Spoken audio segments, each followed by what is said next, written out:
Okay, I just send me a message on Discord. What's happening? It's kind of hard to keep track of Twitch chat. All right, let's run back, guys. Don't worry, we're running back. We're running back.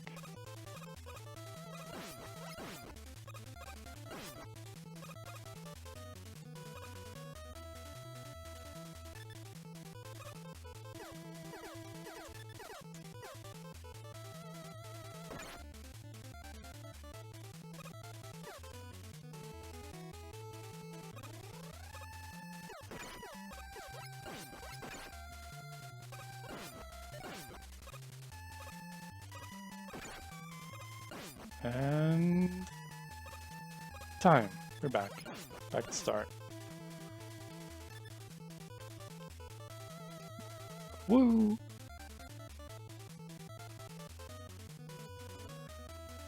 Wait, let's... Yeah, okay. What's currently happening? Let's bring up the stream. So, okay, what else can we do? Hey, we can run it in... Yeah, we can run it in not reverse, the opposite of reverse. Let's go. Do a non-reverse run.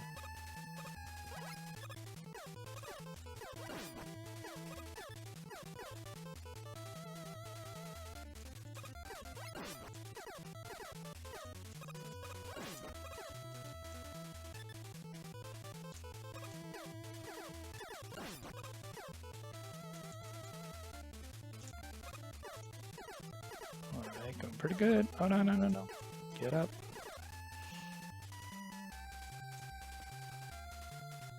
Reversed, reversed. Okay, okay. We're going, I'm thinking, okay. Has anyone ever done a reversed, reversed, reverse run? Thinking that if we, if I go to the boss door, reverse it, and then we reverse. Maybe. Let's try that, see if I can make it. I don't have much health.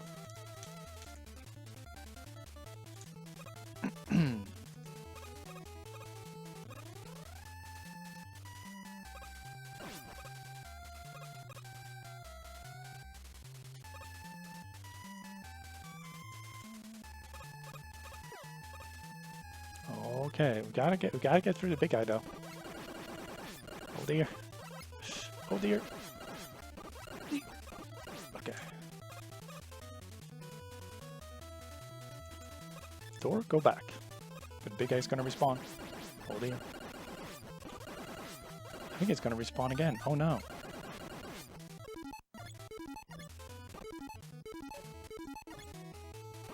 Boss tracks. Let's go back up. Wait, we cannot get back up. No. We cannot get back up without the magnet beam. Oh well. Let's restart.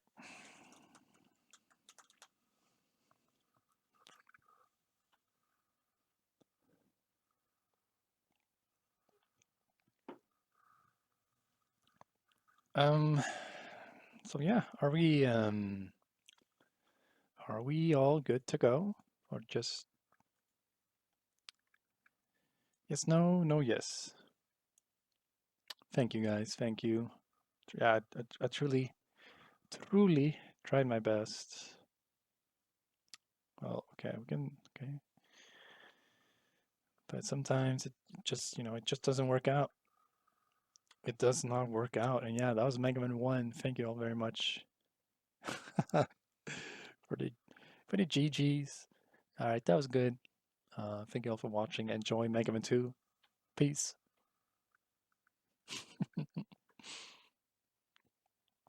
Okay.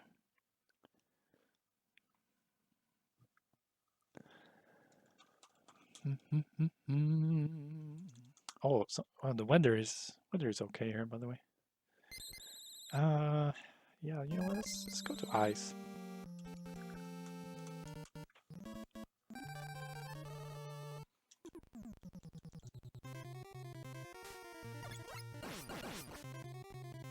Yeah.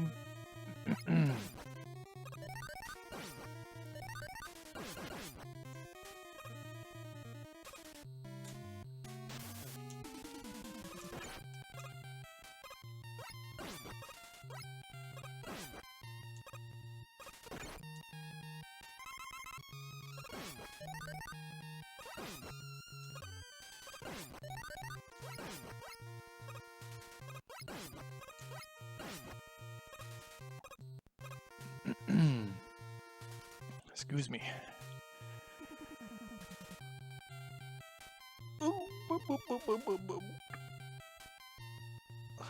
This game is coming up.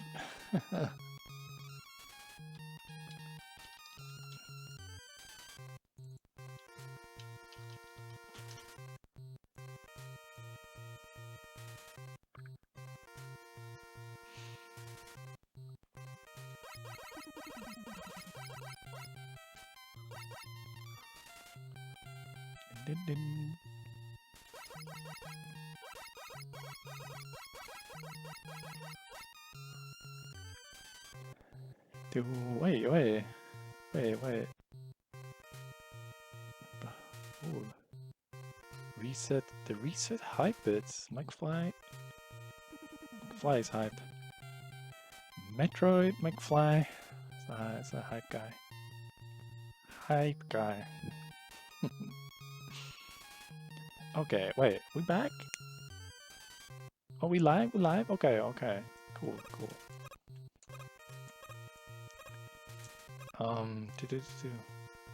Oh!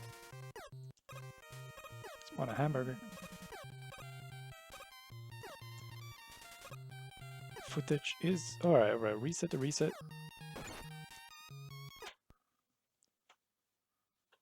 The reset has been resetted. We're ready to run this reversed speedrun of Mega Man 1. Well, the Japanese version, Rockman. Alright. I mean, gameplay-wise, there's no difference between the Japanese and American version. It just happens to be the the version of the game that I own. Look at this. It's got a this title screen is fancy, yeah, really.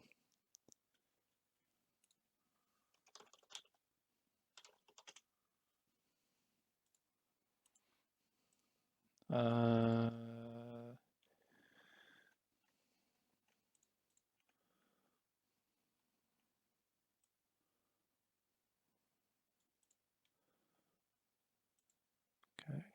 What are you saying? Are we good? We good. Thank you all very much for the good luck.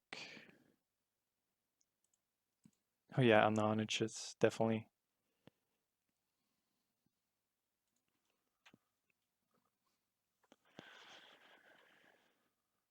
Ooh, okay, I'm ready. All right, let's not waste no time.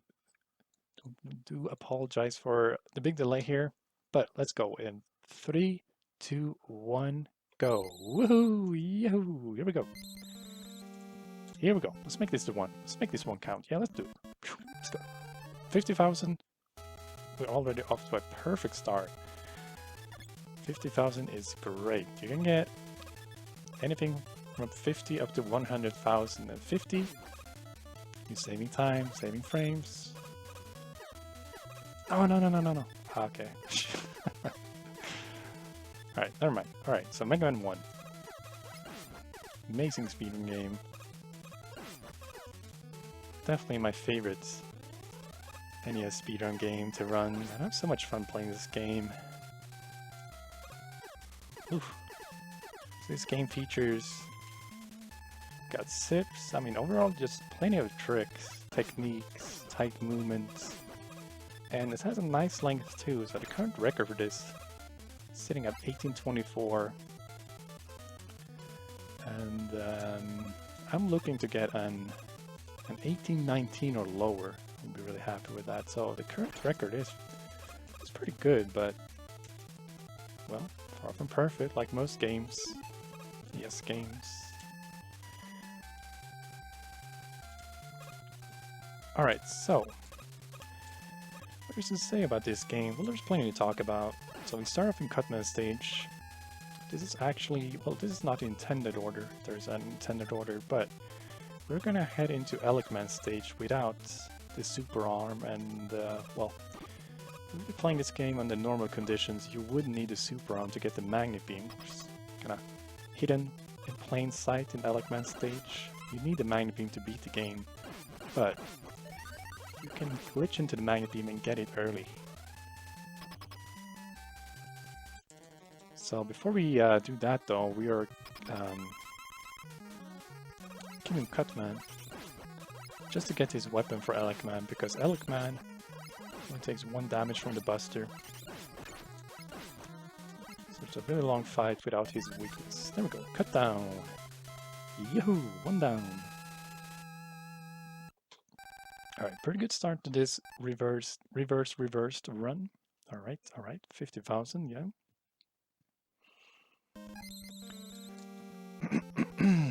Okay, Elecman, this is kind of where the run begins. 100,000, really, game? Okay. It's one of the harder stages in the game. Do well. Okay, play that safe as a... And there is a chance of soft locking in this stage. When I was going for the Magnet Beam, there's a chance, slight chance, that I will get jailed. I mean, that would be bad and all. Let's hope that doesn't happen. Yeah, let's not get jailed, shall we?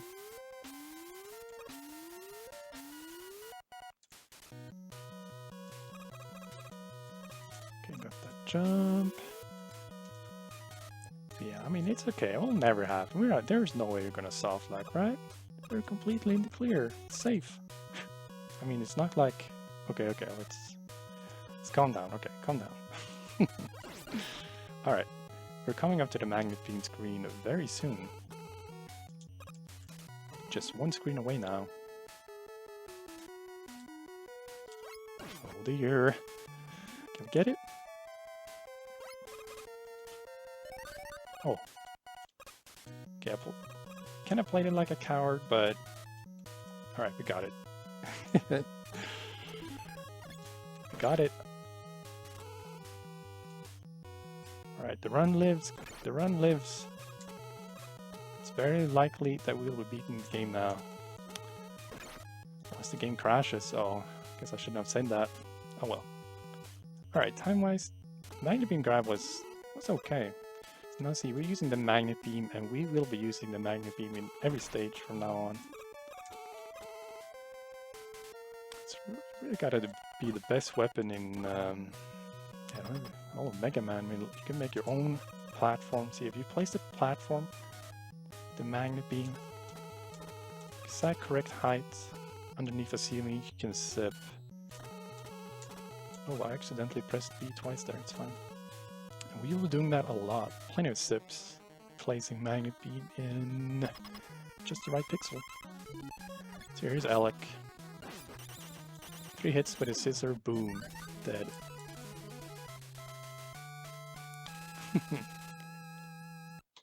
Alright. Pace here is pretty good. This is going pretty well. Ooh, alright. Let's go into ice. See if we can make it nice in ice. And this stage is tough. It's not necessarily hard to get through, but to get every sip in this stage is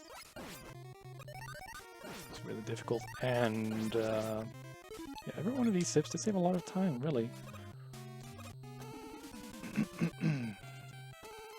So you can make a sip here. Well, the idea is, if you place the first beam in the correct pixel, you will get a sip at the end of this kind of beam sequence. You place the first one too high, that's fine. Now, if you place the beam on just the correct pixel, line it up under the score, we'll get a sip pixel, just like that. And off the sip pixel, we can jump and make a wrap. And conveniently enough, if we jump off, if we do a wrap and then jump off, and place another beam in midair on the next following screen, we can do a follow-up wrap. It's all very convenient, this game, like how things line up, how they work. Same thing here. We wrap on one screen, and then we can follow-up wrap on the next screen. It's really like this game was built for speed. Program this wrap, these wraps and such. Alright. Got through ice. Oh, here we go. Ice Bunny Bot is about to get smoked. Whew. One shot.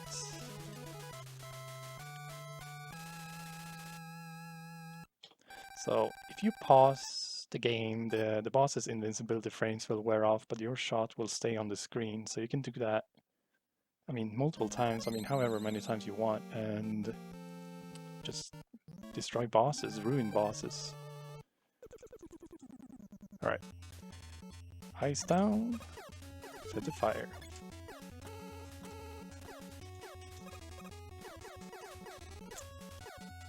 It's a tiny sip, but it does save a lot of time, not having to walk around. So again, we're really just using the beam to its full effect. I mean, like tiny time savers like that one, skipping climbing the ladder. Just use it everywhere. Alright, so we got the first beam correctly. Just give it a setup. A wrap, sip, wrap, and a wrap.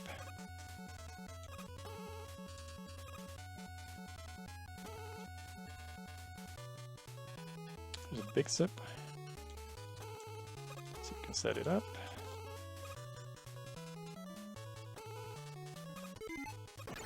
Alright, seems like we did it. Onto the boss corridor. Alright, that was pretty good. So it's all about placing the beam on the exact correct position. Oops, I placed that one too low. That one's right. That one too. Oh. That's all there is to it.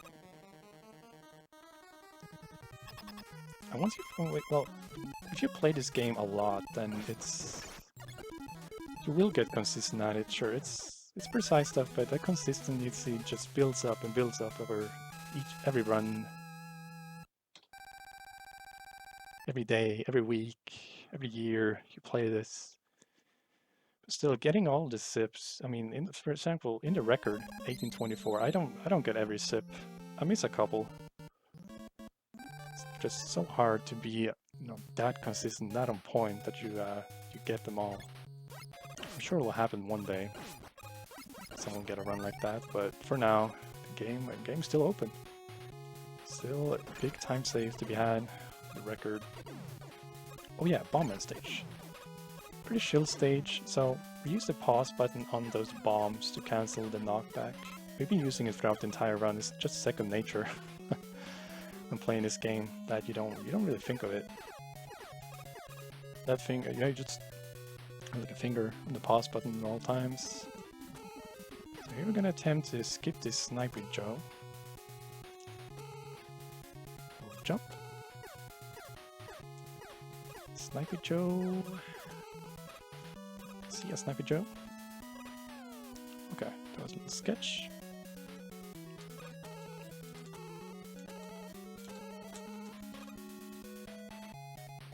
That's set up.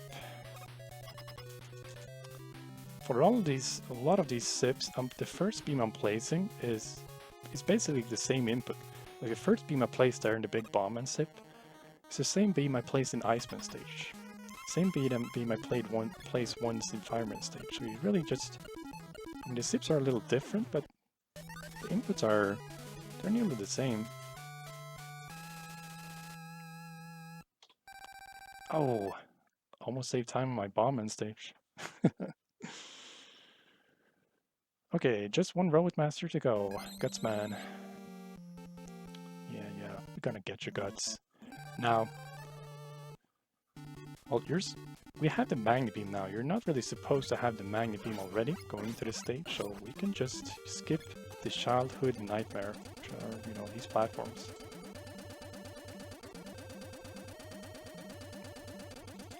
Oh no, actually, oh, that was a little, what happened there? Don't know. Yeah, skip those platforms, and if you place these beam correctly, we can do some sips, we can do some wraps, get some magic. Got some magic on here. Jump and a wrap.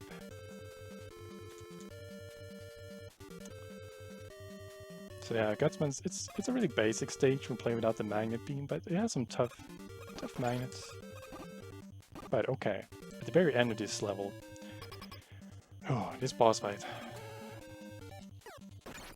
Oops. really important that I nail this boss fights. You all know what's coming up. If you know Mega Man 1, you know what's coming up.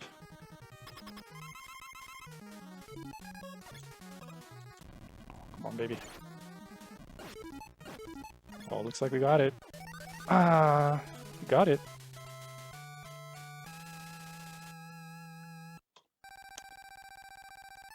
But it's an invisible ass grab, unfortunately. But we did it. Right, we did it. We got it. We got the. We grabbed the orb while we were bouncing on our butts. Yeah. All right. Oh yeah, this. Yeah, that was good for Robo's the live run. Nice. All right, it's Wily time. All right, Wily 1. Oh, let's see here. Oh yeah, there's a sip on the first screen. So it's tank. Let it not cancel there. Nice, we got it. You have to wait. I think I waited for a little too long, but you have to wait in that top beam before you start sipping. Well, before you enter the ceiling, or else you die. Or yeah, it's a little weird like that. All right, so rest of the stage. It's pretty basic. I'm gonna do a wrap here. I'm gonna grab the ladder, the bottom from the top. These platforms have three different patterns. Up, stay low. Went up. I don't want that. It's okay though.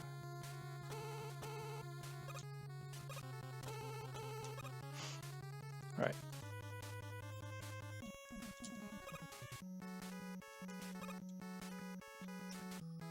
Alright, Yellow Devil.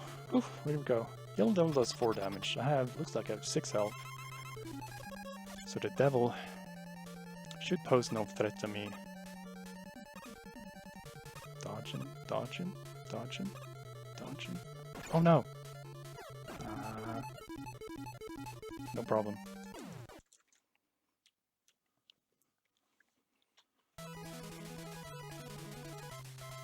So yeah, use a pause trick on Yellow Devil. A quick work of him. Quick work. Now I see people requesting Wily 2 skips.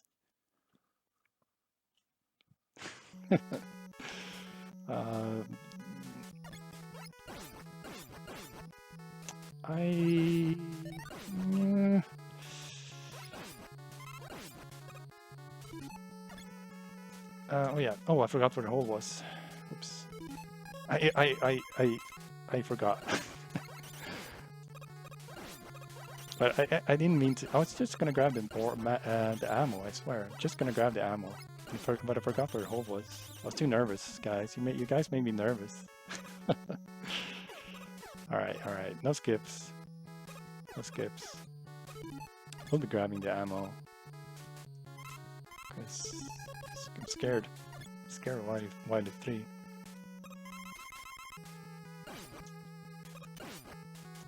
I did miss the hole. I did. But I missed it. It's probably for the better though. Anyways, you can skip those boss fights, but there's a chance that you will soft lock. If you get unlucky, you may soft lock in Alec Man's boss room. So, well.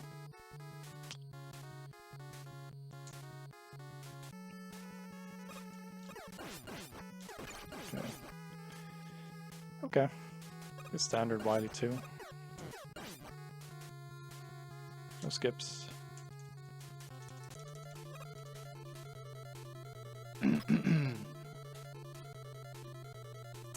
Great points, Aaron. Skips means less runtime. Oh yeah, yeah, actually, you know what? Maybe I will go for the Walk of Shame in next level. Grant me more screen time. No, let's not do that. All right, let's go. All right, the clone takes 2 damage from fire and 2 damage from Alec. Pretty easy to get into. This is like a stun lock pattern. No problem at all.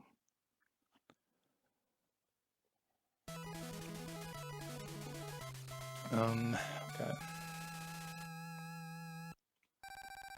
Wily 3. It's got a rap, well, several raps and a big sip and an epic boss fight. All right, see how we do.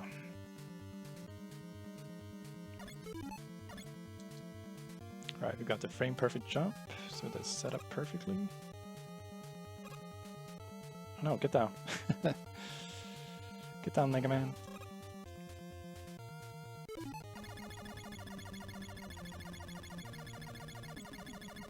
All right, cube time. Cube. How many are we gonna get? How many are we gonna get? Just type it out. Type it out.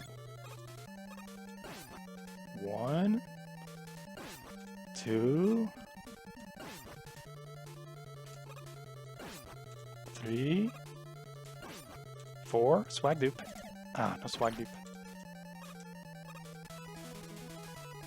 I think we get 4. I think we got 4. Alright, who said 4? I think White Hat said 4. Kirua with 0 dupes. Kirua. I thought we were friends. Man, I thought we were friends. Alright, since I had 3 beams, I'm gonna go for a strat that I didn't do in New World Record. Ah, I placed it too high. Ah, okay.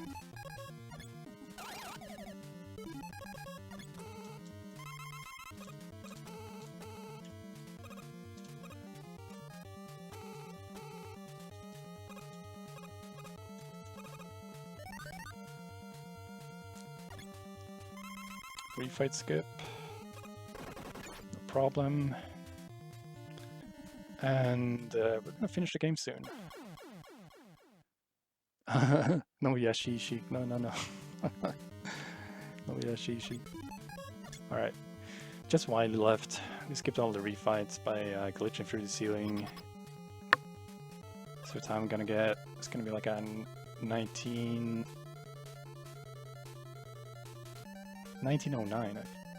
No, maybe like 1910.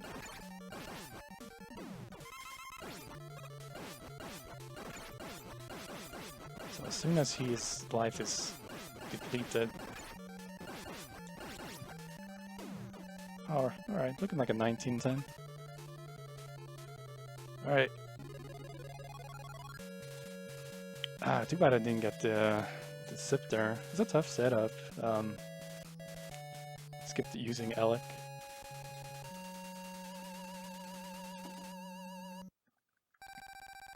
Alright, but that was really fun. Thank you all very much for watching the event. It's really cool to see us all get together. Love of NES speedrunning. Well, yeah. And well, I don't have anything else to say, so enjoy the rest of the Mega Man block. I think Blue Soda is up next with Mega Man 2.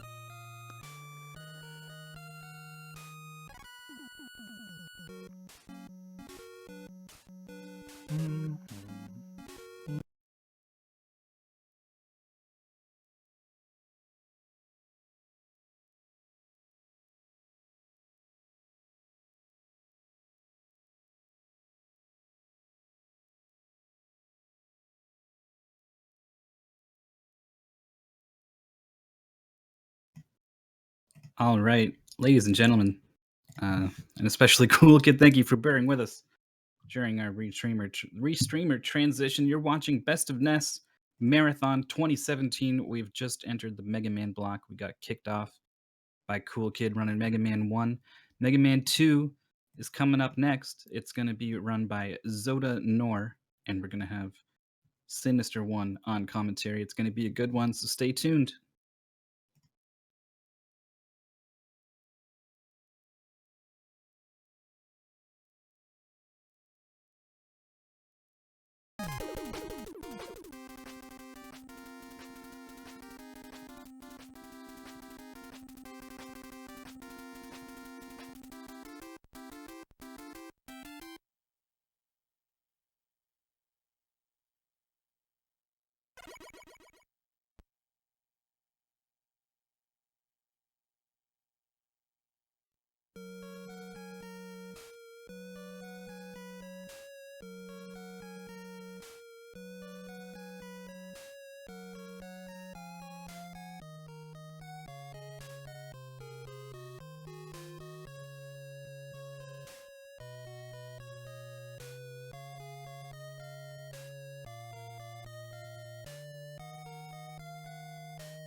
All right, ladies and gentlemen, we're just about ready to go.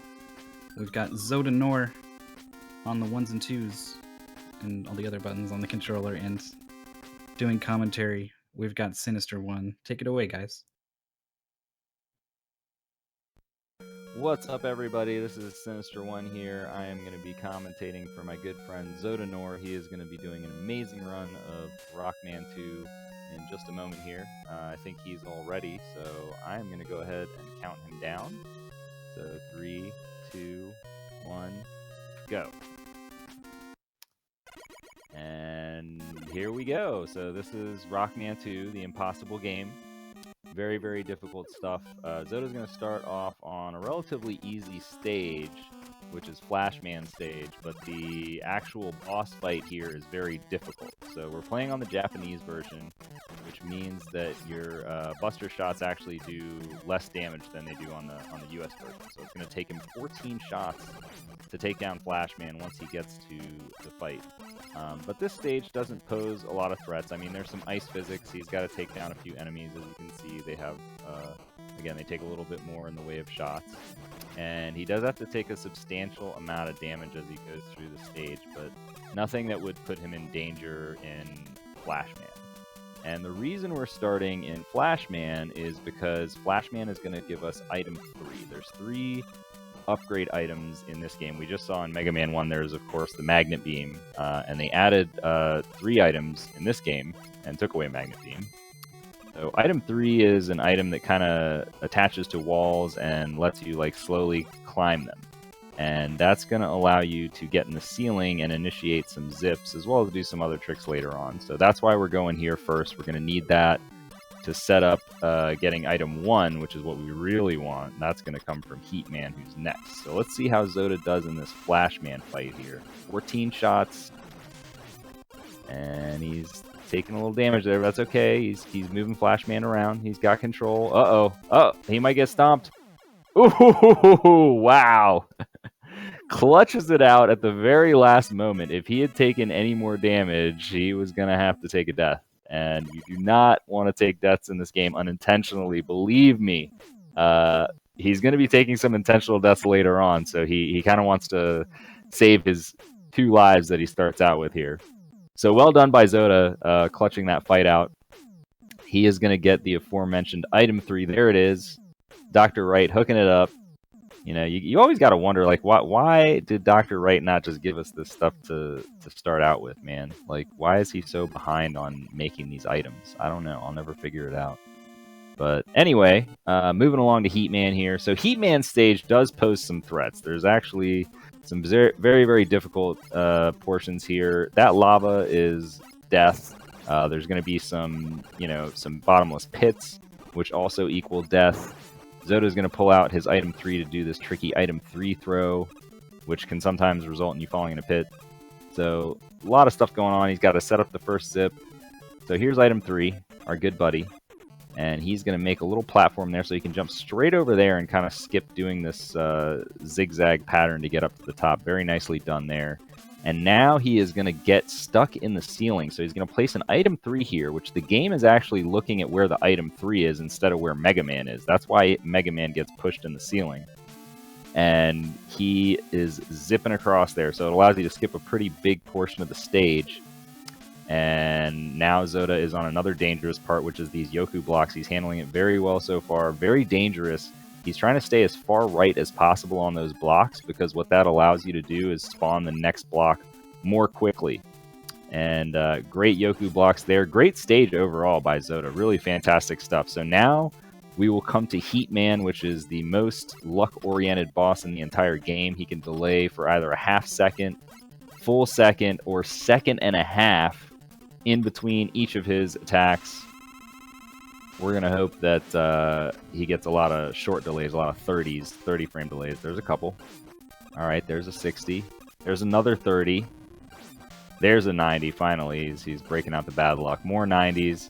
But Zoda handling this really well. You can see he stays very close to Heatman, and he does that to minimize the amount of time that Heatman's in his attack, because he's invulnerable while he's in that attack phase. And Zoda also killing him in the center of the screen. Great job. That was an excellent fight there by Zoda. Very nice. Very good stuff there. So Zoda has now achieved what every Rockman 2 runner dreams of, which is getting Item 1. Item 1 sets you up for pretty much everything you'd ever want to do for the rest of the game. It's busted. You can use, unlike Item 2 and 3, you can actually have 3 Item 1s on the screen at the same time. They'll disappear, but they're these kind of rising platforms, and they allow you to get to very high ceilings to set up more zips, and it also is going to allow him to traverse this dangerous section in Airman stage without having to wait. Normally in Airman stage, you kind of have to wait for these enemies that are very, very slow, but Zoda's not going to do that. So he's going to break out the time stopper real quick, stop these enemies' horns from spawning, and then he is going to switch on over to Item 1.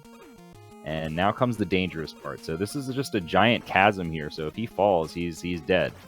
And he loses all his Item 1s, but he is doing a slightly safer variation on this. It's still incredibly dangerous, but he just aces it.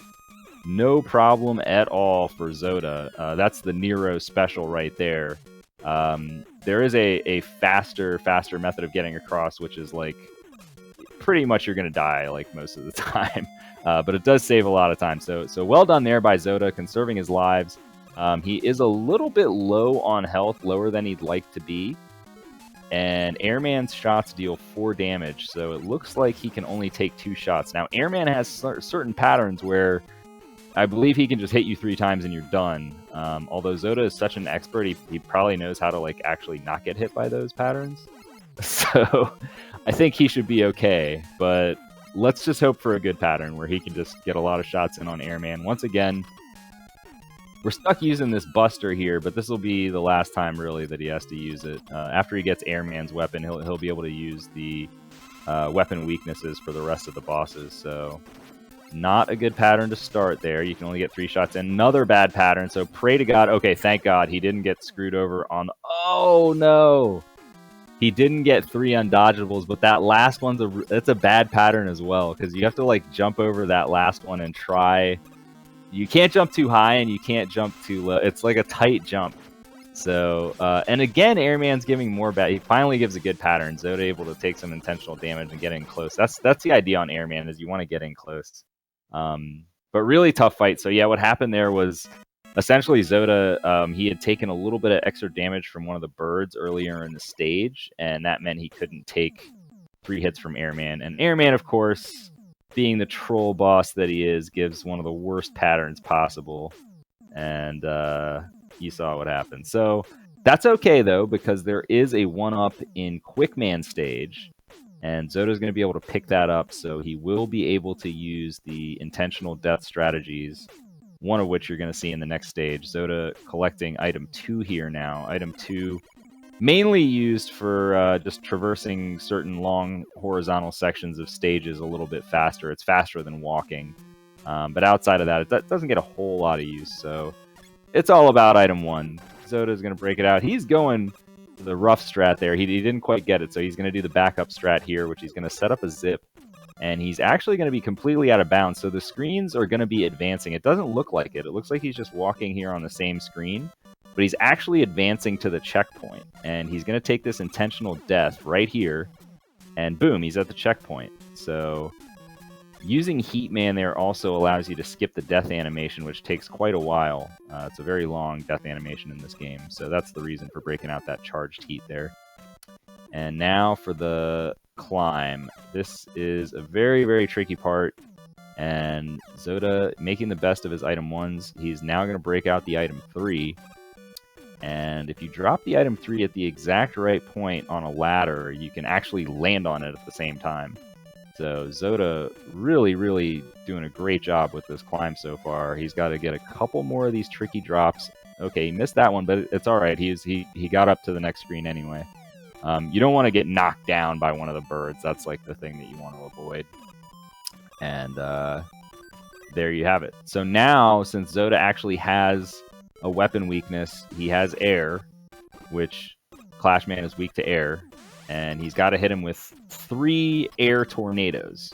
So he could potentially kill him in 2 shots, depending on what pattern he gets, but Usually it's going to take 3 shots, 3 tornado shots to connect with 3. So he doesn't. Oh, he gets the backup double. Sick. Okay, that was nice. That was really good. So Zoda was able to get 2 air tornadoes to hit him with that second shot and take him out. Very, very nice boss fight here. So now we just have to hope that Zoda remembers to get the 1-up. He needs this 1-up. And he's probably not used to doing runs where he gets to quick man and he's taken a death. So everybody just cross your fingers. There's a 1-up at the beginning of this stage, and then there's one in the middle. And he immediately gets the 1-up. Okay, good. We're safe, guys. We are safe. So now, well, we're safe for the moment because this is the first stage that actually has a potential soft block. And that's going to come in the second zip at the end of the stage. If you overzip the boss door, it is a soft lock because you can't take damage to take an intentional death. You basically just have to reset the game and put the password in. So Zoda, very nice setup on that first zip. Excellent. He is going to leave the lights off, ladies and gentlemen. So he's not going to make this any easier on himself. Lights are off. Let's break out the time stopper to make sure that we don't get killed by these insta-death beams here. And Zoda is going to actually set up another zip. He's going to go back to item 1. There's going to be a ceiling that you guys can't see, but trust me, it's there. And he's going to set up this zip, and then he gets... Ooh, he even gets the second 1-up. Okay, very swag, too. Getting that 1-up in the dark is not easy. So he's going to set up a zip here, and then he's going to use a bunch of item 1s to kind of let himself know where he wants to trigger the zip. And he triggers it nicely. So now he just needs to not... Oh, right into the boss door, man. Okay, we have no soft lock. We are safe. Quick man, he can be a bit of a troll. Let's get out some crash bombs and hit him 7 times. Zoda fired the wrong way. That's he's not off to a good start. I think he's probably just excited that he didn't soft lock. And really great backup there, honestly. Usually if you miss one of those crash bombs and it gets attached to the right-hand wall, your fight's going to be awful. But Zoda recovered that like a champ. That I don't think I've ever seen anybody recover it like that. That was cool. So we're going to get ourselves some quick boomerangs here, which will come in useful against Metal Man, who's up next. And Metal Man is a pretty straightforward stage. You're going to set up 2 zips, maybe 3. Zoda may or may not go for the swag zip. And then you're going to do a kind of a long item 2 fly. And that's basically it. You're really not going to have much enemy interaction. So there's the first zip. Very nice. Oh! And he got the jump out of the wall. That's frame perfect, ladies and gentlemen. And the swag zip! Oh my god! This is insane. Oh my goodness. Okay, he missed that mini zip, but it doesn't even matter. Like, to hit the frame perfect and then get the swag zip like that is just incredible. All right, nice item 2 placement there. If you place that item 2 too high in the air, it'll actually despawn at one point. So he managed to avoid that, and he's going to go ahead and switch it on over to quick. And he is going to set up this fight in such a way that he can dodge whatever metal blades Metal Man wants to throw. There's a couple different patterns, but he's going to basically freeze Metal Man in place and just make sure he doesn't cross the center of the screen, and he should be able to take him out really quickly here. And very nice. Yeah, he's got him frozen, and that's it for Metal Man. So really nice stage, great fight, and now we get everybody's favorite childhood weapon, the OP Metal Blade, which is it's gonna get used, but it's not quite as useful as you may or may not remember it from the old days. So Zoda is in good shape here. He's going into Woodman. This is kind of the crazy zip stage, but he's got a couple backup lives, so if anything goes wrong, he's still okay. So again, break out the item 2. You got this long horizontal screen here. You may as well just fly on over it. And he is going to have to set up 3 consecutive zips where he does not overzip the screen. And this is very tough, ladies and gentlemen. These are like 2-frame windows, so you can either stop just a little bit short, or if you want to make it really tight, you can actually hit the wall. Okay, he's going to have to reset there. So he triggered his zip a little early, and he triggered it a little early again there. This is kind of a nerve-wracking part of the run. All right, so he stopped early. Oh, very nice wiggle there. 2-tile wiggle. Okay, there he can do a jump wiggle, and he is safe. This third screen, even if you overzip, you're fine. and even gets the zip on the final screen. Very nicely done there. Those dog scrolls are no joke. Trust me, ladies and gentlemen. So Zoda really showing it off here. And he's going to switch on over to Quick. This is going to allow him to get into the top of ladder state, which he's completely out of bounds right now, as you can see. But getting into this top of ladder state sets up the zip. So this is what you saw Cool Kid doing in Mega Man 1 to get the magnet beam. And that's actually a kind of a one-frame trick. But by using the Quick Boomerang, it makes it pretty much free. So now he is going to zip and then die in what's essentially the boss corridor, and then he will respawn in the boss corridor since that's a checkpoint. And he is going to take on Woodman. So some very good wood from our friend Zoda. And a couple air shots, and Woodman will be taken out. You can hit him. It'll double up. Nice tornadoes there. Great fight. Woodman down. We're moving on to our final robot master here. Bubble Man. Bubble Man is all that stands in between Zoda and the Wily stages. So Wood Shield. That weapon is going to get used later on. Again, that's actually Airman's weakness, but because we didn't have that for Airman, we had to fight him straight up. So Bubble Man, it's going to be interesting to see what Zoda elects to do here. He is going to go for the item 1, so that means that he is going to go for the item 2 zip. Now, this is dangerous here, guys. It's very easy to get knocked out of these platforms.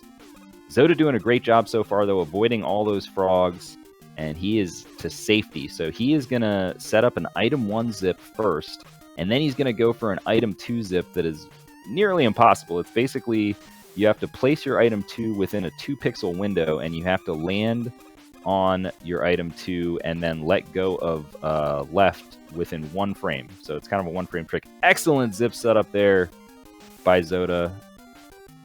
And now he's going to break out the item 2. Lets you get past this screen a little bit quickly, taking that damage intentionally. And here it comes. See if he can get it.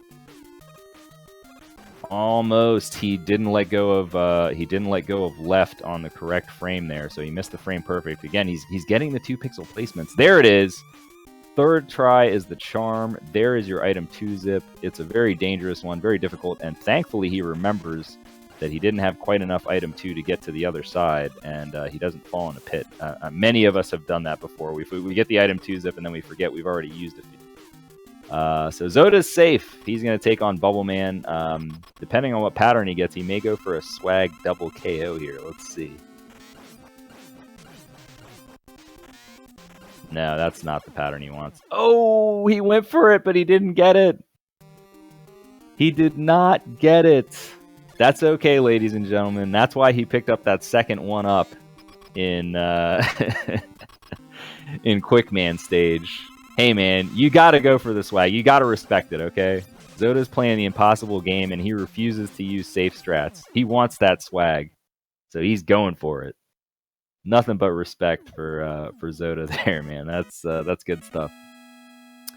So yeah, that's the 8 robot masters. They've all been taken out, so now it's time to go after the big dog, Dr. Wily. Here we go. So we need this all-important bubble weapon too, because that's the only thing that can take out the final boss in this game. No other weapon will suffice. So Wily giving us the eyebrows, the evil eyebrows as usual. Wily 1 is a bit of a nightmare stage. This stage has 2 zips, both of which are very difficult to set up. And then it has a boss that is, the boss fight takes place over this chasm, so it's like if you fall, you're dead. The boss touches you, it's a 1-hit KO. So really, it's a tough start. It's a tough way to start off the Wily stages. You don't get to ease into it. It's just kind of like, let's have some crazy stuff happen right off the bat. So Zoda bringing this bird with him.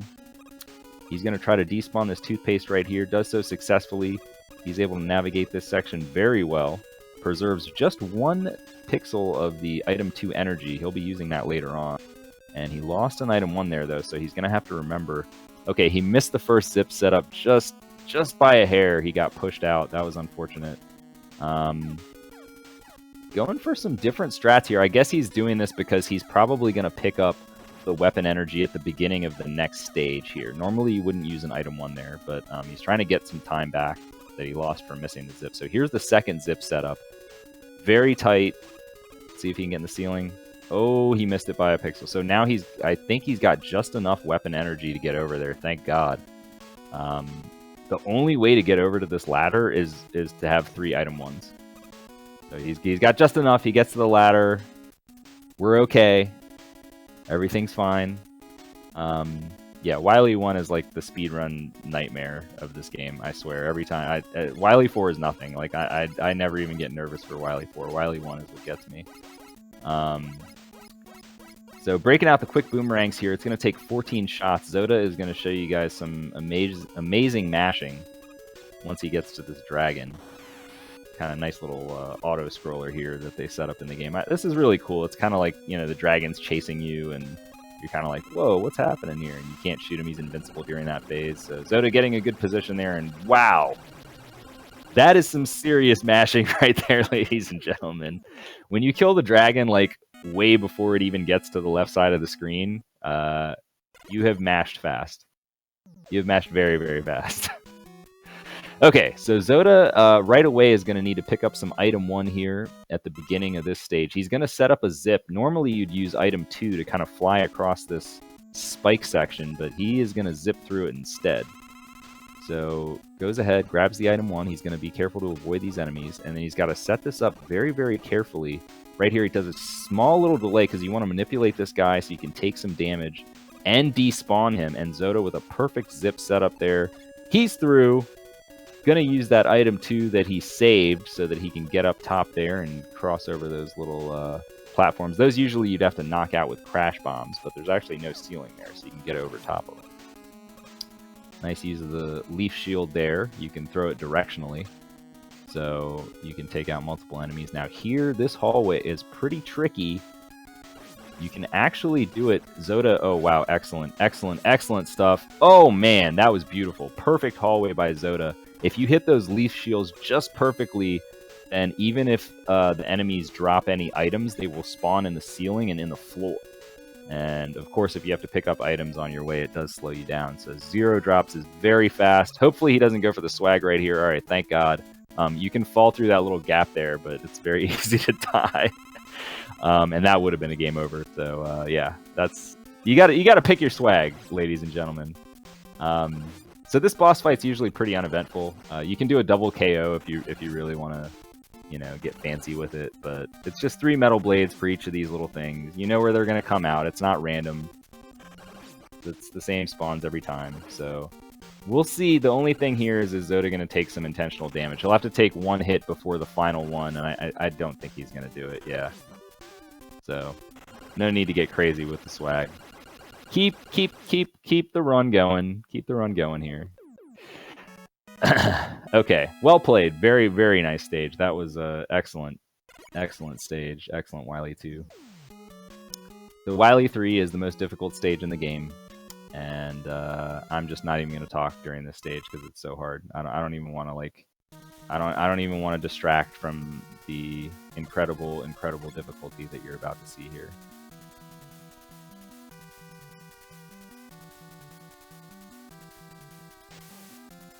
I mean, look at all those spikes. Those spikes could kill you in 1 hit. And there's gaps. Look at that. There's like gaps. Like if you fell in one of those gaps. Oh my god, there's huge fish. Alright, all joking aside, this stage is actually fairly straightforward. It's kind of the calm before the storm. And Wily 4, of course, being one of the nastiest stages in the game. But this stage, mainly just, you know, avoid the spikes, you're fine. And let's see if Zoda's mashing can get him the fabled 2-round kill on the Guts Dozer. It's very, very nice job avoiding those weapon drops. Really good stuff there. So 2 or 3 jumps is what you're really looking for here. 2 jumps is almost impossible. And 4 jumps is fine too. So almost a 3 jump. Almost a 3 jump, but not quite. So I think Zoda may consider getting another weapon energy for his item 1 at the beginning of Wily 4. I believe he's a little bit short. So it's probably going to be get the item 1 energy, and then we are going to have a lot of fun in this stage. Wily 4 Tremendous amount of tricks. It really draws on a lot of the different tricks that you've seen throughout the game. There's going to be horizontal zips. There's going to be vertical zips. He skips it, so he may have another plan of how he wants to manage his item 1 energy. Missing the first mini zip over the Met, but he does get that drop there. See if he gets this nice item 3 placement. Excellent job there. Really great job with the item 3s. He's got plenty, and he's going to set up his first vertical zip here. Wow! That is how you do it, ladies and gentlemen. Take notes. All right, one more. Oh, he is going to have to skip this zip because he placed that item 3 too early. He's going to reset the screen. So this is a long hallway, so he's going to set up this corridor zip. Does a nice job with it. And he can take damage here. If he takes intentional damage, no, he doesn't. I think he might be short one item 1. I'm not 100% sure here. It's going to be close, ladies and gentlemen. We'll find out together. Uh-oh. All right, he's going to have to wait now. Yeah, he placed that item 1 just a little bit too high. You have to wait for the thing to come around. So going to take some intentional damage here. Use the iframes to get over the spikes. And oh, no. Is that even possible? Oh, my goodness. We've been cheated, ladies and gentlemen. I have never seen that happen. That is some marathon luck if I have ever seen it. I did not think that you could actually get between that enemy and, like, I didn't know that was even a thing. A tragic, tragic death in Wily 4 for Zoda, and he's got to be reeling from that one. I don't think even he was that expecting that. Like, wow. So normally what happens there is you just jump over and you land on that enemy that's kind of hovering there at the bottom, and you take damage and then you go about your day. But I don't know, maybe he got sub-pixeled or something. Some shenanigans happen there, I can tell you. I can tell you that much. So, anyways, well, at least now he doesn't have to worry about the item 1 ammo. He's got plenty of item 1 ammo. So he'll be able to get through and doing a nice little Shoka dance there. And this time he's gotten around quickly. Alright, so here we go again. Same deal. Take the damage, get on there, and this time he gets hit by the enemy just like is supposed to happen. That enemy was not playing fair. Alright, so we're going to set up a nice long horizontal zip here. You got to be careful again not to over-zip the door. Do not over-zip the door, or else I'll have to go all the way back. So he's going to do a couple wiggles there. Gets in the door. Very nicely done. He's in the boss room. Now, this is one of the dumbest bosses in the history of NES. I don't know what they were thinking. You don't have enough crash bombs to really even do this properly, but Zoda was able to hit a double there, and he's going to try to hit another double here. And I think he missed it by 1 pixel, so but it's okay. Oh, no, he did get it. Okay. It's hard to see. That is a 2-pixel trick.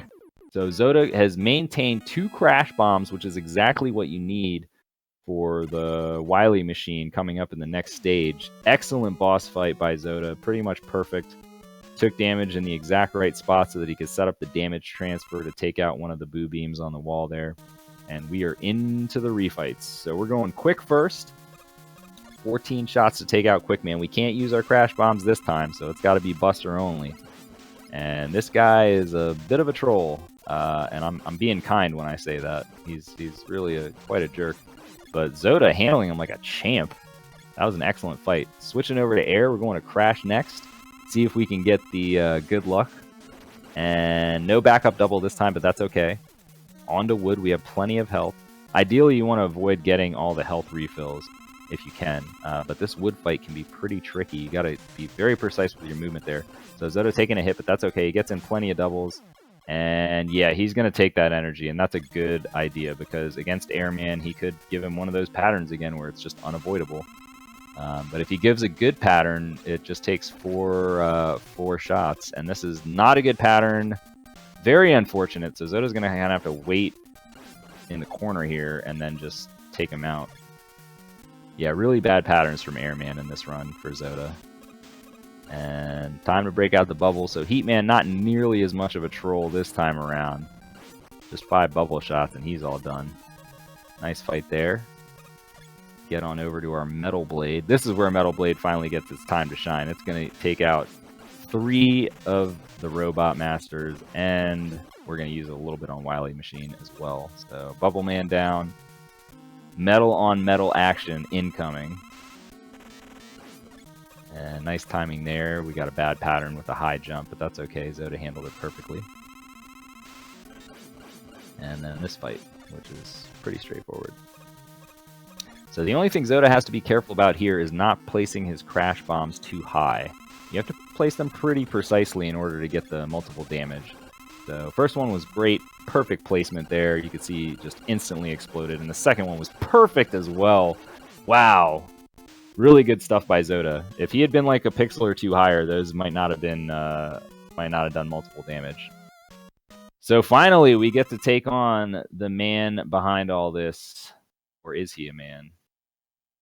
He might be something else altogether. Final zip setup here. Just place a couple item ones, nice and easy. You don't even have to trigger this zip. Just get stuck in the ceiling. He didn't, but that's okay. He's got some back. Oh, wow, he did still get in there. How in the world? And a perfect door entrance there by Zoda. Man, this guy is good. Okay. He's got to hit a lot of shots.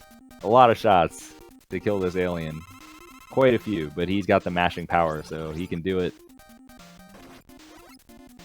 Oh, missed a couple. So the thing with Bubble is you can only have 2 on screen at a time. So now he's got to be careful. You cannot touch the alien.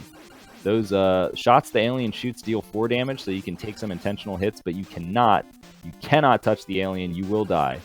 Zoda is in danger right now, but he takes him out. Finishes off Wily. GG, that's time. Great show by Zodanor. He definitely did some major strats in that run. Very well played. So congrats to Zoda. And we're just getting started here with the Mega Man action, folks. We still have 3, 4, 5, and 6 coming up, so stay tuned to Best of NES. Don't go anywhere. I believe Fast at CC will be coming in next.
All right, ladies and gentlemen, the Mega Man block continues with Mega Man 3. It's going to be run by Fast at CC, and covering the commentary, it's going to be Chelmy, so we're going to let them take it away. Yo, everybody. How's it going? How are you all enjoying the marathon?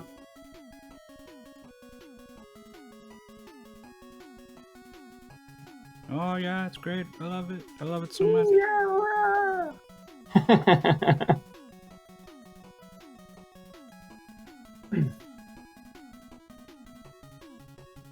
So you have the honors of counting Oh, Fast do I? at CC down. Yeah.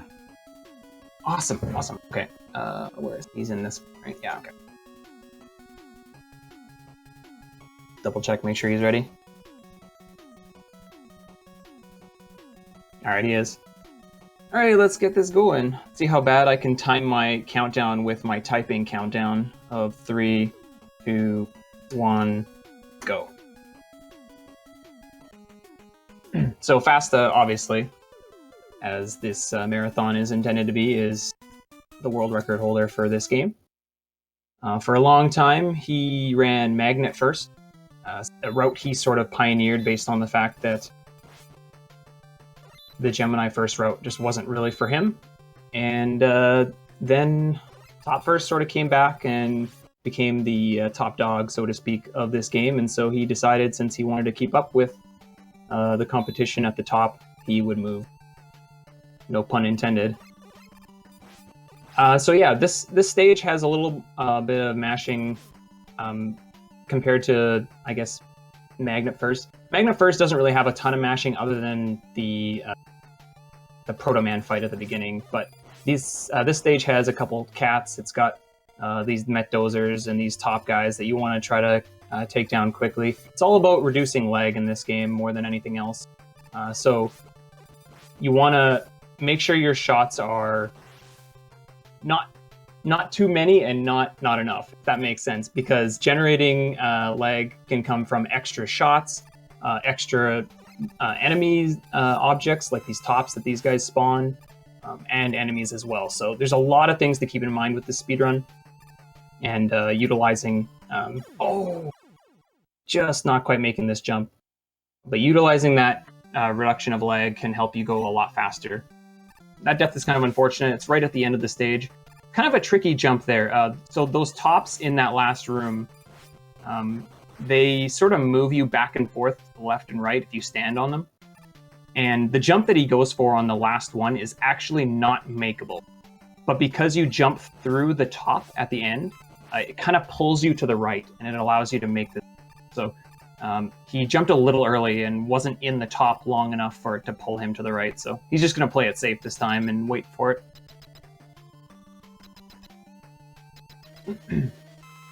The big reason why this route never was a thing for quite a while is because the way you have to do the last screen of Shadow Man, which we'll be seeing next, is very, very difficult. And it was pretty much a room that people had just decided that wasn't ever going to be a thing.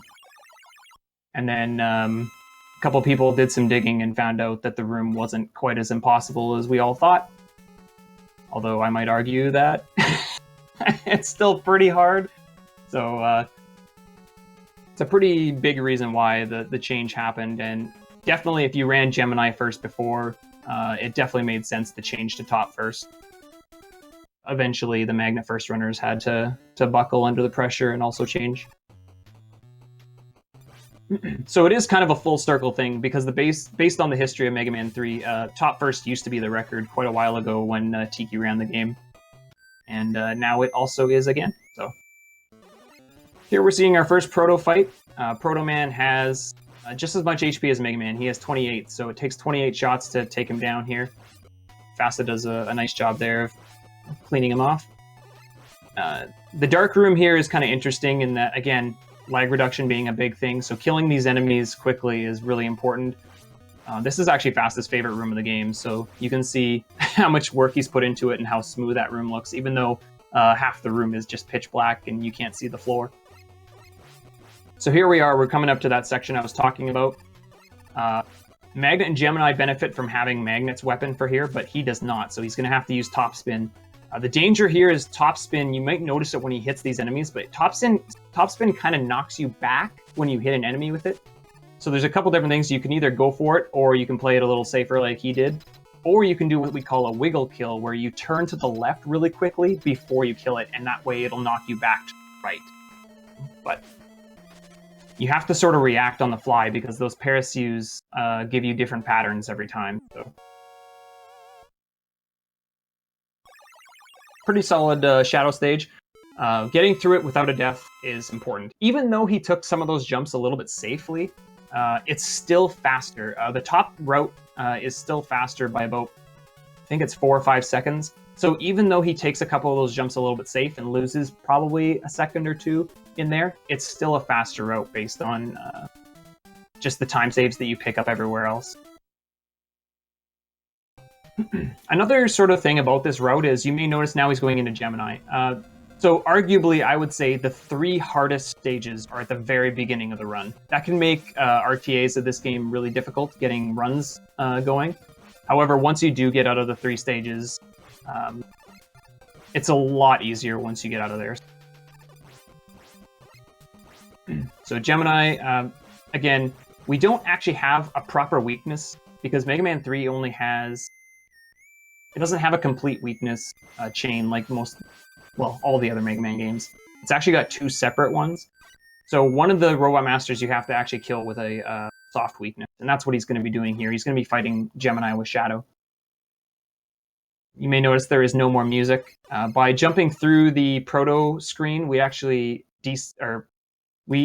essentially despawn the music by preventing it, because the trigger to make the music start going again is Proto Man actually blowing up that block in the middle of the room. But as long as you get through it before that happens, which basically impossible not to if you if you don't get the cutscene, you're good basically. Oh, he did the Casio wiggle, dude.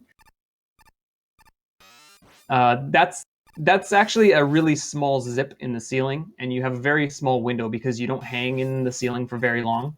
So really scary strat there, but he nails it. We also saw him do a zip through the eggs. That's pretty much all the zips you're going to see in this game. Zips sort of start to go out of the Mega Man games a bit as you get further into them, I guess, in the NES ones. Like 1 and 2 are just filled with zips, but 3 and 4 have really minor ones. Mostly just all execution. A little bit of a hiccup there in the Gemini fight, but other than that, he's through, and that's the most important thing. So yeah, so now the run, for most people, you'd be sort of breathing a sigh of relief here.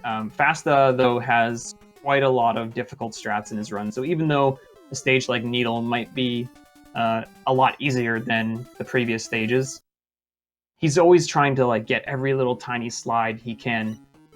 And that can be really risky. I didn't mention this before, that single block room in Gemini, which he nailed, but you can't actually jump out of your slide in this game for 8 frames. So the moment you start a slide, you are committed for a minimum of 8 frames. So if you hit a jump on the 7th frame, you will not jump, you'll just keep sliding. And if you're not prepared for that, you'll likely slide off whatever you're trying to jump from. And usually, not always, but usually it causes a death. So all these little tiny extra slides that you might see here are, it's all about trying to risk that little bit of potential time save to get it, and hoping that you don't miss a jump and cost yourself more like a second or 2, or even more if it's a death. But yeah, Needle is actually a really short stage, so he's already through it.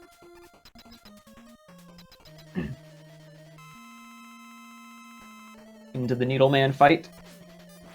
Ooh, actually gets the best pattern. That's actually a pretty rare pattern. You want bosses to die closer to the center of the room in this game, because the fanfare won't start till their death sprites leave the screen.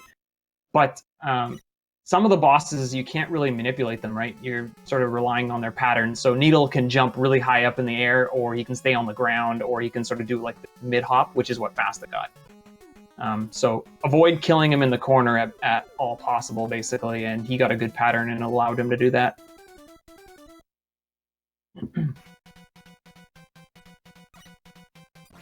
All right, so we're off to Snake. There was a really, really minor route change in moving Snake up to this point, and I believe all it is it saves one menu input. So it's not really that big of a deal, but when you're trying to save every frame and every input, it's definitely worth it.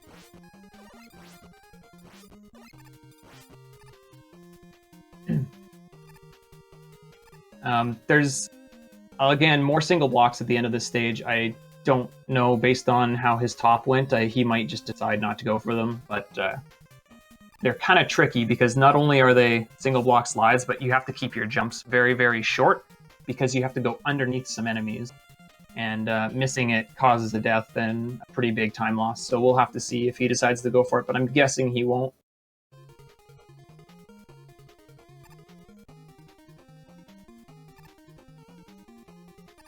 Ooh, missing a slide there, so sort of threw his position off.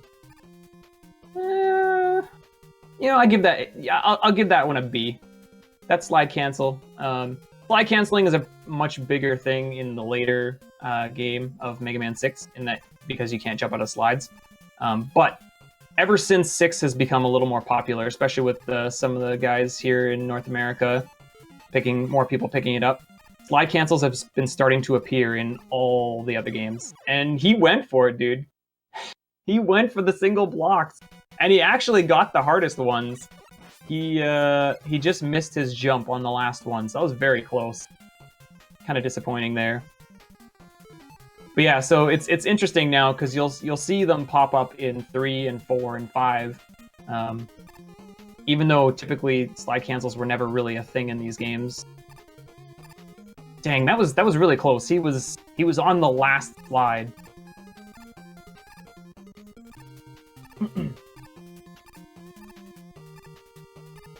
I'm just taking it safe now, flying over. He is on his last life, so he doesn't want to go for it again and take a game over.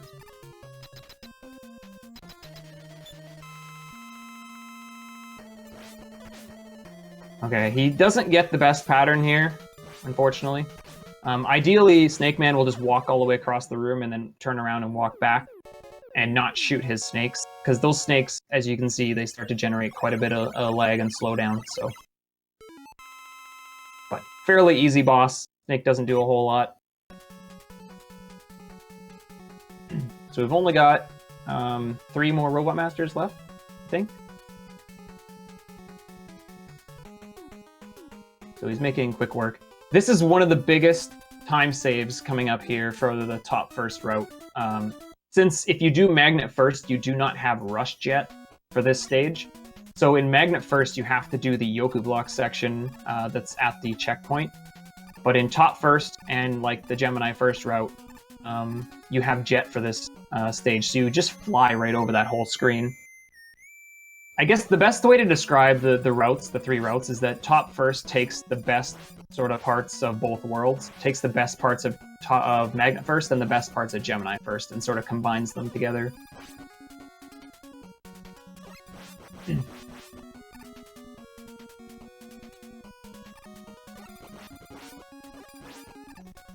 Ooh, gets the layup.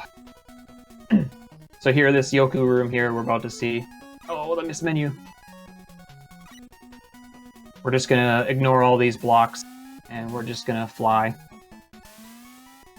Makes this stage really simple. I mean, other than a couple technical mashing kills in the first few screens, there's not a whole lot else going on here. And we also have Shadow Blade. A lot of people might not realize this, but Magnet Man has two weaknesses. Most of us knew it for... Ooh, he got that. Nice. Most of us know it as Spark Shot as being his weakness, but he is also weak to Shadow Blade. And this is kind of beneficial because you can throw Shadow Blades different directions, right? Instead of just straight across. Gets a really good pattern from Magnet also, so... really, really nice kill there on the blob going into the room, and then gets the better kill on Magnet, so nice job.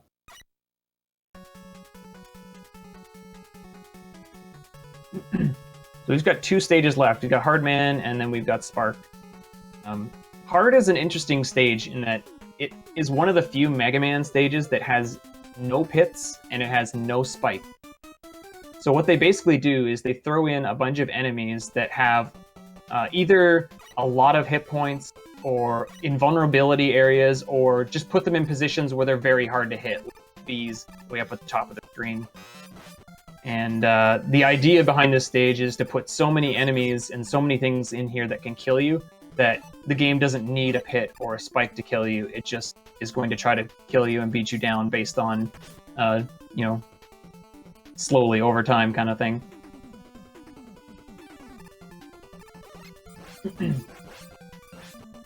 Doesn't quite get the back boost there, but is out of that room. The monkeys can be pretty intimidating. They'll like to chase you down. They're pretty fast also, so... Oh! So you gotta go really quick to beat them.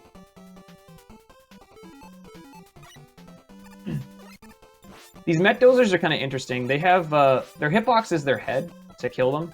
However, they have that big shield part, and for whatever reason, the hitbox of their shield sort of like floats sometimes back and forth in front of their head.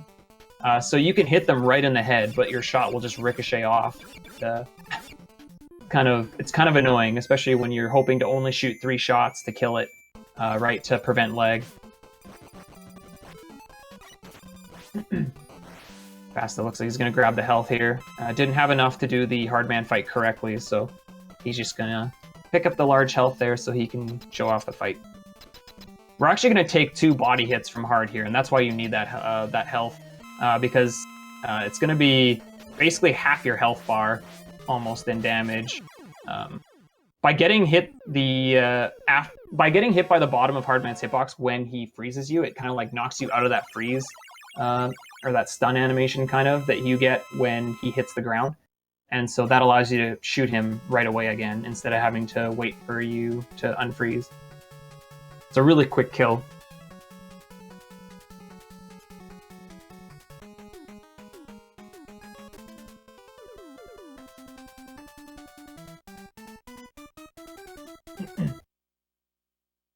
So going into Spark, it's our last Robot Master. We have quite a bit of options too once we get out of here, because this game, because of how fast the menu loads, there's quite a few like different. I guess that's why this game had so many routes. It's because like the menu is so quick, you can switch to other weapons really quickly. So the benefit of like this game compared to 4, 5, and 6, the other sliding games, is that this menu is so fast that it allows for a lot of really interesting routing once you get out of 8 Robot. And you'll see that. You'll see a lot of quick weapon changes. Anywhere where we can save more time than that weapon change takes, it's worth it typically. 4, 5, and 6, it's harder to do that since there's an actual whole menu screen that has to load.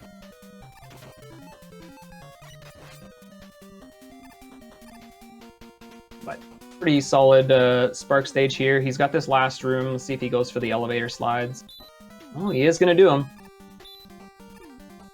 Oh, the last one, dude. Again, those 8 frames, like you have to jump after the 8th frame. So I'm not sure if it was just an early press or if it was just a miss jump. But yeah, it just shows you why movement in this game is kind of tricky because of the 8 frame rule. So he's just going to do the original way, which is don't slide on any of the elevator blocks, and you're typically safe.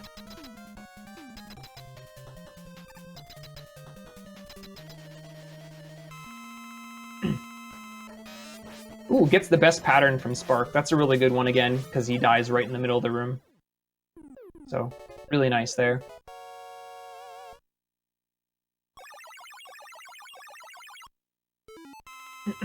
So yeah, we're done with 8 robots. This game is interesting because it has the dock robot stages after. So we don't have like 2 castles. Like most of the other games started to get into this this pattern of the game started to have 2 castle stages. But 3 was sort of right before that sort of took over. We got these Doc Robot stages, and it's sort of a callback. Each of these stages has 2 of the Mega Man 2 Robot Masters that we saw Zoda take care of in the last game. So he's going to start with Gemini. Typically, this is considered to be the hardest of the 4 Doc stages. But there's a lot of really cool little strats here in this stage now. Fasta's done a lot of working in this one fairly recently and brought some new strats to the table here. So you'll see that coming up in the some of the rooms right before, well, some of the rooms after, but some of the stuff even right before the Flashman fight here.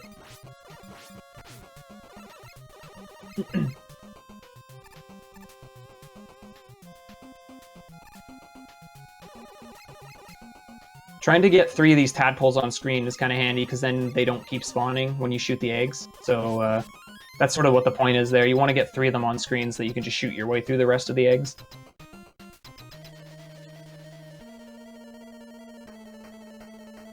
Alright, so we got Flashman first. Ooh, didn't quite get the jump over top there, up onto the top there, so he's going to have to do the older kill, but that's still, it's a pretty fast fight.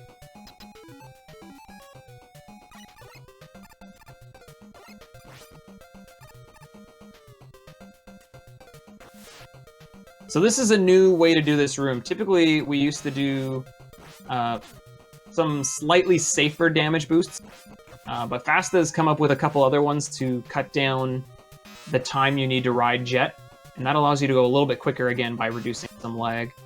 Oh, he accidentally grabbed the ladder there, so he's going to have to wait.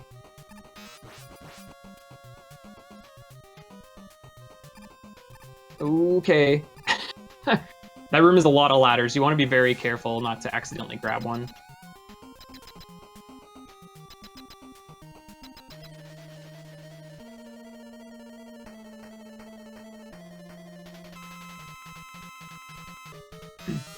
So we got the worst pattern from Bubble, unfortunately.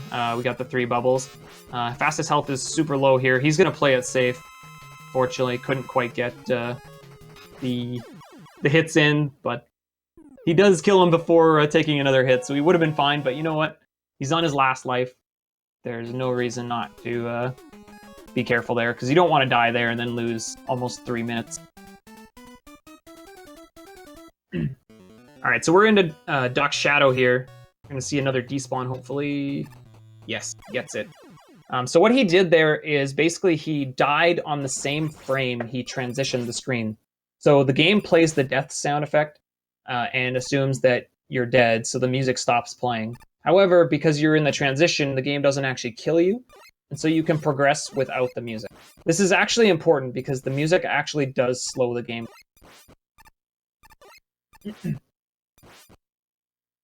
Oof. Going for these... He's going for the clutch jumps, dude. He got 2 clutch jumps. That's crazy. Did he pick up a 1-up? Because... Okay.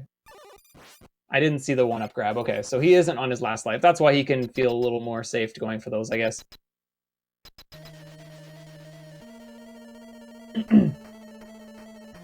So, again, the 8-frame rule. Those jumps are insane to go for, because those platforms open up pretty fast. And Woodman goes down pretty easily, just taking a couple D-boosts.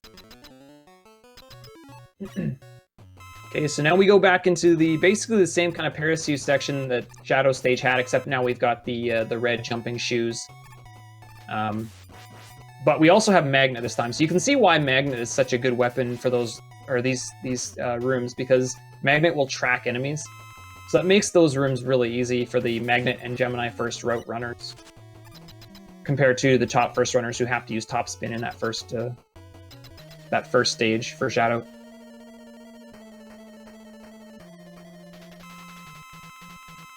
Ooh, doesn't quite get under the fire, but that's alright. We're looking for a double hit, and he got it. Not the greatest pattern there from Heat, but again, he goes down pretty fast since you can get a double hit on him. If you hit him on the very first frame he activates, he won't actually trigger his Heat pattern again, so you can get 2 hits in before that happens. Going for the Buster strats, I like it. This cuts out a menu. Typically, most runners will menu to Gemini there, because Laser will one-shot the hedgehogs. But he did the Buster strat, which is faster based on cutting out that menu, as long as your mashing is good. It's going to be taking a few of these deboosts. It makes some of the later part of the stage a little scarier because of potentially being on lower health, but hopefully that won't be an issue later. Alright, so we got Airman.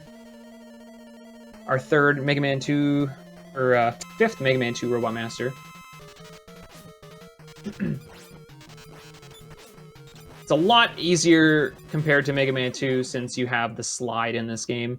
So the air shooters don't really push you as far back if you keep sliding towards him. So it's kind of a nice bonus in this game. In fact, some of the patterns that are a little more difficult to dodge in 2, you can slide under some of them, so it makes it a lot easier to dodge in this game.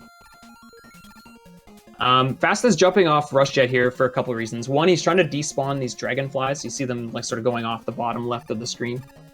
That, again, to reduce some lag. But also, it doesn't use Rush ammo when you're not standing on Rush.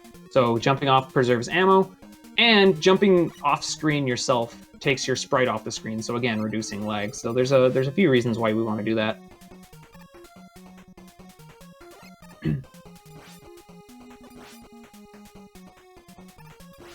Nice Met kills there. Snake takes these guys down pretty fast.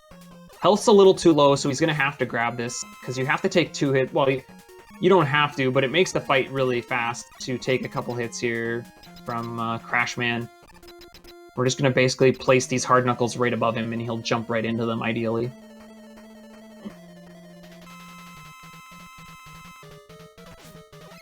So not the greatest pattern, but he caught him before he went to the right wall, and that's good.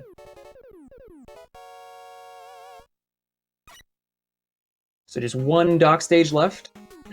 Typically, I know for most people that play this game, speedrun or not, these stages are typically considered to be the hardest part of the game. They're very challenging. The checkpoints for the first Robot Masters of these stages are not till after you beat the first of the two, or the Mega Man 2 Robot Master, like in the stage. And this stage is even more so kind of mean because you can beat Metal Man, but the checkpoint is actually not till you get to the bottom of the long drop after the fight. Typically, this wouldn't really be an issue, but there is a strat where you can despawn the music in this game, again, just like you did in Doc Shadow, by dying again on the frame you transition. But one of the pixels that sets that up is pretty risky, and if you have a bad subpixel for it, you will actually die before you hit the transition, so we'll see what kind of pixel he has when he goes forward after this, but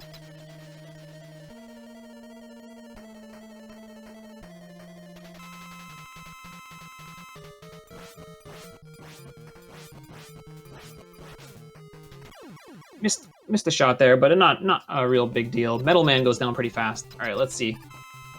I think that's the risky one. So the one that he got there would have been a 50-50. Either he would have got it, or he would have died. There's another... actually, I think with that risky pixel, it's a really high chance you get it, but there's an off chance that you die to it. There's an actual 50-50 pixel where, like, you get it, but if you don't get it, you don't die, you just don't get the despawn. And that's like the super safe one that you're kind of looking for, usually, like in a marathon, because you don't want to have to risk a good minute to a silly trick that only, in this case, only saves maybe a second since the stage is kind of short. So despawning the music there doesn't save as much here as it does in Wood. Quick, notably, is difficult mainly because you can see his body. He does a lot of damage with his body, and unfortunately Fast is missing some shots, so he's adding to the lag that happens in this room. So, but he is through his dock stages, so off to fight Breakman.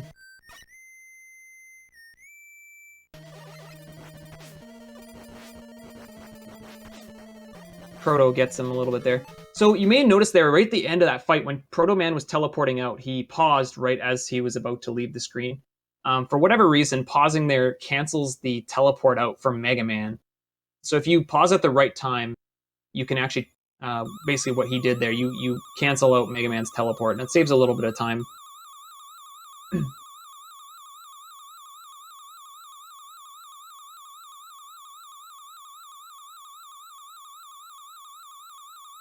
So we just have Wily's Castle left. It's 6 stages, though I would argue it's really only 4 stages, since the last 2 are just really boss fights.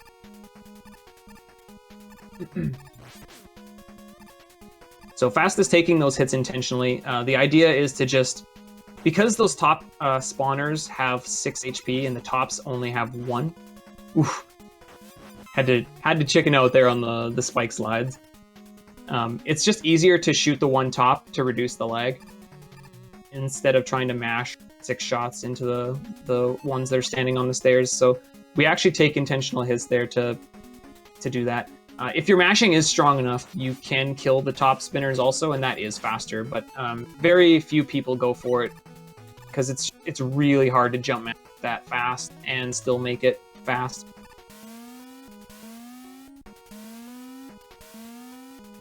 All right, so we're coming into the Kamigoro fight. Kamigoro Maker, he can go to the left or the right. You'll see him go left or right here. He went right, so that means he's going to get a good turtle. It means the turtle's going to spawn sooner. I got another right one, got another right one. Okay, that's a left one, so this one will take a little longer to spawn.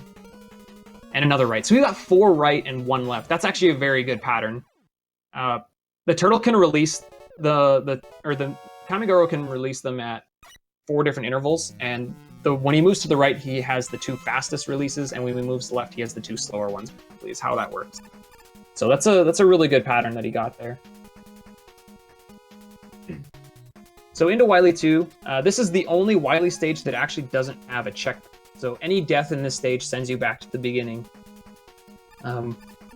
We're going to be seeing if he can get the easier devil. Fast has come up with a slightly different timing, his yellow devil setup. The easy devil pioneered there by Visan has now become even easier. And we'll see if he can get it. The idea here is to try to one-cycle him by mashing Shadow Blades into his eye here.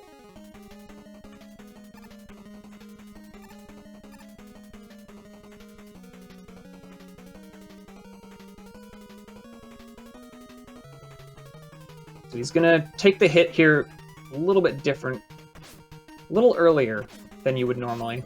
And there it is, easier.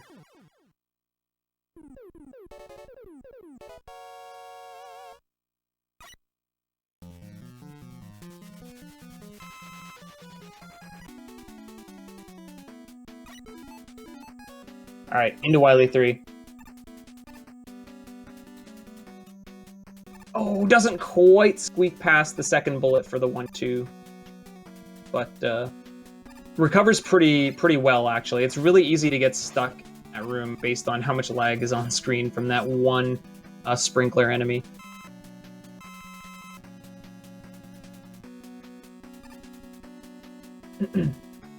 Again, this is a really short stage. I'm going to start talking about the fight here because there's something that's kind of interesting about this game.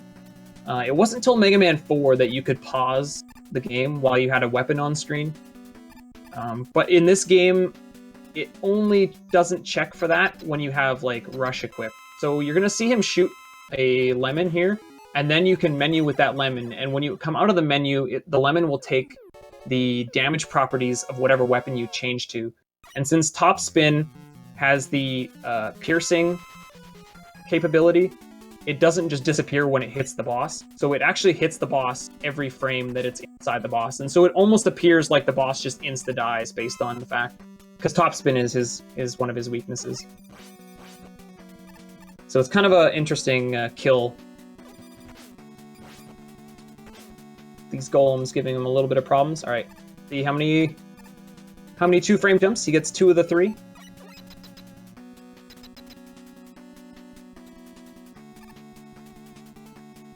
Alright, so we're into refights. This game has some pretty interesting refights because it wouldn't just be your typical, oh, just follow like with your weaknesses around. Because this game has a lot of soft weaknesses. In fact, a lot of the Robot Masters are weak to their own weapon. So you're going to see a lot of weapons used for a couple fights. You'll see that with the Gemini and Needle fights, as well the Magnet and Spark fights.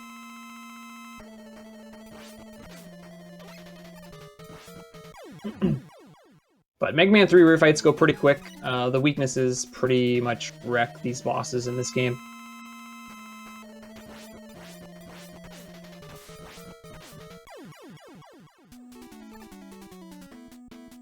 Let's see if he can get the prissy kill. Alright, very nice. And he can just stay on Gemini because that is also Needleman's weakness.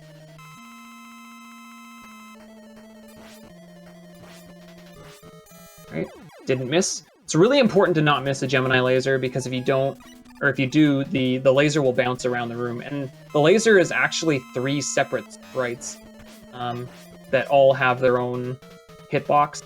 So it actually generates a lot of lag if you let it bounce around the room. Didn't quite get that 4th hit in at the right time, so he had to wait out a cycle because his health is not quite high enough to take a hit. Going for the dodges there. Alright, refight's done. Just 2 boss fights left, and that's it.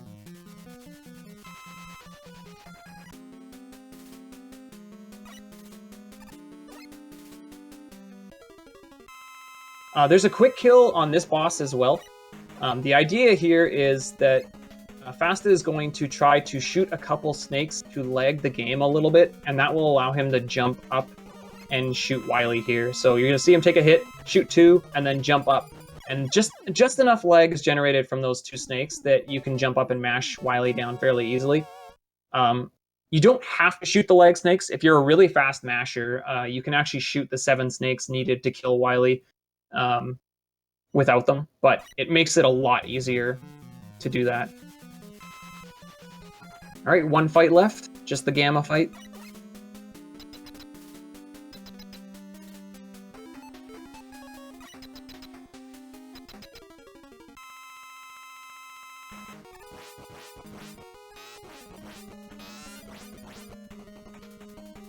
And he's going with Snake. And that's it, time. GG. But nice run there by Fasta.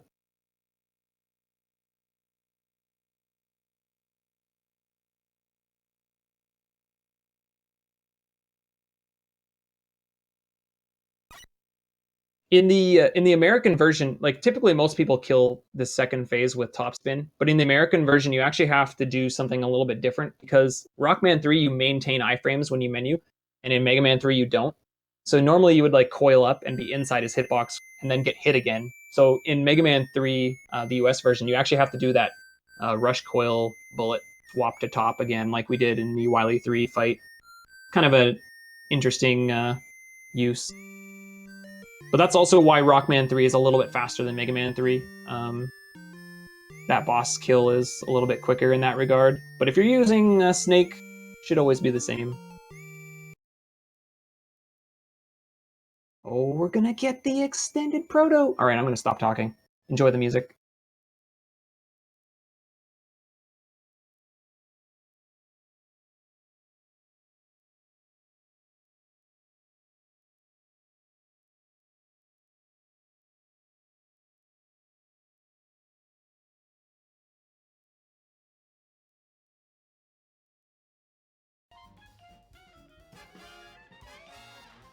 All right.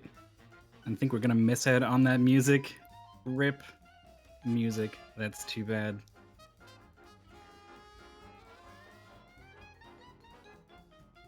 I just muted the wrong thing. I didn't want to hear my voice, and I was like, well, better mute my microphone. That's one way to solve that problem. Anyway, we're back on track here for Mega Man 4 coming up. It's going to be run by Chelny, whose voice you heard doing commentary for Fast at CC on that Mega Man 3 run. And so, as you might imagine, he's going to need a moment to get situated, and we'll do our best to switch over. But in the meantime, let me remind you, you're watching Best of NES 2017. 4th time we've done this thing. It's been a blast every single time. I hope you guys are enjoying it. And I hope Fast at CC doesn't beat himself up too much about some of those deaths in that run. He went for all the risky stuff, and you don't always get it. But I definitely appreciate definitely appreciate the effort and the boldness of going for some of that stuff. That's right, impossible game. Anyway, more Mega Man is going to be coming up, so you should definitely stay tuned. Chelny is going to be running Mega Man 4 and 6, actually. It's pretty rare for someone to have more than one of the main 6 Mega Man records. Well, back in the day, there were a couple people whose names you'd see on those leaderboards up at the top. I think Ohan might be the only runner to ever have 3 at once, back when speedrunning was not as popular, but now that it's grown and the series is so popular, it's very rare to see someone have both. More than one, anyway. Chelny's got 4 and 6. For now, we got 4. So we're going to throw it over to him in just a moment. I hope you're ready.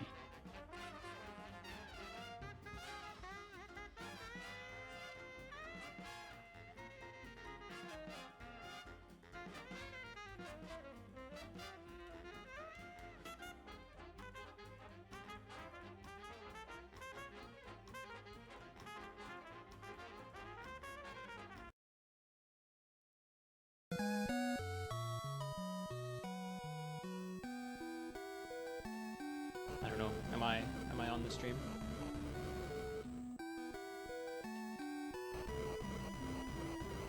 I do not know. Oh, I am.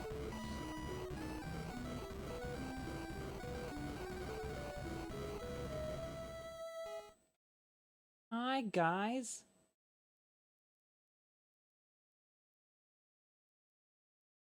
All right.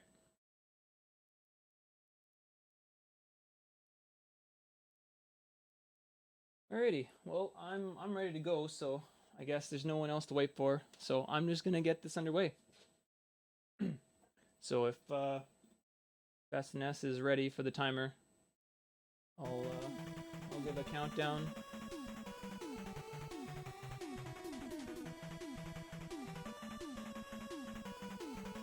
Good to go? Alright.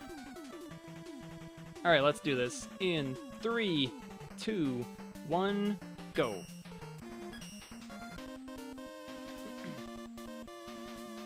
Alright, so again, this game has a couple routes. They're both very similar and very, very close, but Pharaoh First is a little bit faster. There's not a whole bunch of differences because the routes already converge after 2 stages, so it's not as intense as the Mega Man 3 route differences. Yo, we beat the fly. That guy likes to snipe you. And actually, if he does snipe you, it's bad because you don't get the balloon. And that's a pretty critical part of this speedrun.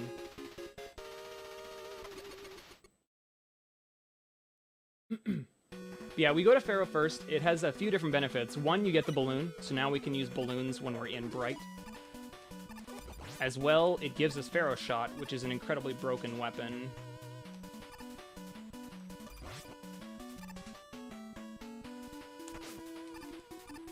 Yo, I accidentally shot, but we got it. It's a really tight trick. You don't have very many iframes to get across those spikes, so your jump needs to be pretty precise.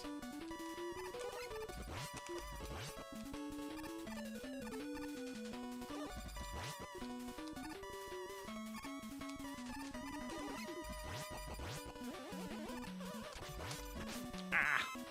Alright. That was an okay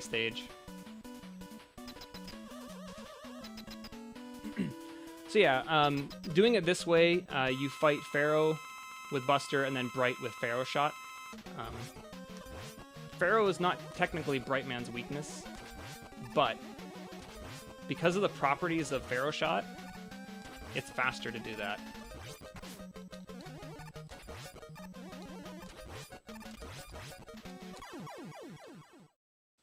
Basically, you can get two...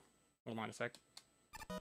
You can get 2 charge shots for the price of 1 by hitting with the charge above your head and then by releasing the shot afterwards. So it makes the fight on Bright a lot faster. Whereas if you go Bright first, you have to fight both Pharaoh and Bright with Buster, so it's a little bit slower. A lot of people might think, oh, well, Pharaoh Man is weak to Bright, so why wouldn't you use that? But unfortunately, you can only do 1 damage with Flash Stopper active, so it's a super slow fight.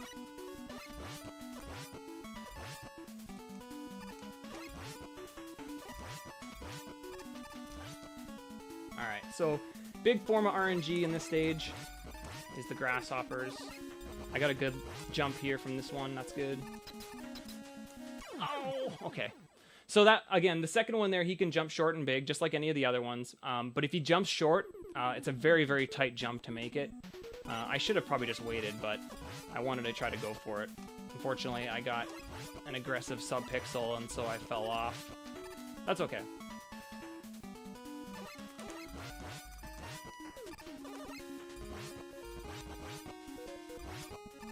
Oh, nice. Thanks for the 1-up. I'm not taking it, though.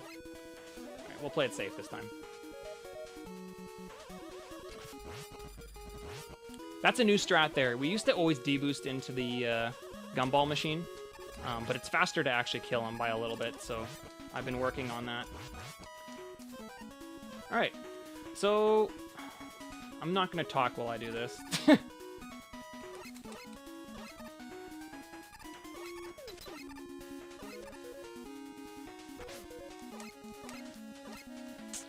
had to go for the backup there. Oh, okay. That's bad. That was really bad. I missed the slide when I landed on that one balloon. Okay, whatever. We made it across. We didn't die.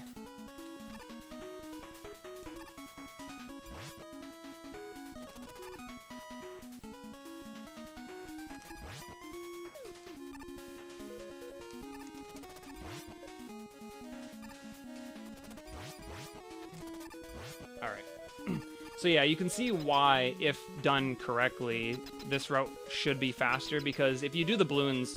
I didn't do the balloons very well, so I'm going to lose time for that, but if you do them correctly, you can save quite a bit of time, because you don't have to wait for all the grasshoppers.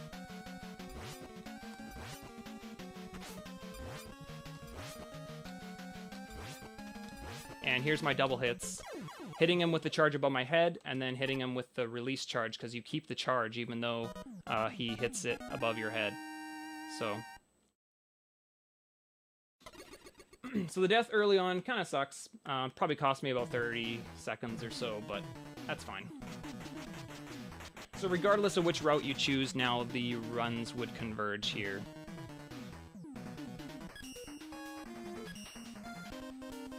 Gonna head to Ring. Ring is typically, I think, considered to be one of the harder bosses casually in this game. But thankfully, in a speedrun, there is 0 RNG in the fight. I didn't get the zip. Got the stiff arm, though. You're also finally starting to see the balloons in a little bit different way. I did it a couple of times in Bright, but you can actually place your balloons sort of in a wall, and as long as the sprite is still there and active, you can still jump off of it. So you see me actually do like wall jumps, essentially. And you'll see that a lot in the first 2 castle stages as well when I get there, and you'll see it in Skull as well.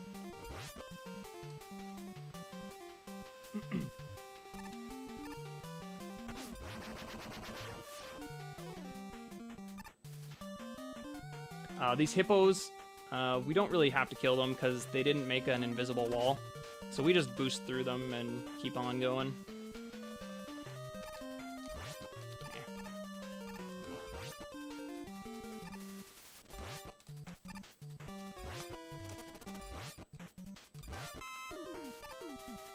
Alright, so I have 10 health, which is good because, oh, okay, I don't have 10 health anymore.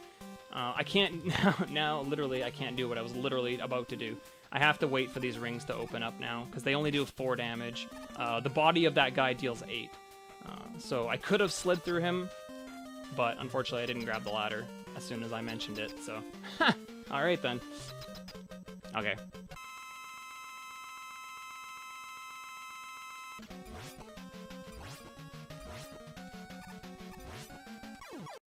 Alright, and down goes ring.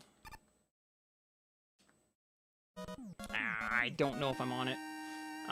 At the end of every boss fight, yeah, I'm not. You want to place yourself on a very specific pixel, and it will skip the jump up to the weapon get. So the idea is that if you get all 8 pixels, you're probably saving close to maybe 8 seconds across the run.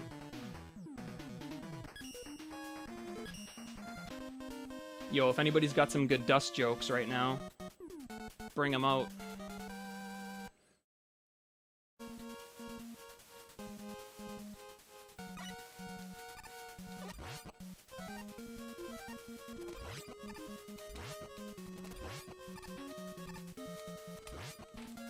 Alright, good first room.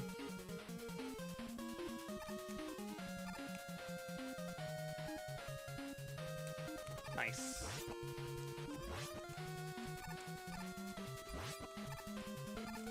Oh, that's a death. Have to be really careful here again, because with all this lag and stuff, I have to make sure that my jumps are on point. Otherwise, it's easy to fall off and die. Oh, slide, please.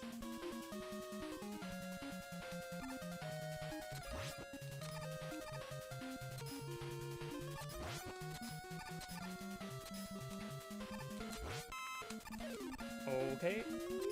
Woo, we just made that. That was really close. That was really close. Thanks, game.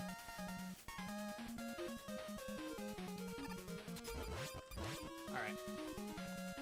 Gonna try to get under this stomper here. Hopefully he doesn't give me a low jump. Okay, good.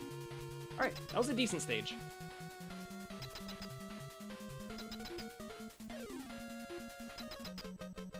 Okay, so Dust is one of the RNG type bosses in the game.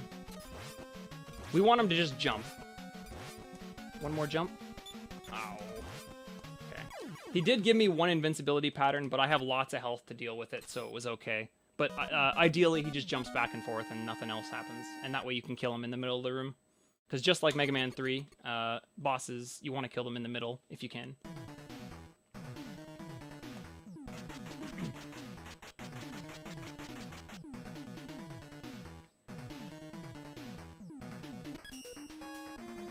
Alright, off to Skull.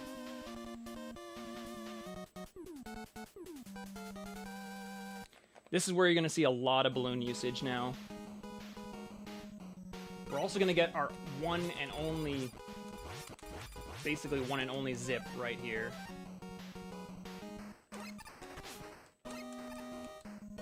By placing the balloon up high, when I take damage, it puts me in the ceiling, and then it zips me out. Little slow. No, late jump.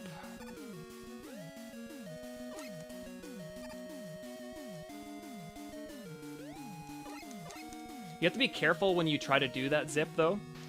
Oops. Because this game is designed so that if you're in a wall or a ceiling without iframes, the game will kill you. So if you don't get hit by that enemy, that zip will kill you. It's one of the dangers of using the balloon in the game, but only near the ceiling, really. It's not really a danger for wall jumps or anything.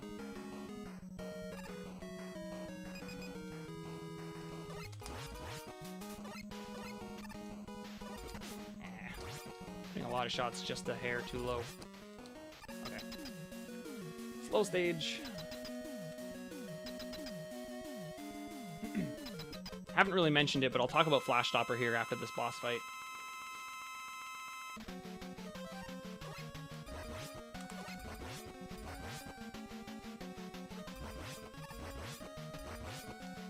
Decent pattern there. Skull, the only RNG really in this fight is how long he holds his shield up, so that was a pretty good pattern. But yeah, Flash Stopper is an interesting weapon. You're going to start seeing it pretty much the rest of the 8 robots here, in that it only lasts, it freezes enemies and allows you to shoot lemons for 5 seconds, but if you keep sliding, the countdown timer pauses. So if you can keep your movement really clean and smooth, you can effectively make a Flash Stopper last an entire screen, keeping the enemies frozen and out of your way the entire time. So that's sort of what I'm doing here.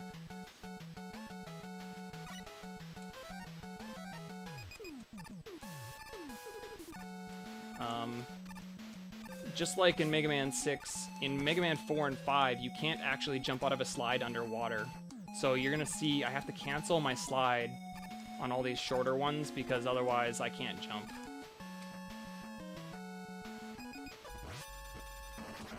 No lag bullets, that's good. Those whales have 14 health.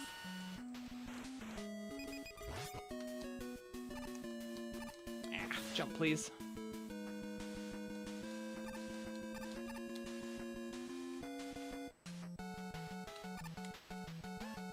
I missed my slide. Okay.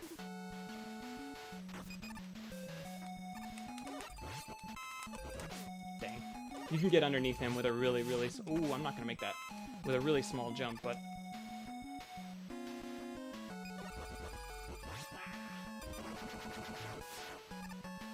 Down this pit is the wire, but for speedrun purposes, we don't need it.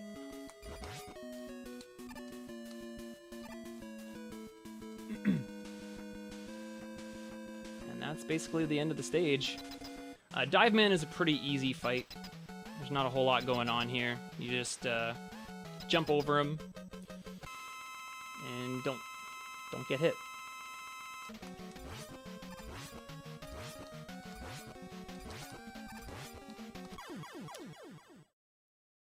Want to manipulate the bubble because, again, the fanfare won't start until the bubble is off screen. And if I jump to the middle of the room, I can actually skip the weapon get jump completely. And that's what that is there. You can do that in Pharaoh also, but it's a lot harder because in Dive it's a lot easier because there's water, and water physics, when you release the A button, you kind of hang there for a little bit. So it's a lot easier to time it.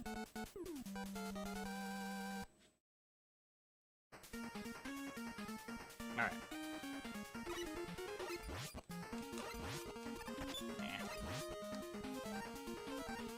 So again, going back to Flash Stopper. Drill is the boss you can lose the most time to in the game across both fights. Though I would argue he's not the worst RNG boss in the game. Square Machine is, and you'll see him in the castle stages. If I freeze these turrets at the right time, I can freeze them wide open. And that way I can kill them before they shut. So yeah, you can see why Flash Stopper is so useful. Keeps enemies that go invulnerable vulnerable, and just holding enemies in place to keep them out of your way is just so convenient. I'm not gonna get the one flash.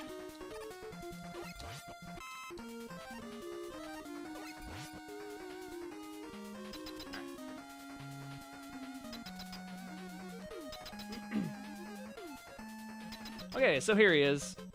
Drill. If he goes underground, you lose 4.3 seconds. So, ideally, he doesn't dive.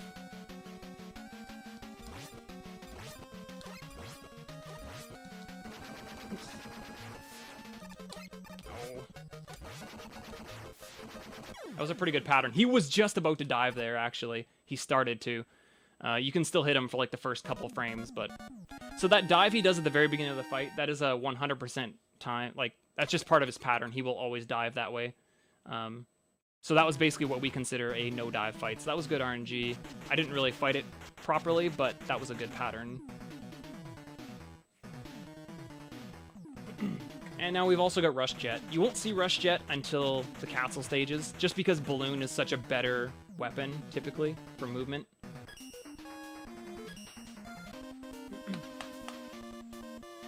This stage gives me feels.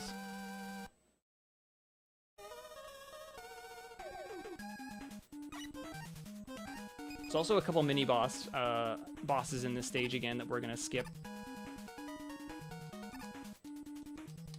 And we're gonna utilize Flash Stopper to do that. Missed my jump. It's alright. It's actually not that bad of a death compared to some of the other ones you can have in this stage.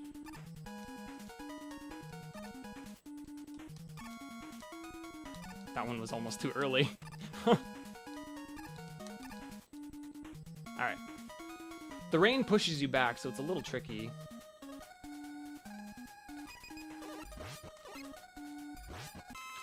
That's the worst drop in the game. It's very, very scary. Ooh, I gotta be careful. Okay. Oh, go, please. Alright, so here's snail number 1. I know he doesn't look like a snail, but what can you do?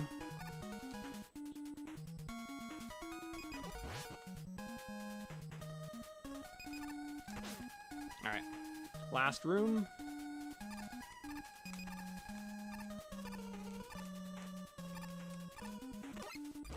Another little slide cancel there underwater, because I'm not able to jump out of my slide. But yeah, other than the death at the beginning, the rest of that stage was decent.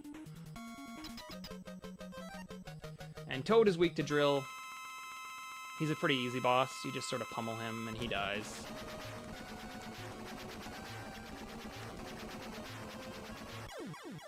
And yeah, that's 8 robots.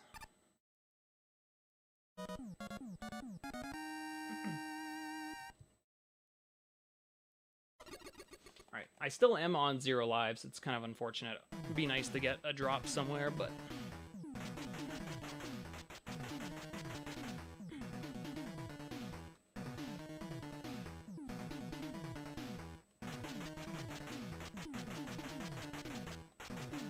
So we've also got Trusty Rush Marine now. Still not really sure where you're supposed to use that, because I don't know if anybody's tried, but if you've ever tried using Rush Marine in Dive Man or like Wily 1 or it's not useful in this game at all.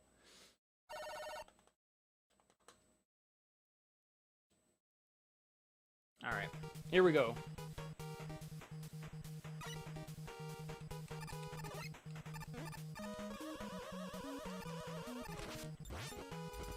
A lot of mashing and quick slides in this screen. These Slinkies have 6 health, so utilizing some charge shots to make them die faster is a little helpful.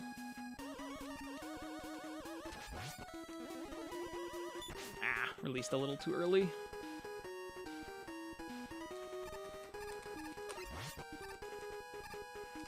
This room isn't too bad. You just gotta make sure your slides are as far as possible so that those pit enemies don't catch you as they go up. Yo, oh, well, we got the despawn, but I slipped off the balloon. Normally I would probably just balloon up there, but I want to save my balloons to try to show some stuff off. Ah. This is bad. Okay. We didn't fall, and that's the important part. Alright. So into the first castle boss. This is Mothra. He just sort of floats around the room. You just have to be careful not to waste any ammo, because his hitbox is pretty small. It's just the orb that flashes there. And weapons in this game, despite Ring looking like it's massive, weapons in this game are actually only 1 pixel in size. So even though the ring is like a whole tile in size, it's only 1 pixel big. And so that makes this fight kind of deceptive in how hard it is to hit the boss sometimes. You just have to make sure that your shots are very accurate.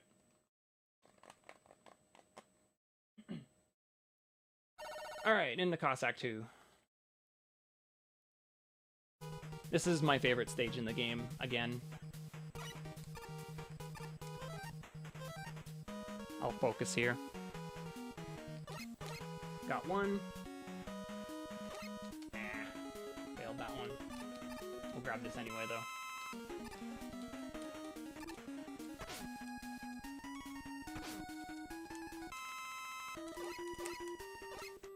Yo. Shoutouts to the cool kid triple balloon.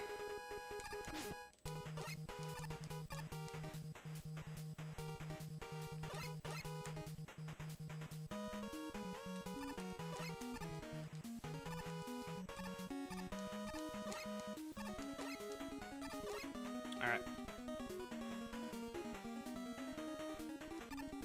See if we can get this one.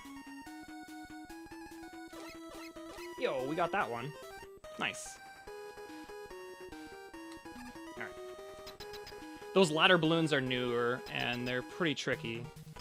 But happy I got the harder of the two. Alright, we got a bad pattern. Square Machine, like I said, this is the worst RNG boss in the game. He can do a 3-pass, 2-pass, or 1-pass, and I got the 3-pass, which is the slowest pattern.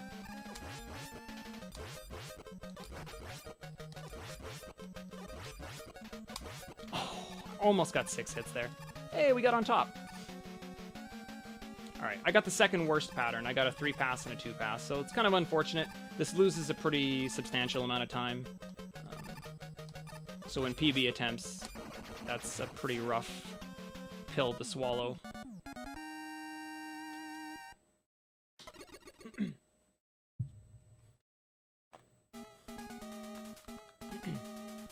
Note that I have one balloon left. I need to save that balloon for Cossack 4. There's a strat that I need it for that saves about a second over using coil, so it's important to make sure I still have that balloon out of Cossack 2. But yeah, here we hit the auto-scroller stage.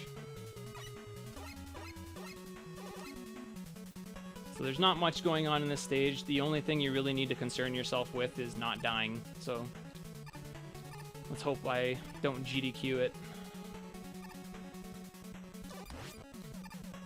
At least I'm playing on my TV this time, so it shouldn't happen. Really, the only thing you can do in this stage is prevent any additional lag. So there'll be certain spots where I just don't want to jump or move. And that's just to prevent additional lag.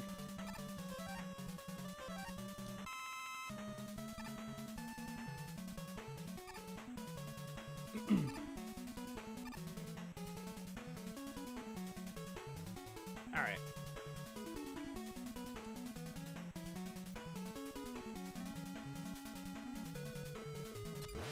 Okay. These drops right now, dude. I'm just gonna walk it. I don't want to fall. Falling there costs it a minimum of like 8 seconds. So you gotta be really careful.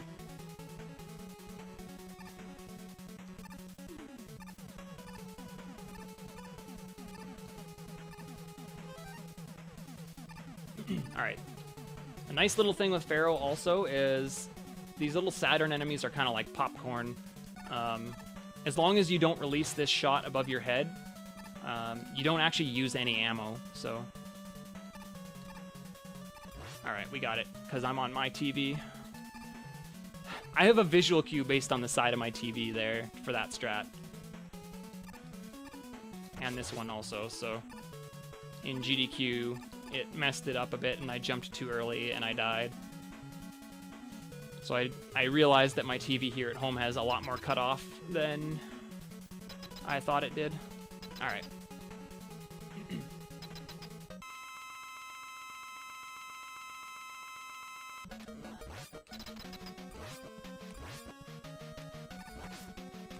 Alright. Got the double hit there. Got the good pattern. He can do another pattern where he shoots out 4 small bullets, and that's a lot laggier. It loses about a full second. But that's the good pattern, the big orb throw.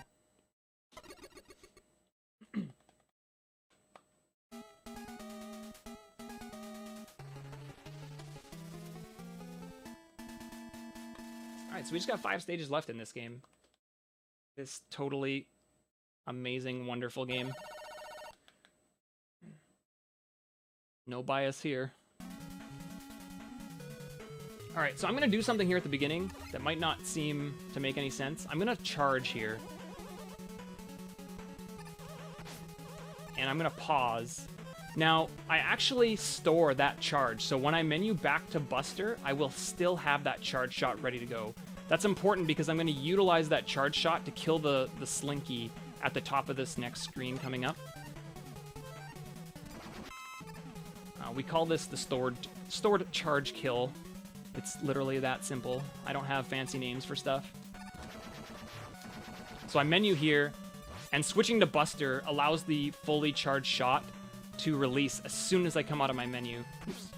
And kill the Slinky. You wouldn't think that'd be necessary because, look, Drill basically, it two-shot it. What's the big deal? Well, Drill's explosions are laggy. So if I can pause and remove the explosion before it goes off, I can reduce some lag and let the Buster shot kill it. So it's a really, really tiny optimization.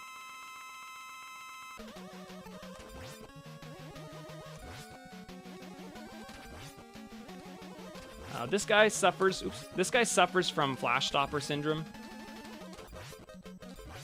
In that, if you slide, his horizontal movement stops. Oh, I didn't get the invisible sprite. Oh well. So it's really easy to hold Cossack Catcher in place if you keep sliding.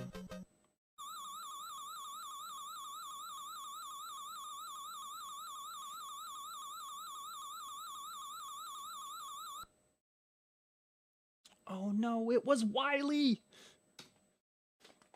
Guys! Guys! It was Wily!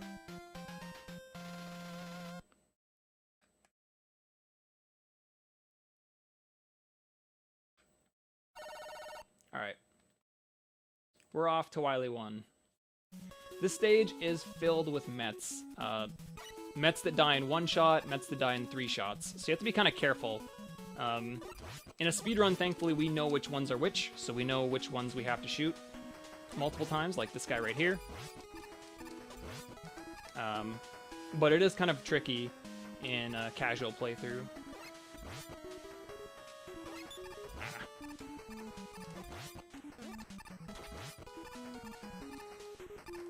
Again, we're going to get some more slide cancels here under the water of this next screen.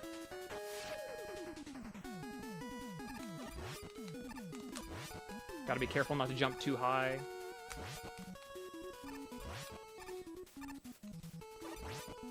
Alright. We're not going to do these Yoku blocks. Just like Mega Man 3, we're just going to fly over them. Oh, Jet is going to get usage now, because Balloon is gone. We have no Balloon left. Also, like I mentioned in Mega Man 3, the menu now in 4 through 6 takes a lot longer to load. Oops. I tried. So minimizing menus is kind of important also.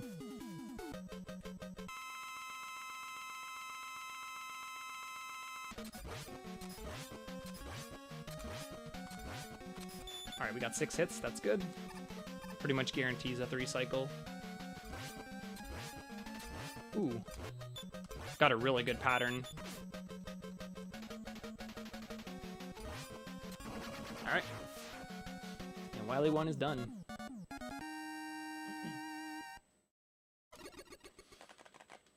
Just one more stage left, then refights, and then capsule.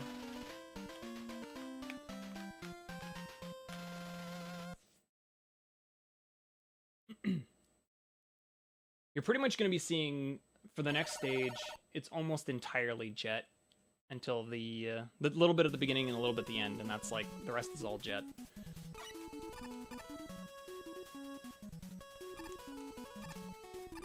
Oop, let go of the ladder.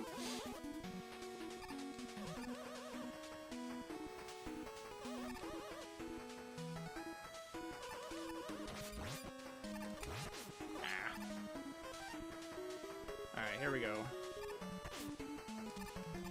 alright.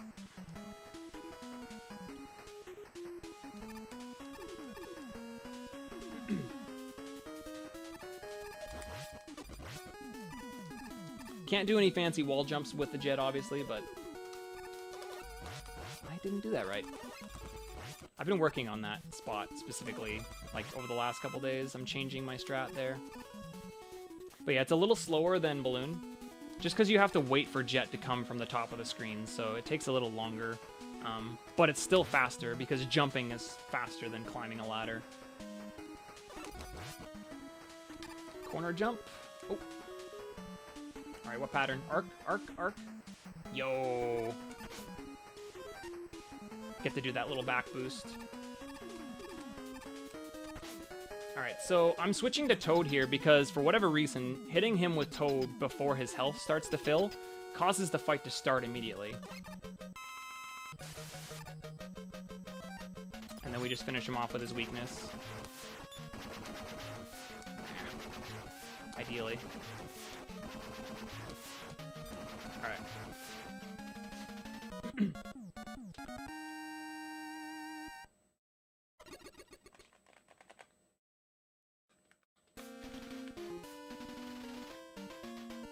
Oh yeah, I'm still on 0 lives. I forgot. I forgot about that, Baron. I wasn't scared at all.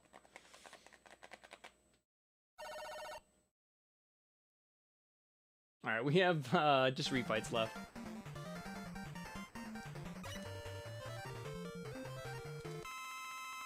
I figured I must have picked up one by now, but nope. I didn't. So we're gonna pick up some ammo.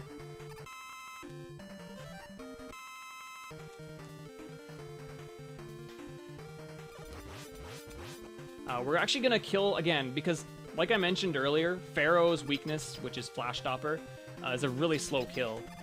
In fact, it takes like 33 seconds to kill Pharaoh with Flash Stopper, whereas it takes only 19 to kill him with Dust. So it's a lot faster. Dust does 2 damage, so you can kill him in 14 hits. Basically half the time, or half as many shots, basically, you need.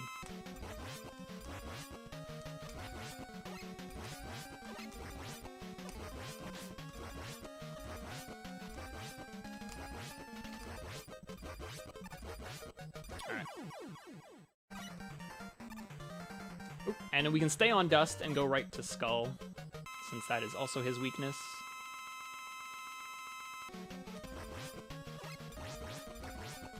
No, really hit. Really? Oh, that's bad. Alright. We're just gonna do that. I was too far away from him, so I caused him to jump into me as opposed to jumping straight up. I gotta be closer to him.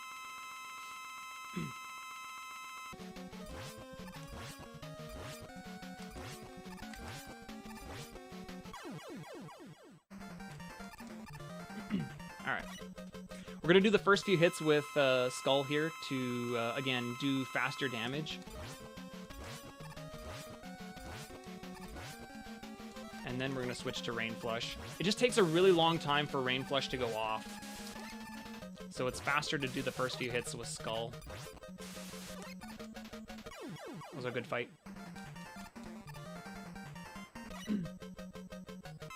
Again, another nice bonus of being on Rain Flush going into this fight. It actually does hit him underground.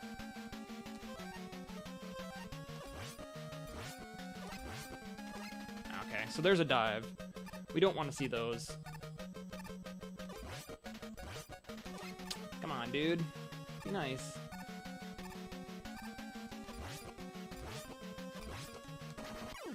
Alright.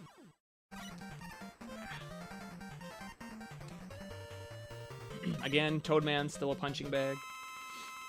Just gonna shoot drills at him.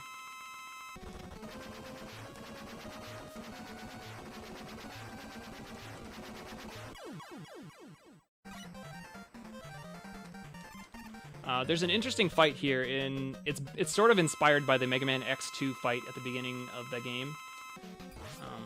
The boss is called CF0, and it's based on how you throw your small shots in between your charge shots, and that makes that fight just a little bit faster.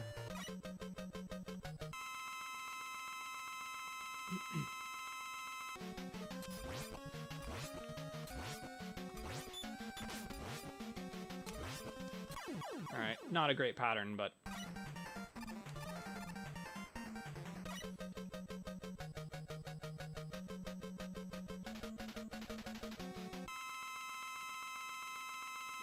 Alright, Wily Machine. It's got a lovely sound here. Just makes you all just want to go to the dentist, doesn't it? Gonna do the last hit with Drill. That actually, again, skips the health fill, like the Taco Trash fight. Alright. And just one stage left. It might 38. We'll see what kind of pattern I get. This run has actually been very good after 8 robots. Like, my castles here have been pretty reasonable, so I haven't died in castles, basically.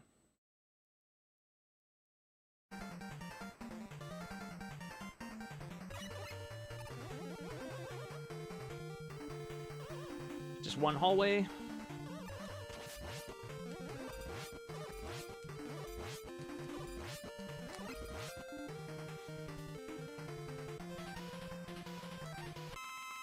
And again, utilizing double hits, hopefully, if he spawns in good locations.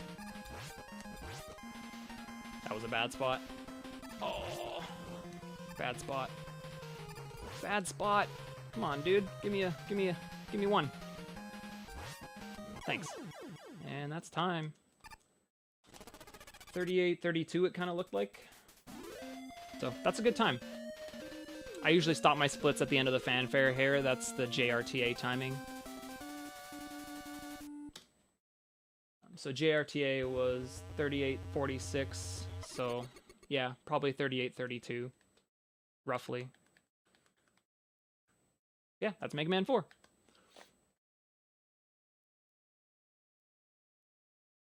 The objectively best Mega Man game.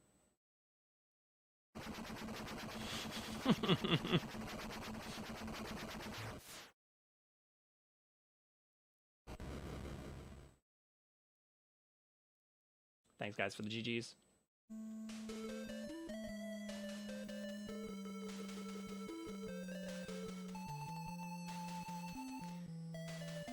Yeah, that's it for me. We'll see you for Mega Man 6. Prissy's going to be doing Mega Man 5 next, I think. This guy's really good. So, enjoy.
Alright, ladies and gentlemen, I hope you're ready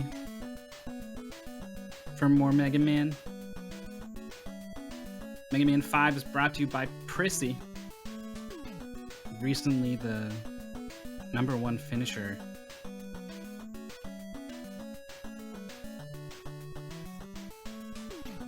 on the Big 20 race, number 7, that we had here on Best of NES.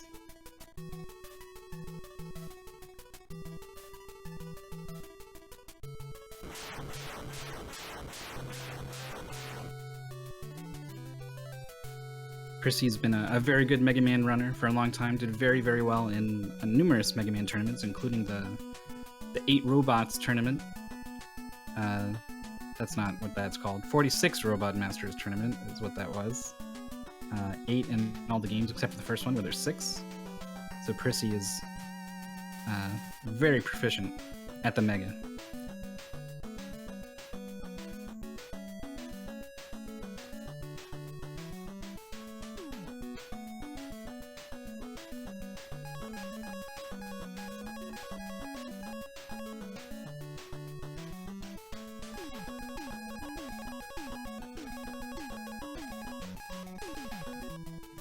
All right, I'm gonna count them down, you guys. Are you ready?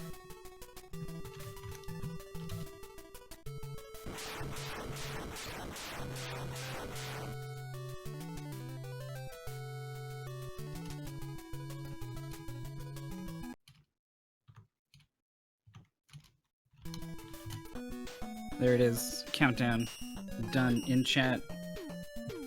Oh, and the delay. So small. Love it. 5, 4, 3, 2, 1, and he's off. Gonna be starting with Starman.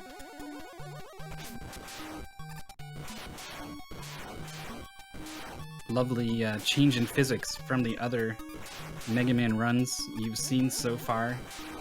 Then again, we've seen plenty of underwater physics, and that's basically what this is without the water sprites.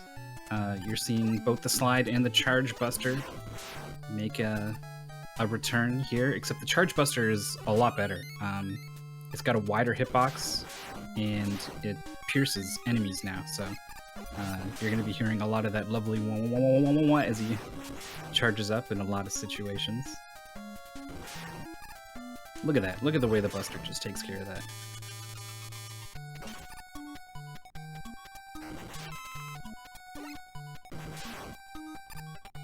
It does charge faster. That's Baron Haynes in chat. He's the world record holder for this.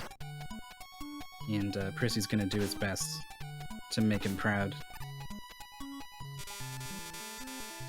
Coming up on the Starman boss. You're not the record holder. Becco Red. Ah, I forgot. Former record holder, Baron Haynes. Becco Red. Becco has been on a tear lately.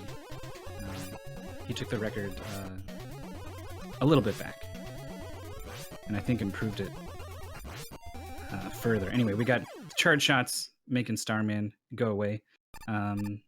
Getting those jump patterns, getting around his big open star circle thing is a little tricky.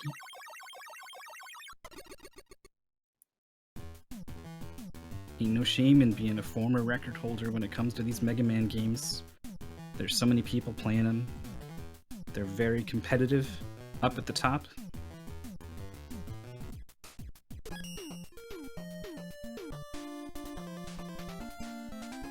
With Starman's weapon, we're now off to Gravity Man. We're into another switch in mechanics. Literally switching up onto the ceiling with the reversing gravity. The slide input changes from holding down to holding up, so it's really bizarre. It takes some getting used to, for sure. And we also get the super arrow. And this is what, in my opinion, Mega Man 5 is all about. The super arrow is one of the coolest things to come out of Mega Man. Combines a lot of attributes from previous things that you've seen in Mega Man games, like Rush Jet and Magnet Beam and things like that. But yeah, you get this arrow. Look how fast it goes. For a speedrun, that's amazing. You can use multiple arrows to climb up vertically very quickly as well. It does damage. Really cool thing.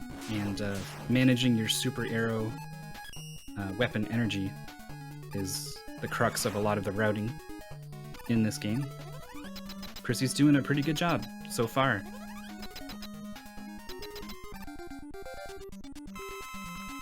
Only a minor hang-up or two. Gravity fight,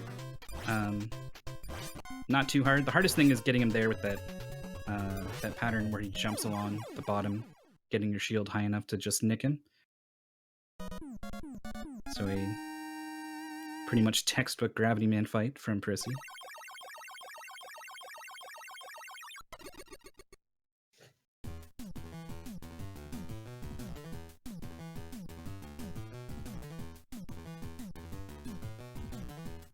We get the gravity hold item. It's the sort of screen clear item of this game. Kind of fun to watch everything get kind of thrown off the top of the screen. We're into Gyro Man now. I think we're going to be seeing Buster Strats in parts of it. Super Arrow, of course. Getting the 2 arrows and the 3rd one on the top of the screen. Nice job. Gonna be able to get all the way across. And just enough to refill the ammo.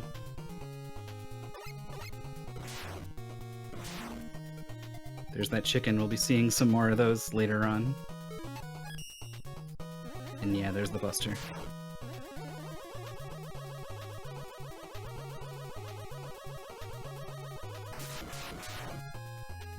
I think at one point in time, Gyro Man used to be a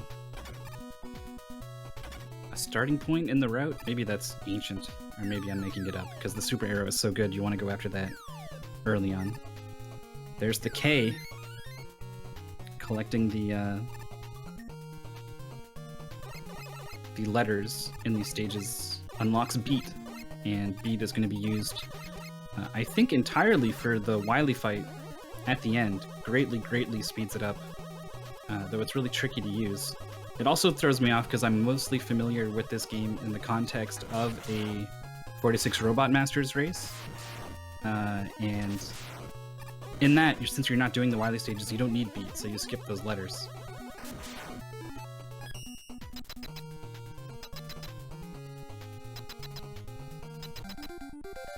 We got Gravity Holdout. The Gyro Man fight, not too hard when you've got this screen clearing attack. You just need to make sure you don't use it too early while he's still in his iframes, and Prissy has a pretty much perfect fight there.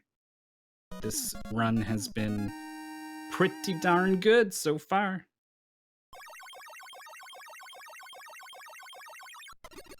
Oh, is it a task thing, Gyro first? Is that where I'm getting that from?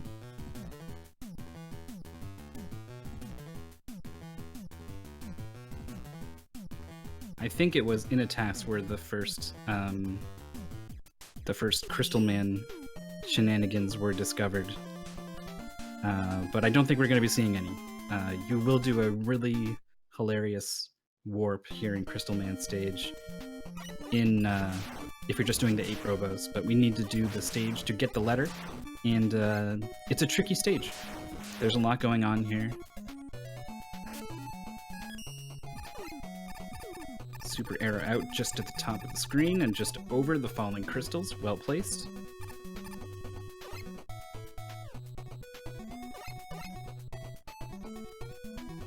Man, Prissy is on point today.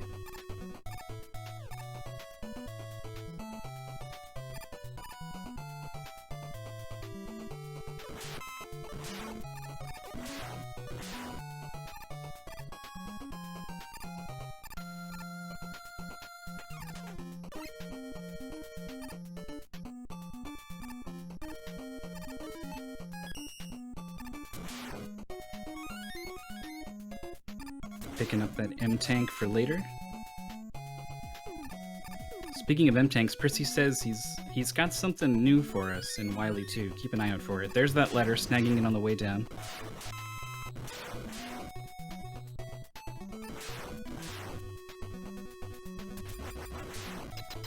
And now we're into the Crystal Man fight. Weak to Gyro's weapon.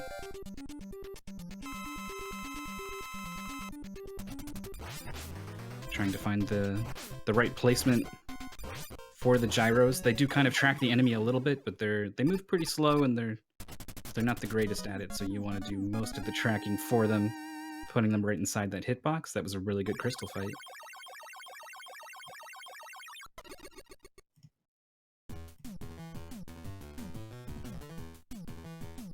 Four robos down. Prissy showing no signs of slowing.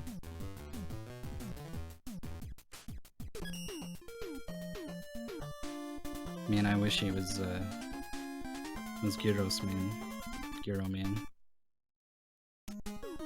Don't make me hungry, I got a long shift going on. And Prissy certainly doesn't need that distraction either. Buster out on some of these tigers. Their hitboxes are really weird. They just lurch forward as soon as they jump. It can be pretty hard to deal with, but Prissy's doing a great job so far. This is an instant death spike crusher thing. And it does get to the edge of the screen before the next one spawns. Very important, very well done. Prissy has not been holding back with the strats and has been executing all of them so far. Doing the little dances on the super arrow. It has enough to get up high over these enemies, and then, yep, clears them.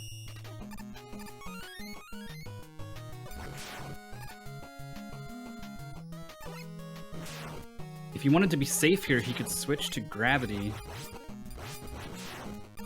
for some of these missiles. Gonna be going with a damage boost.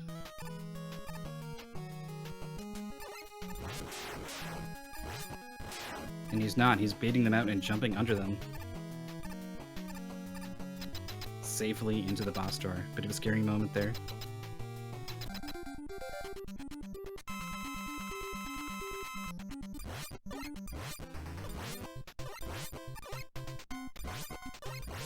Baiting out these long distance Napalm Man attacks. If he does the upwards attack that you see there, that's a little harder to deal with. So Prissy doing a good job keeping a distance from Napalm Man, and that's another good stage, good boss fight. This run has been a real treat to watch so far.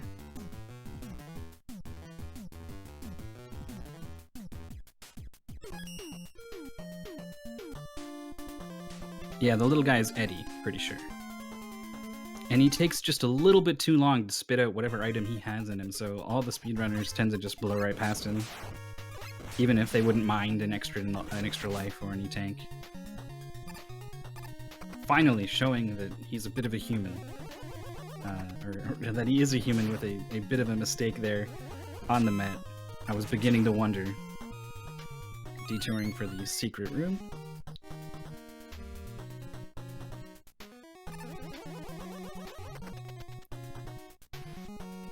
I think this is...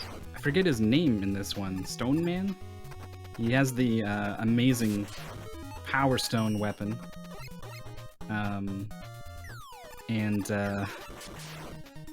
It's not as good as the Dreamcast game with the same name, if I'm being honest. It's pretty unwieldy. And we'll see what kind of strats Prissy goes for on Chargeman, who is the boss, whose weakness is the Power Stone. There's actually a ROM hack that's just Power Stone. You don't have a Buster, you have the Power Stone for the whole game. But first we gotta beat Stone Man. Moving really well through the stage so far. As he takes just one little hit there. Not interested in any E-tanks.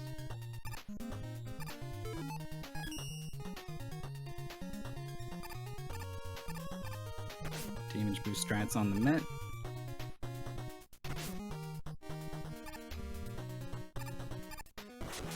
Ooh, sneaks under the bouncing Met there. Nice job. And now we're into the Stone Man fight proper. He just kind of jumps around. It's really not too much to worry about, although I don't think you necessarily have to be going underneath him back and forth the way Prissy did. That was a very entertaining kill. Baron Haynes pointing out he's doing some frame-perfect stuff here. There it is, Stone Man down, and thank goodness we finally have the Power Stone. I don't know why routes don't come here early enough to get this super powerful special item.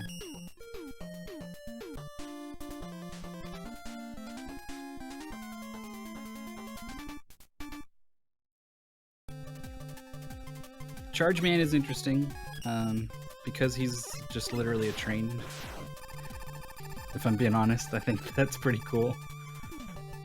And they didn't just call him like Train Man or like Choo Choo Man, he's Charge Man. They made it work. Super Arrow placed well in this screen. Pretty hard to find the placement of this, especially because you can line it up on the previous screen. So looking very well. And now we've got a chicken room coming up. I don't know if Prissy has said who he dedicates this chicken room to. Oh boy, we've got we're gonna have a commentator join us midway through the race. Dark Terex, are you there? Yeah, hi. Hey, what do you think about this run so far? He's been killing it, from what I've seen. Yeah, man. I'm glad we got a little more expert knowledge on the commentary side. He actually got a drop right there, actually. I'm not sure of the pixels. It looks like he got it. Awesome. So, sorry, not to cut you off. That's really cool. Right at the end of the stage here, if you get a drop to be able to refill your super arrow just slightly, you are able to use that super arrow right at the end and go faster, but you only have like 2 pixel wide area to actually place that arrow at. So, now sorry. Charge Man fight is going on, trying to find the placement of these stones, using the pause cancels to get rid of the stone so that you can actually fire it again. So it got away from him just a little bit. But he's doing a good job of cleaning it up and moving on. Mm. I sent you a thing on Discord that will give you a better thing to watch so that we got less delay. Yeah. I'm on Cool. the VLC. That'll do it too. Perfect. Yeah. All right, we're moving on to Wave Man. Are we going to see a boat skip here? I would expect to. I'd be surprised if he didn't, to be honest. It's definitely his MO. Yeah. Alright, so right here is going to swap to Charge Kick. That's going to allow him to slide through all these little water spouts that go through without taking any damage, and therefore not slowing him down.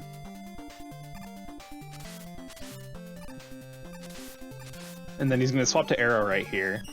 And he's going to try and do a rather fancy trick here to skip this mid-screen, or rather go through it a little faster. Oh, I missed his arrows. That's alright.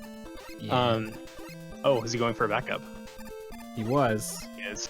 Is able to sort of make it work. Oh, he got it. Awesome. Alright. Sick backup. Alright, so And now there's he's going to the go for arrows. the boat skip. Yeah, he got it. So, what happened there for the boat skip, there's a small cutscene that plays after you get close to the boat. And if you fire some super arrows, slide off of them, and then jump into the screen transition, you are able to skip that entirely, and you have free movement on top of the water. However, if you mess that up and you land on the water before the screen transition, you actually soft lock the game. So it is a bit of a risk, but it's not too hard to pull off either. So, but man, that backup, I'm so happy you got that. That was awesome. So I'm not sure if you went over this. Mega Man 5 has enemy iframes for like regular enemies rather than just bosses, so you can't just like mash through enemies. You have to time it slightly, space it out a little bit in order to kill them. So like when he's fighting that big Octo there, he can't just mash into him because it won't deal damage on every single shot. He's got to time it a little bit. But that was a sick Octo.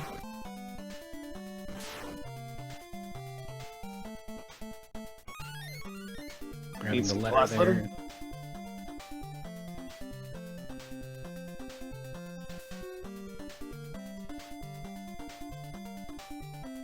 Also, he's able to stand off screen as you saw there, and once the screen trend, he started the screen transition a lot sooner because he was right at the edge of it.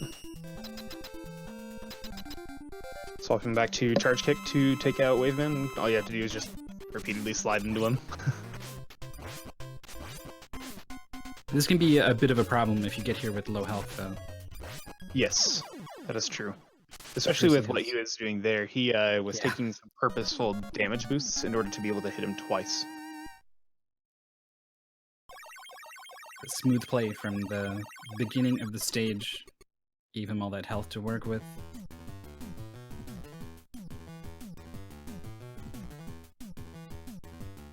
So that was an 8 robos. Did anyone catch what the 8 robo time was? Because he's definitely on a good pace here. Say I've got the other pause now, so.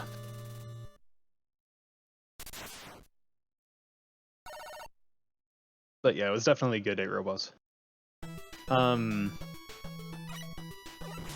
the castles for this, the Darkman stages. You're gonna see a lot of jet usage come into play throughout these stages. First coming up here at the end, I think this screen. Yep, right here. See if he gets the trick. Crouching Tiger, Hidden Rush Jet, you got it.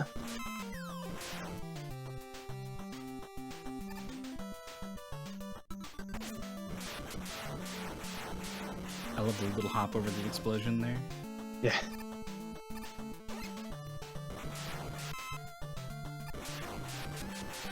Yeah, he's just not going to swap off Jet because, that's slow when you can just fire that stuff anyway.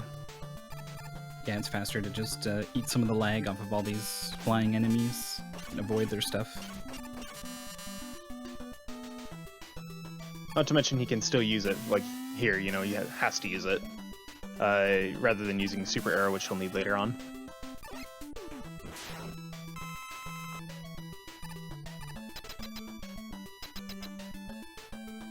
Alright, that was an excellent, other than that one hit he took at the beginning, that was an excellent Dark one.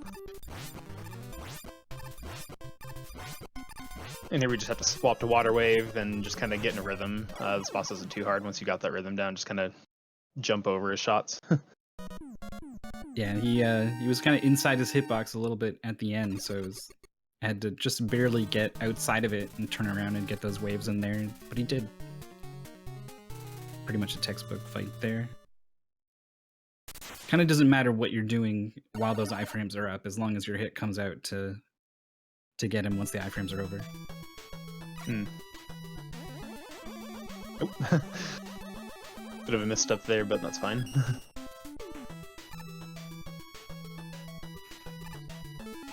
And again, you're going to swap to Jet.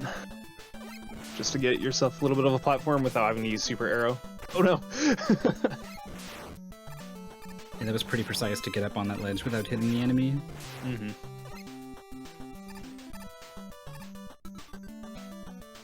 You can drop down, but has to be careful not to hit those spikes on the way down since you can't see them until the next screen. Classic Mega Man. Mm-hmm. You get that screen transition, that like 1 second to be like, oh no! Oh, one other thing to note here, the reason that he didn't actually charge up for those last 2 Crystal Joes, in Mega Man 5, your charge does not actually charge while you are sliding. So, it only works while you're in the air or while you're walking. So there's not enough time to kill that second Crystal Joe in that area.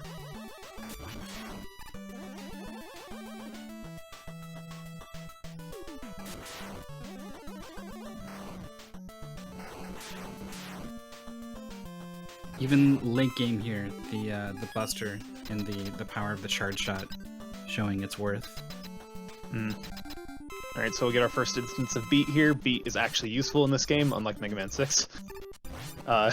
Beat will attack bosses here. All he really has to do is just stand there and Beat will do all the work for him.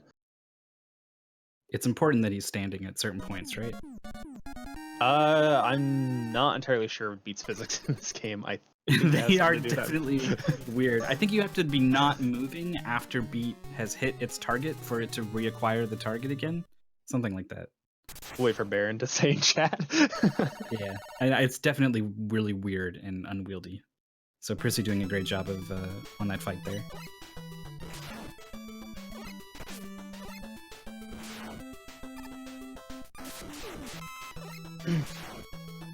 Ooh, that was kind of a scary drop. Small drops are the worst, like right when you're headed towards the pit, because it'll throw off your timing just barely, and so it's kind of a scary one.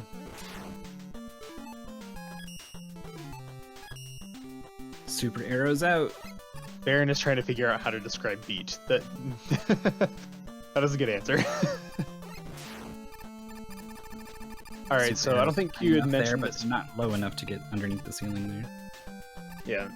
I don't think you had mentioned this earlier. With Super Arrow, the reason that you kind of see him doing that dance, he's just trying to like walk off the front of it, because when you stand on the Super Arrow, it'll just drain the energy. And he also needs, right there, he swapped to Coiled after taking a hit from the enemy, or the enemy taking the arrow from him, so that he could do that trick right there and use the 2 arrows, because he only had enough ammo to do that. But anyway, like I was saying, with Super Arrow, the reason he's walking off the front of that is because that'll conserve ammo as you're in the air, like just enough to be able to use it again in certain areas. Makes a huge difference. There's a lot of that in the Yes. Mega Man games, jumping off of whatever thing is carrying you to preserve Right. its juice. Just barely going straight through the propellers on some of these enemies. Mm-hmm. Alright, so Baron describing Beat. He attacks when your X and Y movement are still for more than a frame. Yeah, so when Beat returns, Only to when you, he's at your you need to, yeah, when Beat returns, you need to make sure that you're not moving it for just at least a frame, and that will get Beat going again. Gyro's doing good work on that boss. One more down for Prissy. Yeah, that was a really solid stage. The unfortunate that the one thumper took his arrow and he had to use the coil to jump up, but you know, he made it through, got all the tricks still. Solid. Yeah, Prissy has started off this run nailing everything, and then when he finally stopped nailing everything, he started nailing all the backups. So, in that sense, he's still pretty much good. Couple of missteps in the tower there, but you know, not too bad. Something about that seemed off. I don't know. I don't know if I trust this guy. Oh no. I completely trust him.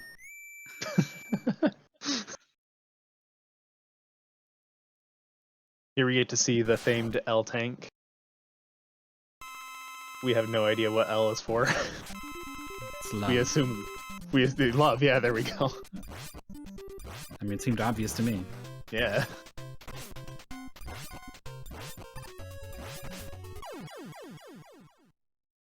So the imposter has been defeated. Thanks to Beat. You see, Baron was with me. I swear that was the real Proto Man.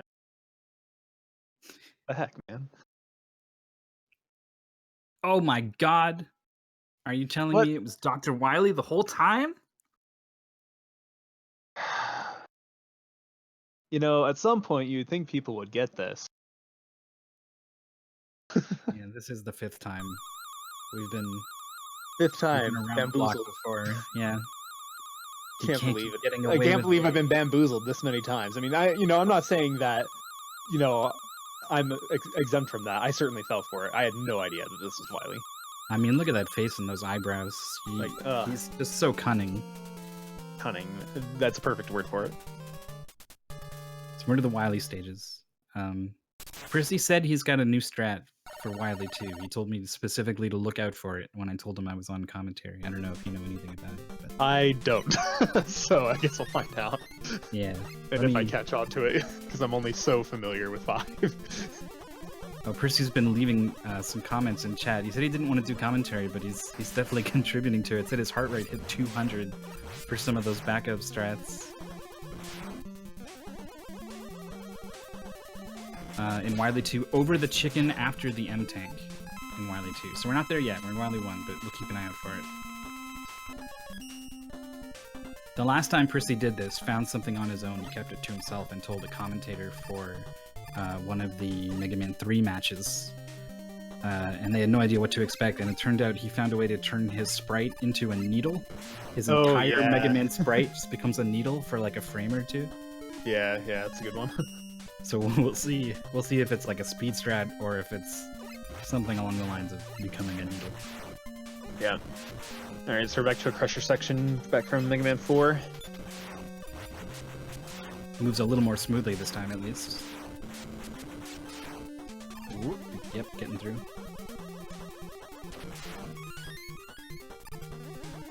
MM5 reference. That's right. Mega Man 5 has the drop rate of the extra lives pretty darn high. I think actually it's pretty high in 4 too. That's got to be it right there. I don't think at least I don't. Oh wait, no, you said it was in Wily 2. I don't think I've seen anybody kill that, and maybe I'm just haven't paying attention. Well, maybe he meant Wily 1. He did just do there was a chicken. Either way, Percy's showing us some cool stuff. Either I haven't paid attention or no one's done that. No, it's back up. Okay. Yeah, he was pretty that's low on unfortunate. life there, unable to get on top of that second piece of this weird totem boss. Yeah, Big Pets as he's called.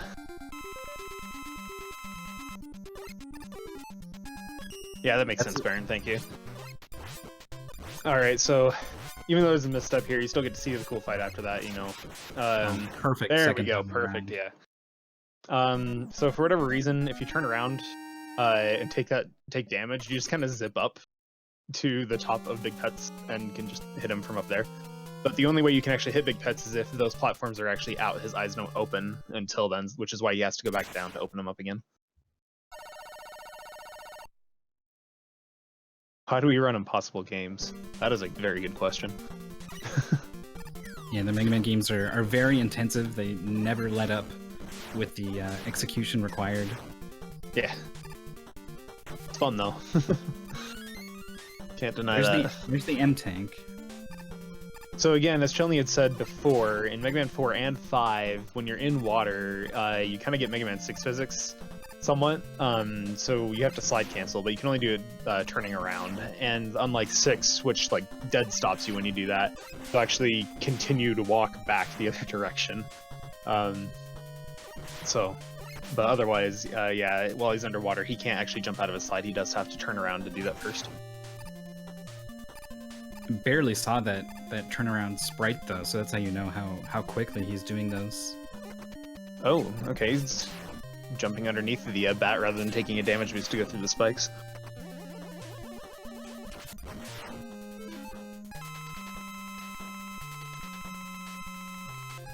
Darkman jump, yeah. Oh, that was the chicken. I think he was going for something there. Yeah.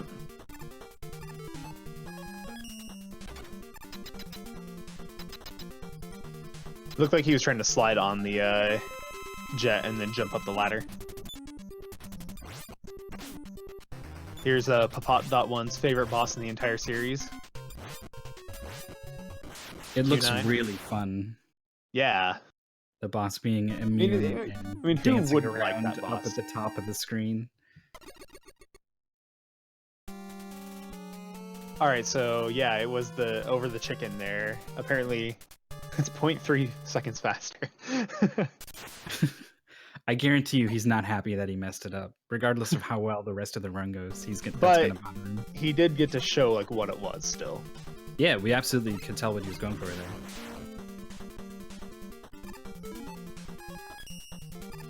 Alright, so here, he's going to start off with Napalm Meth in the refights. And this is the only refight we're going to fight. Also, something curious that not many people know for some reason, like, for whatever reason, Napalm Man only takes 3 damage from his weakness rather than 4. He's the only boss that happens with.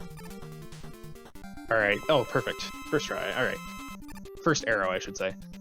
So basically, when you line up with a specific pixel, or a specific rung on the ladder, you fire an arrow and then you get on top of it and you basically just have to slide and then wiggle back and forth until it lets you into the wall and it puts you through. So right here, Almost very there. nice. Yeah, double hit. Yeah. You can read Wily somewhat. He can either move either 3, 5, or 7 times, and if you read him correctly, then you can get a double hit in on him. So like right here, he's going for a 7, so he should be able to get another arrow. Yep. Perfect. Beautifully done.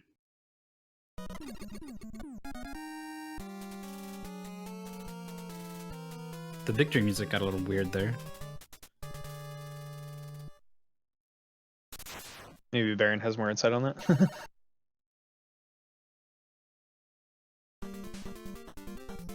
But that was a very good press fight.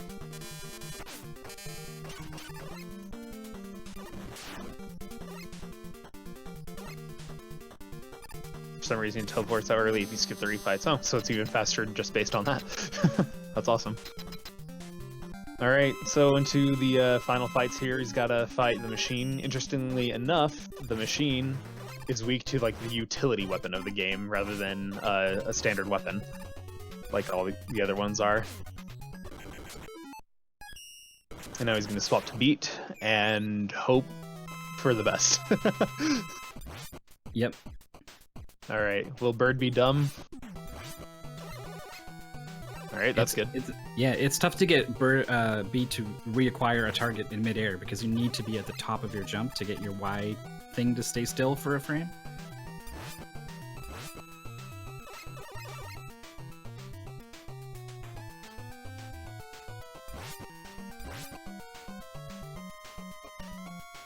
Good fights so far. Oh, just barely missing the hit there.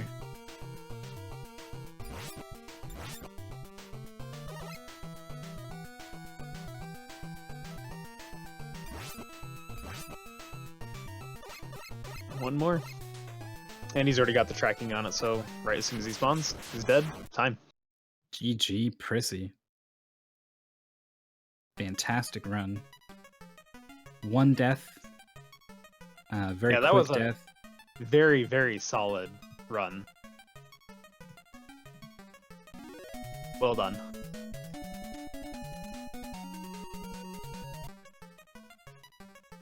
I knew it. That makes him a little sad that he missed that trick. How can he do such an amazing run and then feel a little sad? That's Prissy.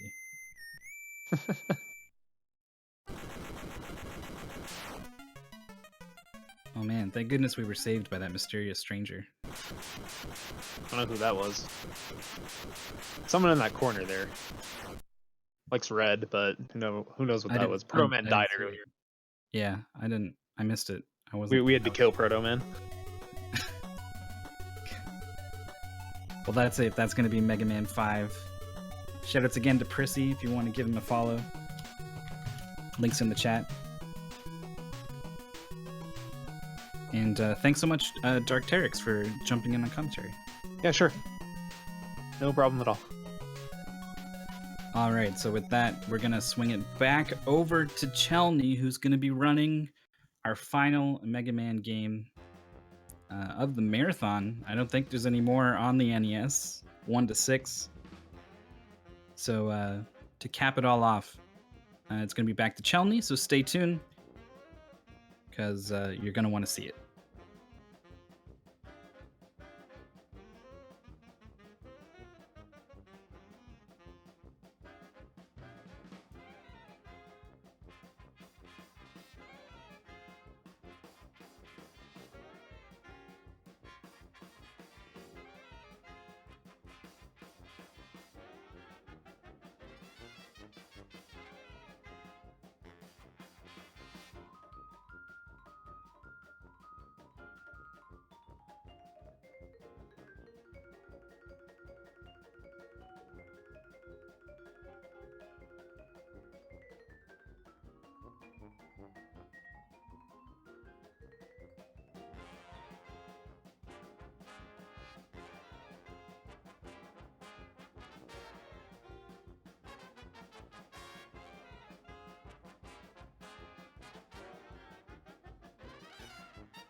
Yo, I'm back.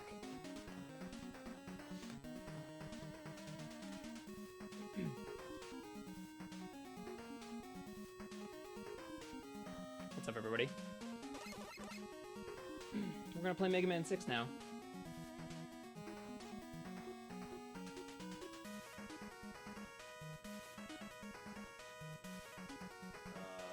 Hopefully...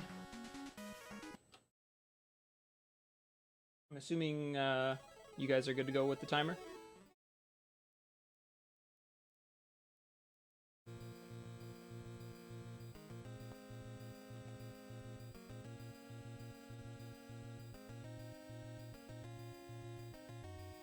Alright, cool.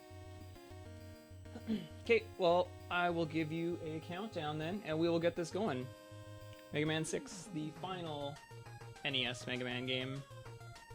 The villain right there, Doctor Mr. X. Alright, let's get this going. 3, 2, 1, go. Oh, I already missed my first input. It's off to a good start. Alright, so I want to thank Papat.1 for playing Mega Man 5 instead of Mega Man 6 this year and not beating my PB, because he will regain the record in this game at some point. So it was nice of him to allow me to do one run of this game in Best of NES before he takes the record back. For those that don't know, both Papat and I have 3357s. Mine's about half a second faster than his.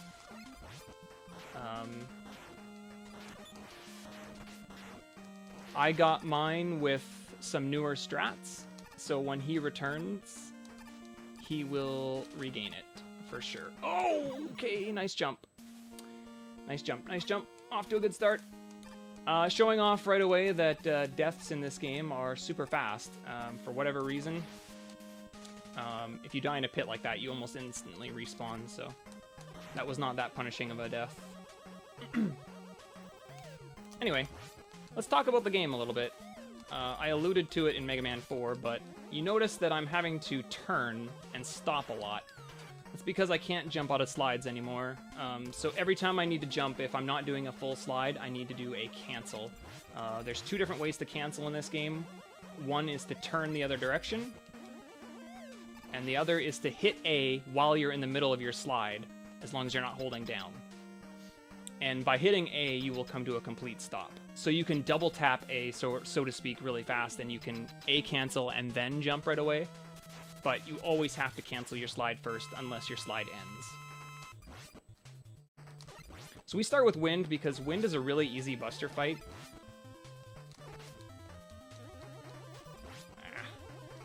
Dan's buster.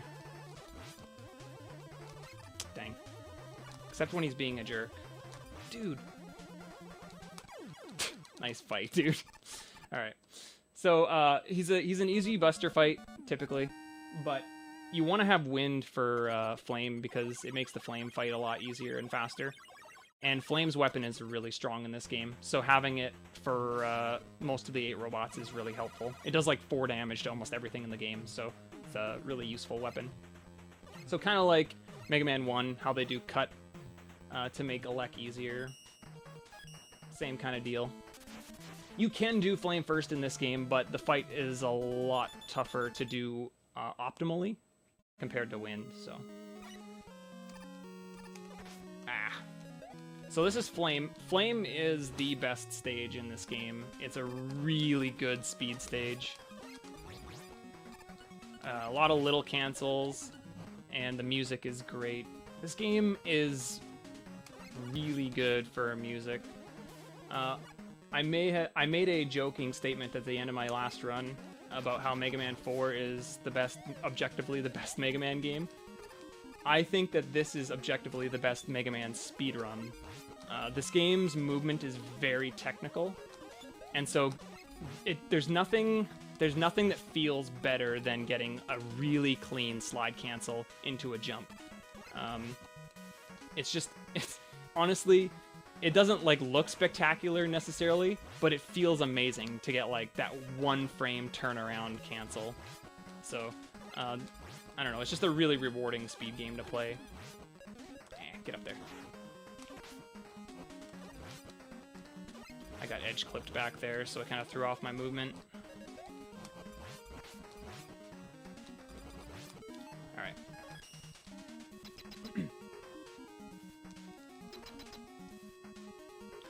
So that stage, like you noticed, I was on Buster the entire time. You can do this stage first, but it also means you have to do Wind last. So it's kind of a scarier stage to do last, too.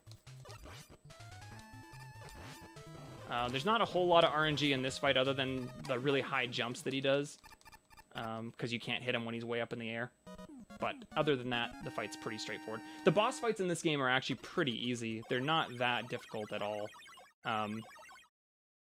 It's all about the movement, because the faster you want to go, the harder this game gets.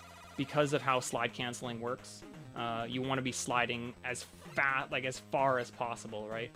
So it's kind of a tricky speed game in that regard. All right, off to Blizzard.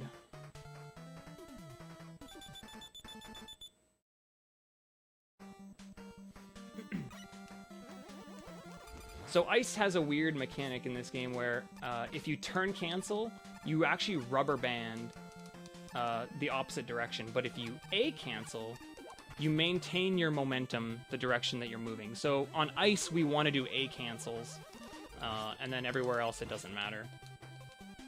So there's a lot of A canceling in this stage. Oof, just snuck under him. All right, we've got the sub coming up here. See if we can get the one cycle. Ah, okay. I actually got it, and then I just jumped like way too lightly. All right, so I'm on my last life again. What better way to go for this? Actually, you know what? I'm not going to, because I don't want to get margarined.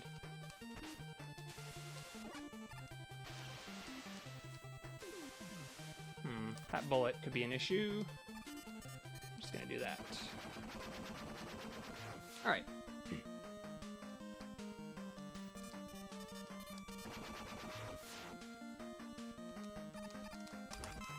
Ah, that drop ate one of my shots. Okay, that's fine. Not going for the fancy sub-pixel jump. All right. So Blizzard's a pretty simple stage. It's just a little bit tricky. Again, a lot of really small slides, and if you want to go really fast, you just have to be like super cautious, because every jump, you don't want to be doing unoptimal like large jumps. So.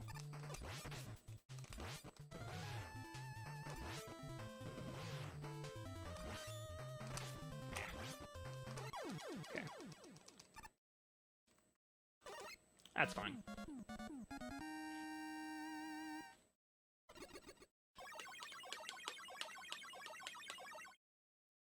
Okay, so 3 stages down. The benefit of doing these 4 stages first, too, not only do you get a good weapon out of Flame, but you also will get POW and Jet.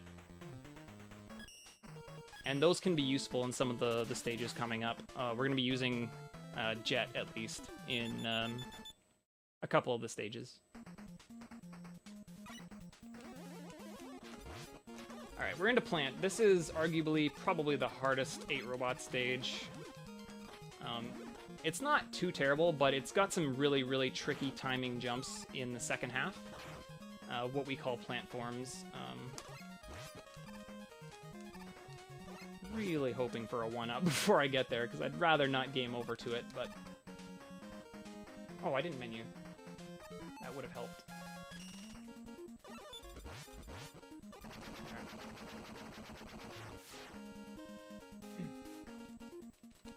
Get up there.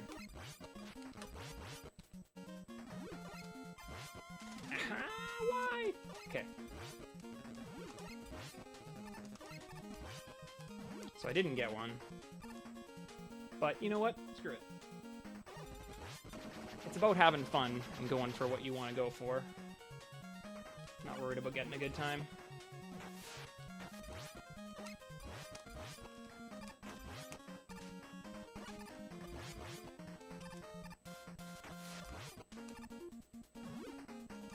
Alright. Still not out of it yet.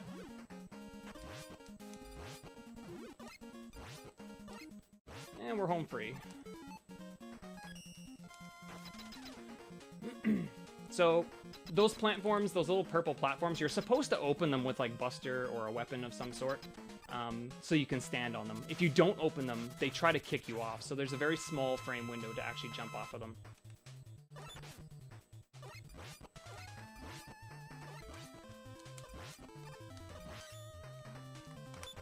Good fight.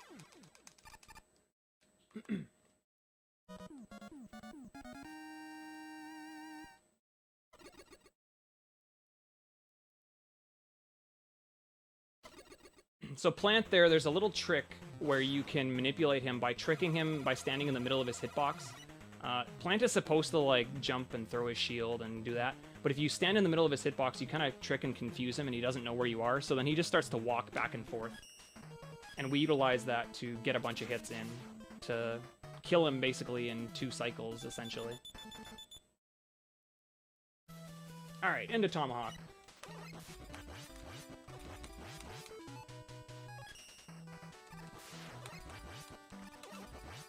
Good first room. I went too fast! Okay. So again, seeing why like Flame is gotten early, it's such a powerful weapon. Like I'm gonna use it for basically this entire stage. It's so strong.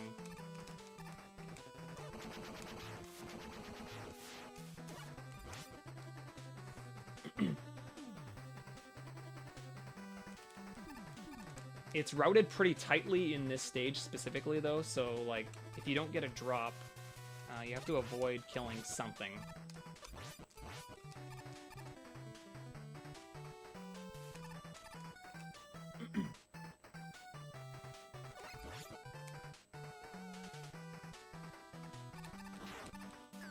Alright, one more mini boss.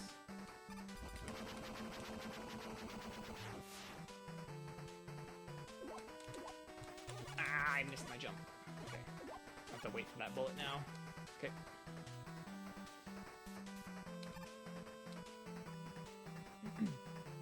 Into the last room. That's kind of sucky, but we'll play it safe. Okay. So Tomahawk is kind of tricky because you have to fight him with Plant. Plant is the shield weapon of this game. And you have exact ammo. I got the second best pattern. Oh, and leggy if you don't hit him with it. Aha! Nice. Okay, so it's a little tricky. It's hard to do this fight damageless. Typically, you always get bonked a couple times.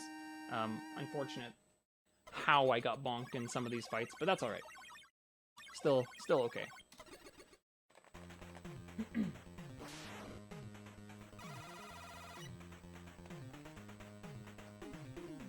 So we're going to go into Yamato now. Yamato is the stage I was talking about where we're going to see some jet usage.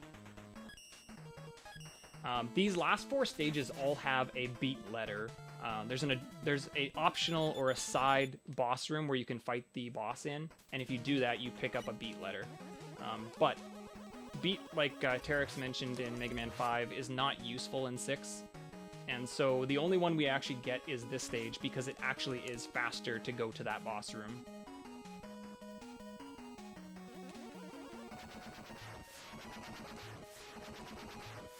It's the dragonfly!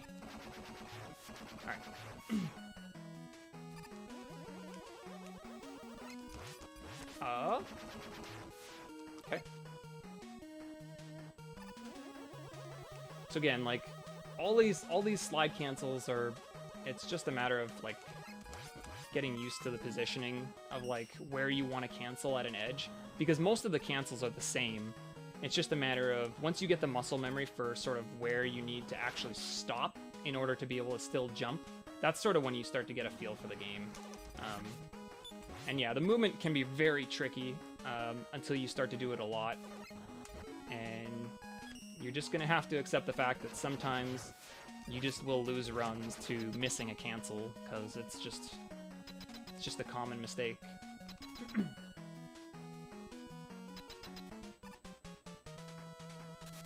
Alright. Here's Yamato.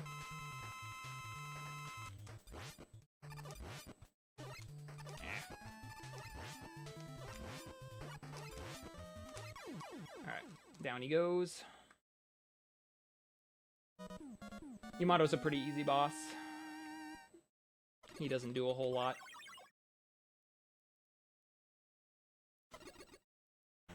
Right, fast? Alright. Okay. So we've only got 2 bosses left. We've got Knight and Centaur. Knight is actually my favorite stage, I think, music. Like, this song is really, really... It's sort of one of the songs I sort of liked the most when I first played the game.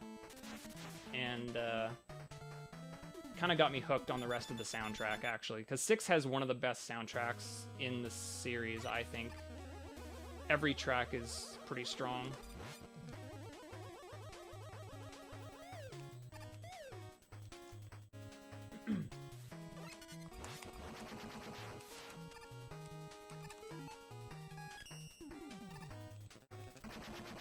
Got the super slide. Whoa, okay, let's be careful.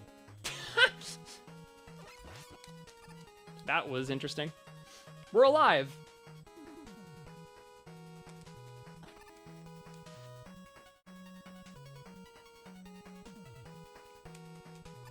We're gonna chicken out on the conveyor slide. It's scary. Since I already died in the blizzard one, and I think I'm still on my last life, actually. Dang.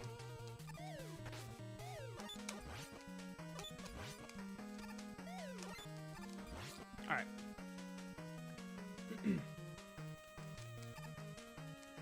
Bum, bum, bum.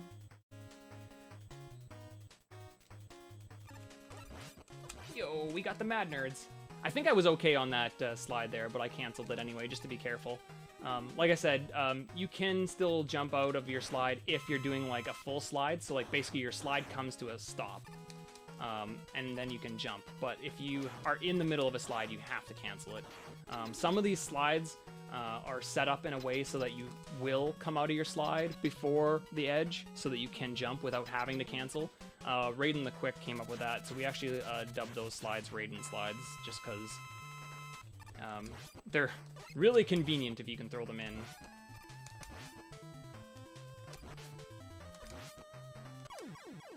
Alright. Cool thing about this game, if you're out of ammo, you can still put your arm out and pretend to shoot. Alright. So 1 stage left in 8 robots before we head off to the castles. Centaur.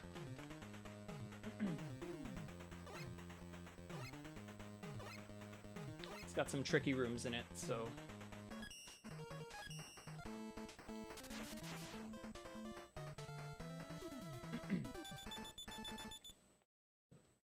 I didn't get this in practice, so let's see if I get it this time.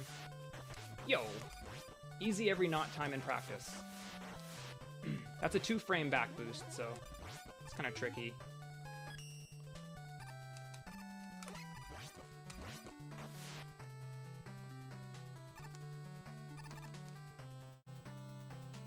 Okay.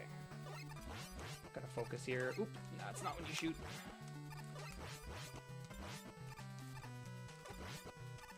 Have to play that a little bit safer.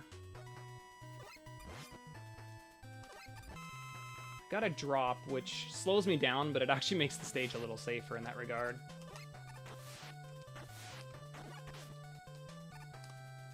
Okay. I had to cancel earlier than I thought I was going to have to, but we're alive. Nice slide.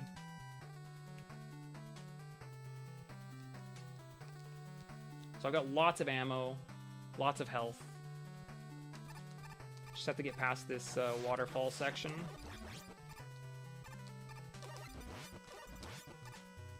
No edge clips, we're good.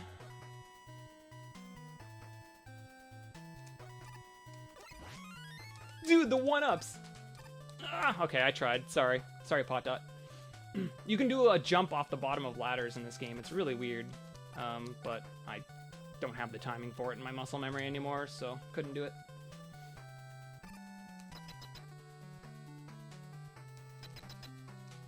Alright. So Centaur's got a little bit of randomness to him. He can teleport away. Hopefully that doesn't happen. Okay. The worst pattern is 3 teleports, which he's well on his way to giving me. Okay, 2 teleports. So that's the second worst pattern. But yeah, through 8 robots.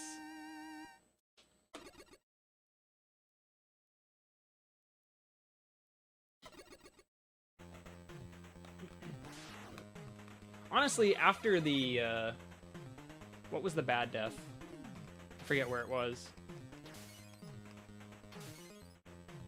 Or no, was it a death? I don't even remember anymore. The 2 deaths were short. I think I just lost a bunch of time in wind because I was bad. And then the other stages also. Both my deaths were super short. Alright, so we're off to Mr. X's castle. He's taking control of these robot masters. And we need to find out what his deal is.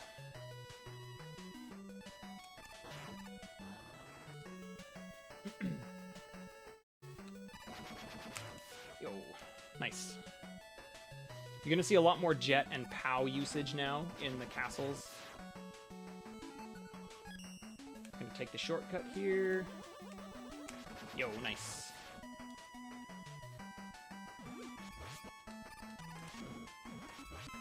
Just gonna grab that.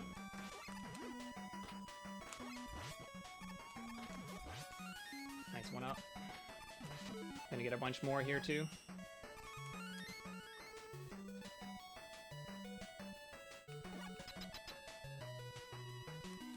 Okay, good stage. You might think, oh, why are we staying on POW there instead of switching back to something we can slide with? Oh. That was a bad fight. I'm gonna have to do the old strats now. Because you can't slide with POW or jet, so you can only walk with them.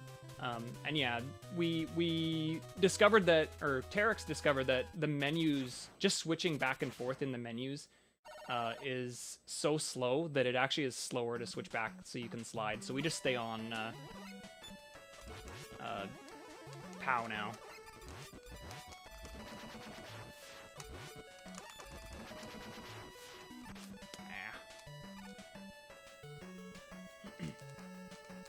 Yeah, no fast X4 now. It's alright.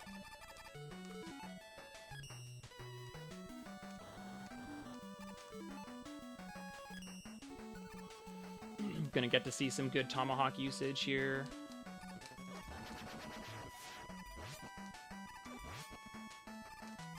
Ah, slow.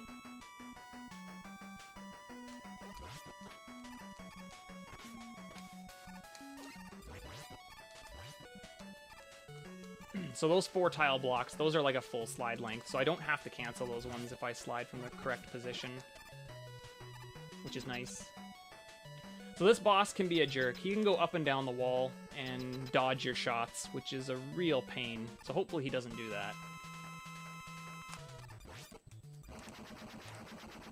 Ah. Rock, please. Okay. I only missed 2, which isn't too bad.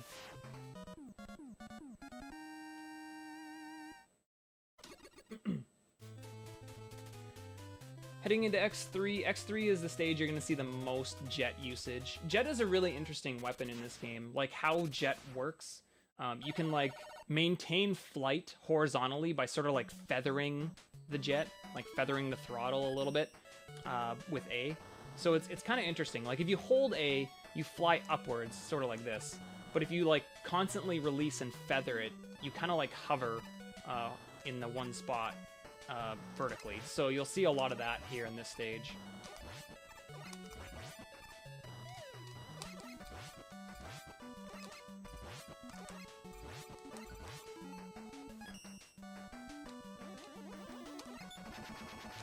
Alright.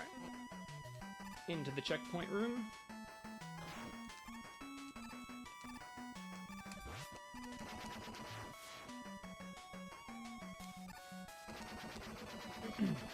This is actually a pretty easy stage if you take it carefully. There are a lot of pits, but most everything is pretty easy to avoid, as long as you're careful. Of course, we go really fast, so... Uh-oh, I'm not making that.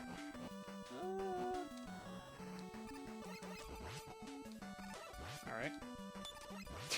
He was protected! Alright, so punch, punch, punch, punch. And the walk.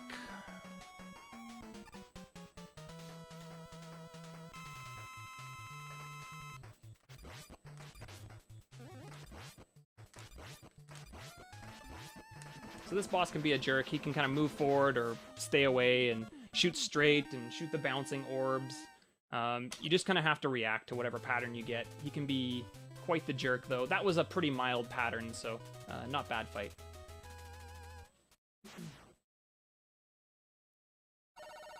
He does a fair amount of damage with his body, too, so you gotta be close, but on the other hand, it's like you gotta be really careful you don't stay too close and get bodied a bunch. Okay, here we're into X4. This is the hardest stage of the game, so I'll probably have a lot of serious time when I do this stage. It's a lot of really short slides here, so let's see how they go. Ooh, okay.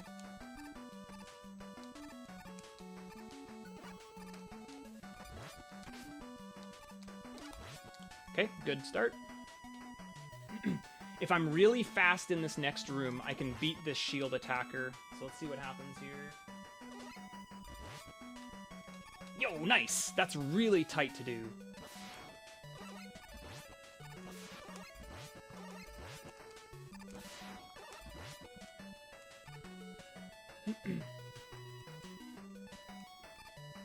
Oh, go, please!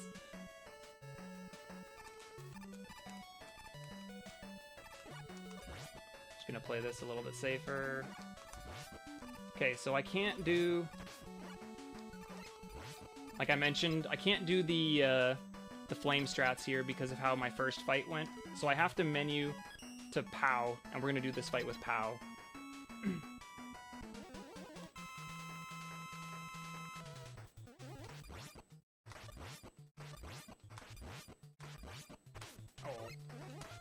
Okay, that's not great, but that's fine. We're alive, and that's all that matters. Shoutouts to Fail D.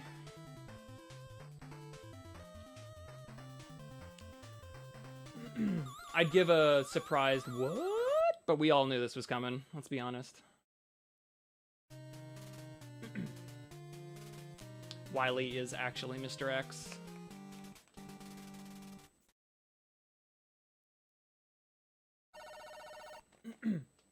I only have one sarcasm usage, and it was used in Mega Man 4. Nah.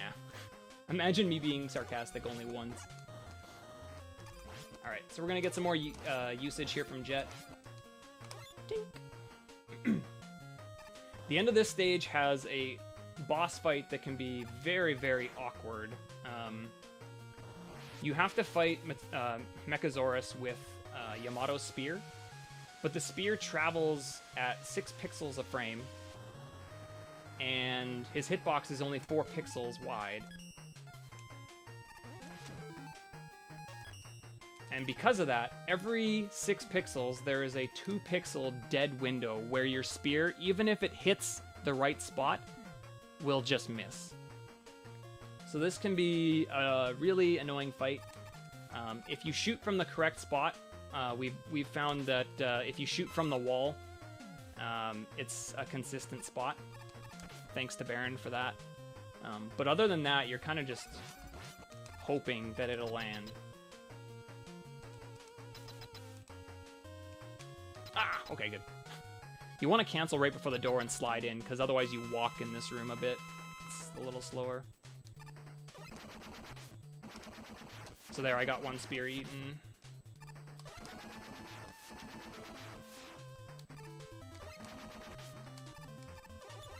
Okay. Alright.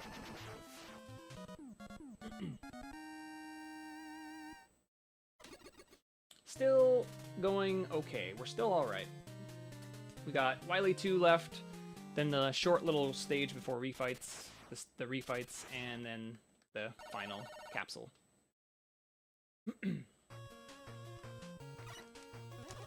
My ammo's not as tightly routed anymore because of doing the older strats, so this is going to actually be a little bit easier. This stage in general, I mean, because I've got more flame to work with. So that's also really nice. Oh. Oh. Come on, dude. Alright, we got one at least. Health's not really too critical, as long as I don't get any, like, drops to interrupt me.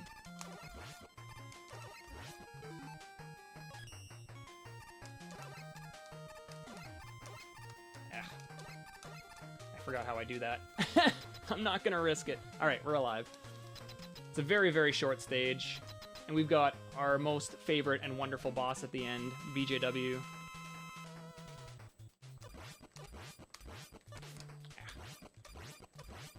Alright. And down he goes. Really quick fight.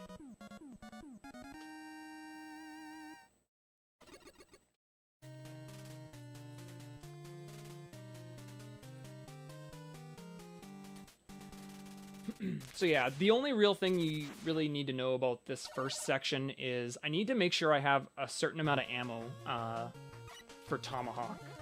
Because I need to have a lot of Tomahawk going into the final stage because all three forms of Wily Machine and Capsule are weak to Tomahawk. So I need to make sure I've got a lot. Mega Man 6 face.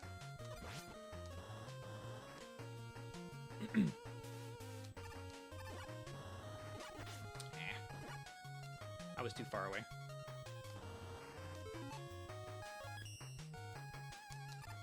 Alright.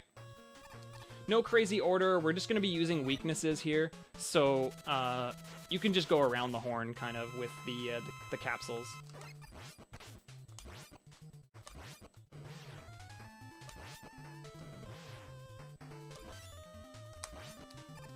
Okay, pretty good Blizzard fight. He gave me a couple rolls, but other than that, it wasn't too bad.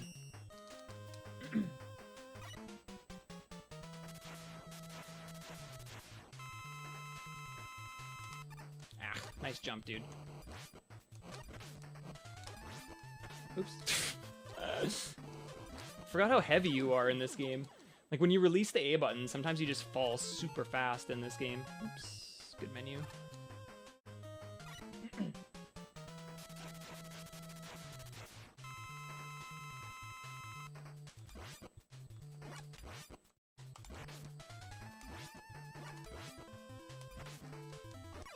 Okay. Wind now, a lot easier because his weapon that you hit him with hits the whole screen. But you still have to be careful again because you have exact ammo. So you don't want to fire too early. Was kind of a jerk pattern there at the end.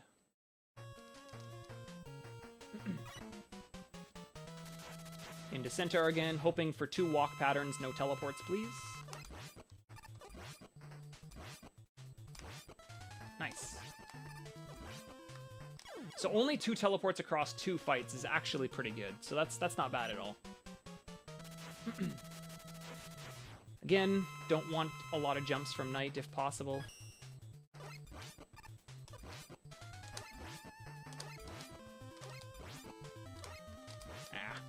That's actually a really good pattern. I didn't fight it very well, but that was a really good one. Into Plant again. Same idea, we want to try to stand in the middle of his hitbox to make him walk around.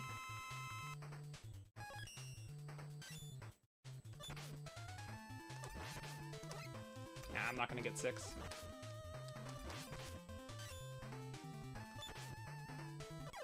Okay. And Yamato is the last one. The only thing you really have to be concerned with here, again, is that you don't waste too many Tomahawks. Because you want to have Tomahawks for the last stage.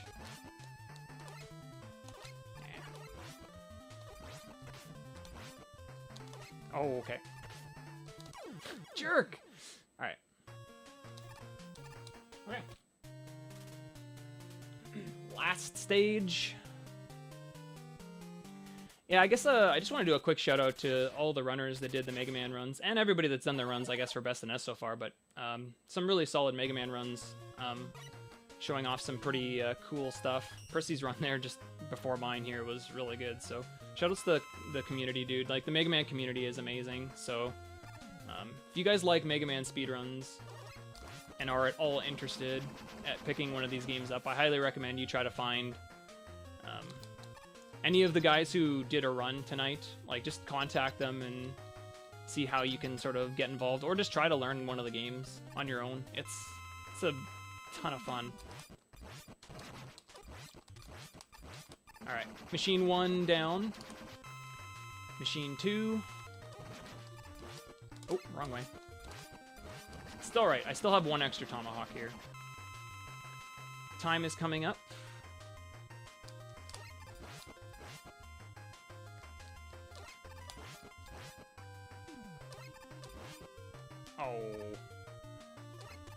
Oh, I missed. Okay. What do we got? We're gonna go to Pow, dude. We're gonna finish him off with Pow. Spawn down here. I believe in you. I believe in you. I believe in you. I don't believe in you as much. Time. Alright.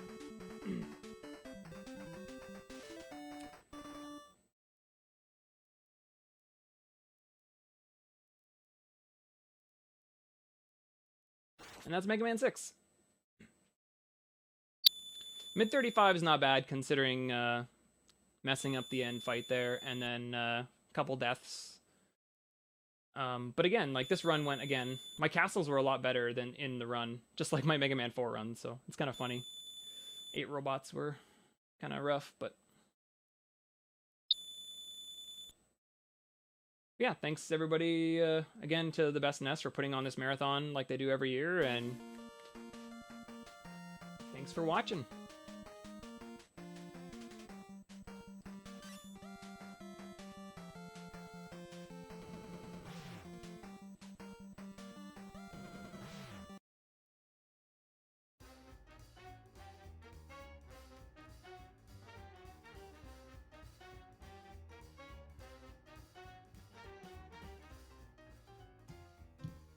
All right, ladies and gentlemen, shoutouts to Chelney, running not one but 2 Mega Man games for us, capping off the Mega Man block. You know, I don't know why I associate Mega Man with ninjas. I think I blame I blame Biscuit for Task Videos. Had a quote about thinking outside the box like a ninja or something, back when Mega Man 1, all the crazy stuff was getting discovered there. But that's my lousy attempt at a segue to the Kid Nicky block. There's only 3 of them, but they're all coming up back to back. Cute little platformers. We got Ouija Wee is going to be playing Kid Nicky number 1. So stay tuned while we set that up.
Looks like I'm alive. Hello, everybody. Ouija Wee here, going to play some Kid Nicky. Hope you guys enjoyed that awesome Mega Man block. And I hope you're ready for this vastly inferior or superior, however you want to look at it, Kid Nicky block. I'm really looking forward to seeing the other Kid Nicky games, which I've never had a chance to play. But those games, I believe, are pretty decent. This one, though, not so much, in my opinion. But this one is a fun one to play. One of the things that makes this game fun, in my opinion, is the one-hit kills. It makes it hard to speedrun for that reason. I've done somewhere around 1,000 speedruns of this game, and I think I've finished maybe 4 deathless, and that's it. So we are going to have deaths in this game. Right now, we're looking at the demo here, and as you can see, when they made the demo, they hadn't programmed hitboxes yet, so the playtesters of this game had the fun job of playtesting this game without dying. But when they did go and add the hitboxes, well, they didn't do a very good job, and some of the bosses actually, when they spawn, if they spawn in certain spots, especially Green Grub, he spawns without a hitbox, so there's actually no way to hit him. Let's hope that doesn't happen, though. I will be showing off some of the awful hitboxes, though, when we get to the first boss. And time starts when I gain control on stage 1. So we're going to get going in a few here.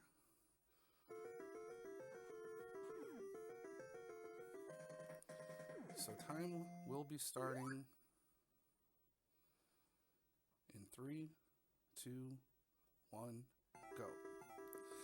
So this is stage 1, and this is actually one of the harder stages to do deathless, because the random spawns, and you cannot control your jump height, which means sometimes when you need to jump over a certain spot, if they spawn at the wrong time, you're going to have a near impossible time landing without landing on top of something.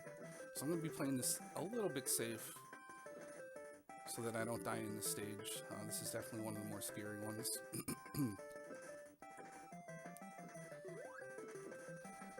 The first boss in this game is, there's a way to do him pretty quick, but it's also very risky to do. Because, again, his hitbox, it's hard to understand where it is. It's way far to the right, actually, of where the boss is. So I'm going to be playing him a little bit safe. I'm going to be going for some harder strats later in the run because it's fun to do. But here comes the first boss right now. And as you can see right here, the hitbox, I'm standing right inside him and he's not hitting me. Good job by Irem. And once you understand that, then you'll have an easier time with this guy. But if you don't understand it, this guy can be really tough and really frustrating because he's really hard to hit. You almost have to be inside him to do any damage. And it took me a while as a kid to kind of understand that. But down he goes. Kind of a funny boss. This was an arcade game. The arcade game is definitely much, a bit better than this, I should say. And this is one of the more random parts in the game right here. I could die by that throw and I didn't, so I got lucky. It's sort of a different pattern moving here that I'm not used to, but it should be fine. And this game has secrets in it too. And this one right here, where if you climb the tree and fall, suddenly you're somewhere else. And, you know, just like real life, when you fall out of a tree, you don't land anywhere near it. But we essentially skipped half the stage. So that's a good little warp there. And we're almost at the boss already. Tight jump right here. Made it. Good. So we're going to wait for the boss to come over. Catch our sword, stick it out. And as long as you're holding down the B button, you'll hit whatever's in front of you the first frame that you're able to once their invincibility frames wear off. That doesn't work for every enemy in the game, but it does work for every boss in the game, thankfully. So here's stage 3. It's going to be another secret up ahead that's going to allow us to skip a good part of the stage.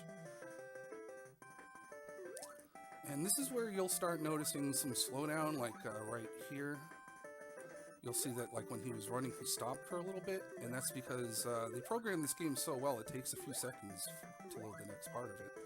And there's actually some jumps up in stage 5 that you have to jump over twice in order to get over once. And here comes one skip.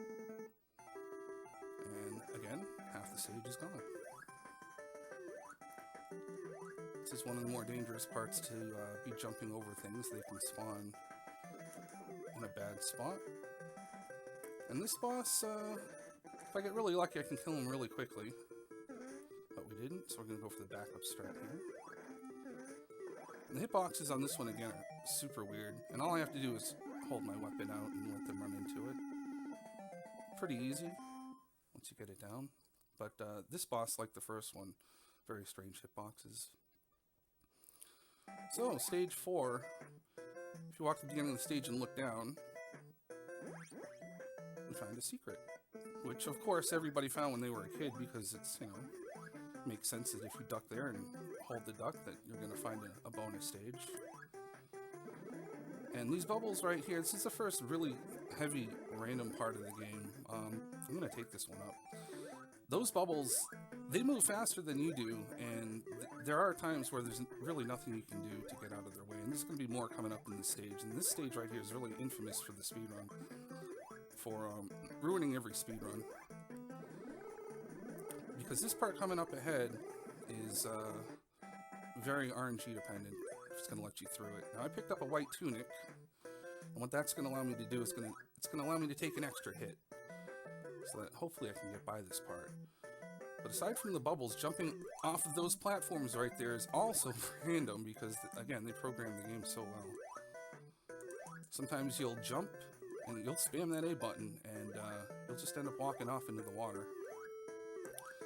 So here comes boss number 4, the one with no hitbox sometimes.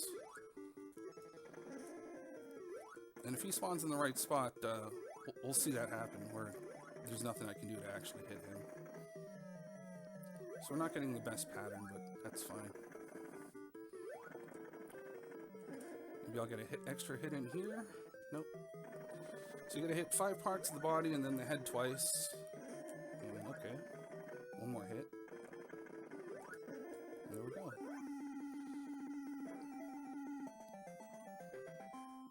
Actually wasn't that bad. That stage is probably the one that kills the most runs, so I'm glad I got through it without taking any hits. And this stage is probably the hardest next to the first stage to get through because the enemies up ahead jump randomly, and you never know when they're going to.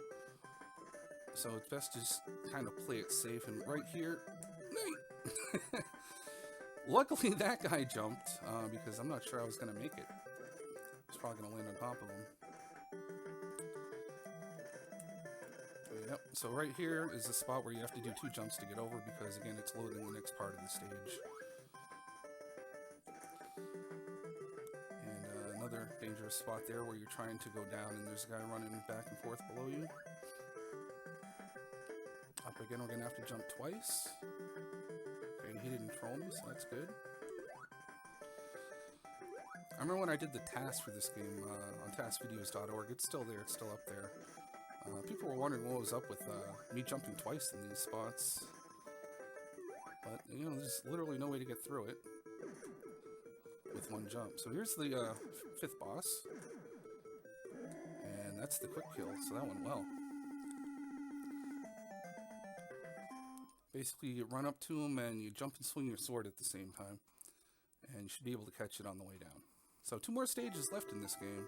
This jump is really tricky. You made it. It's probably the hardest jump in the stage. I think it's a 2-pixel jump to get over there without getting hit. And here, another one. A little bit more leeway there, but I've died there plenty. So, another enemy with bubbles. Kind of want to take it safe. And we're going to get some more of those stacking enemies here. But these, for some reason, are easier to get over. Even though it looks like when I come down, I'm landing on top of one. They just go right through you.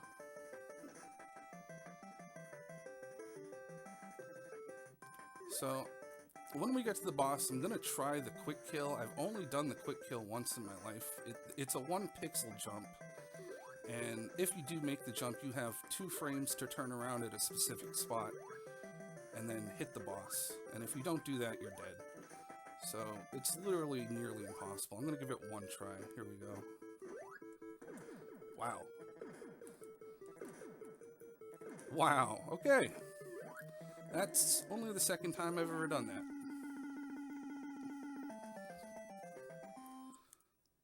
Very cool.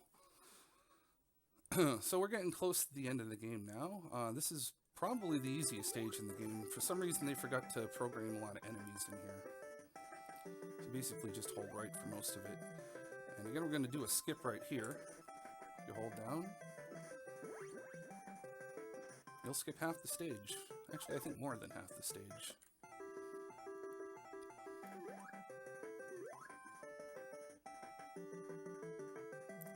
And I think there's only going to be one more, yeah, just one more enemy, this guy that we have to deal with. And then we run through the forest.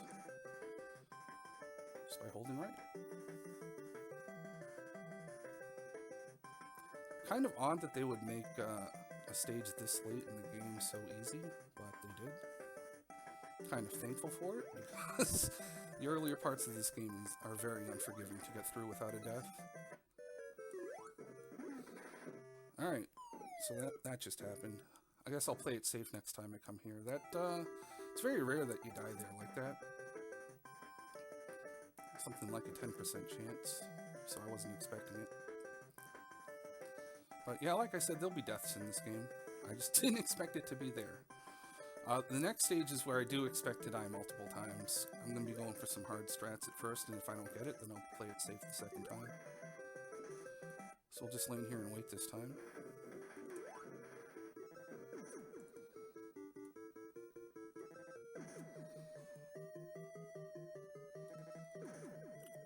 So if you do this boss in a specific way, you should be able to catch your weapon, like I got right here, every time. And it makes the fight pretty simple.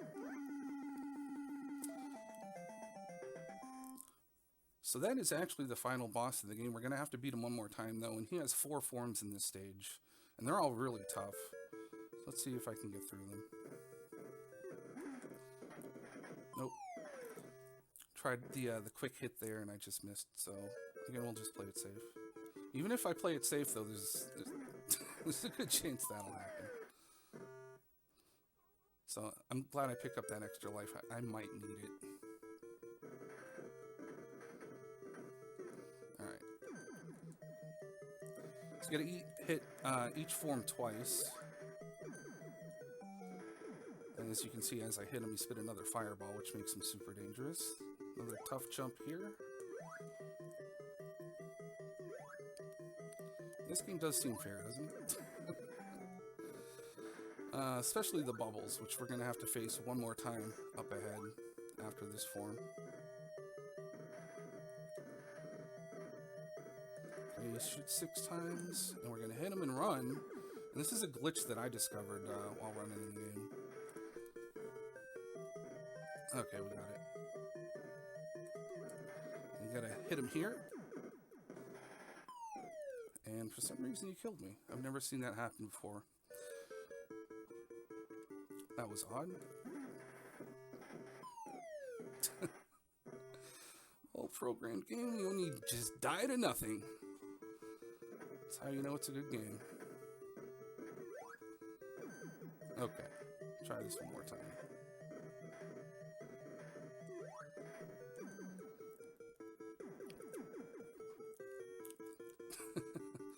We're gonna glitch him out one more time. It's usually pretty safe. I honestly never died like that before, so I can't explain what just happened. Maybe I waited too long because I did miss picking up the sword that first time. I don't know.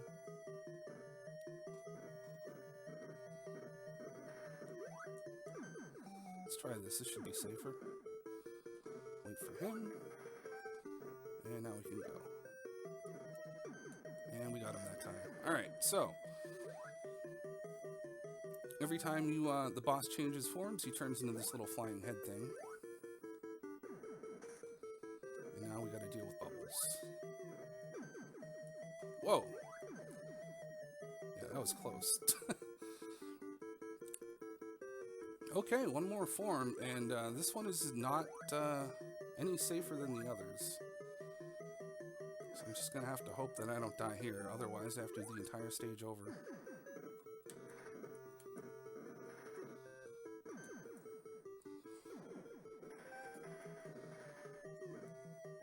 And we got him. Nice, and time. Whew. GG. I was a little worried about this run. There have been days where this last stage has forced me into quite a few continues, so I'm glad I got to do that without continuing. Thanks for having me in the Best of NES, everybody. It's always an honor to play a game here. I'll be playing another early release tomorrow night. I'll be playing some Kung Fu, so I hope you guys come around for that one. And next up, I think we have Tristan playing Kid Nicky 2. So stick around for that. Later, everybody.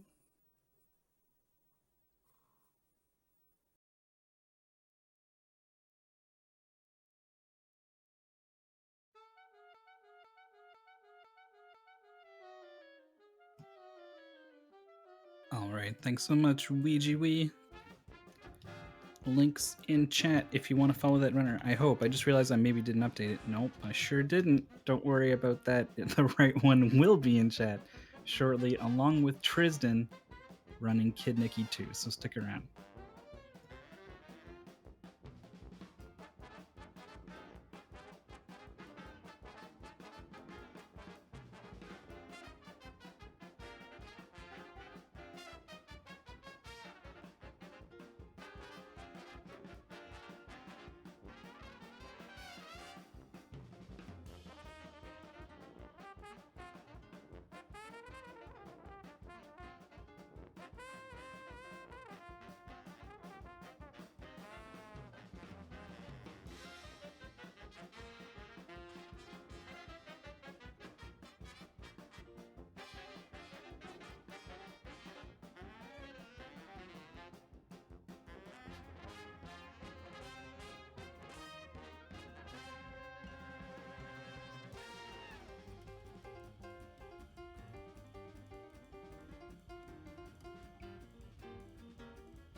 Oh, well, looks like I'm live.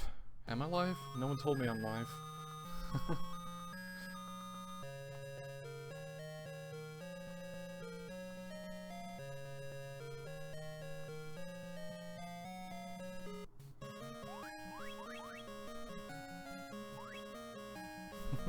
Okay. Okay, I'm live. Alright, so this is Kaketsu Yansharu 2, or if it ever made it to the West, what would be called Kid Nicky 2.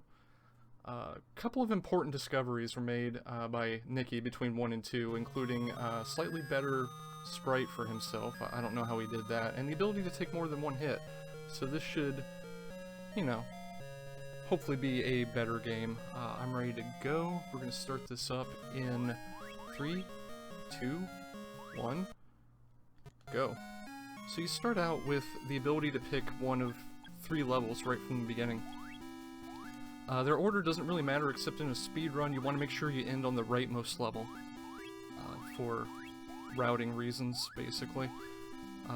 Nicky has also discovered the ability to attack in 4 directions, which is kind of important, but he still kind of spins his sword around like a pinwheel, and I haven't quite figured out how that works. Don't mind the fact that I just stabbed a bunch of like strawberries and french fries. It's not a big deal. Main thing in Kid Nicky 2 is to get the shoes as fast as you can because they make you run faster. Which, you know, we're doing a speed run here, we want to go fast. First level here. You just basically want to stay on the conveyor belts as long as you can if they're going the way you want, and don't touch them at all if you can help it if they're not going the way you want. Every boss takes 5 hits.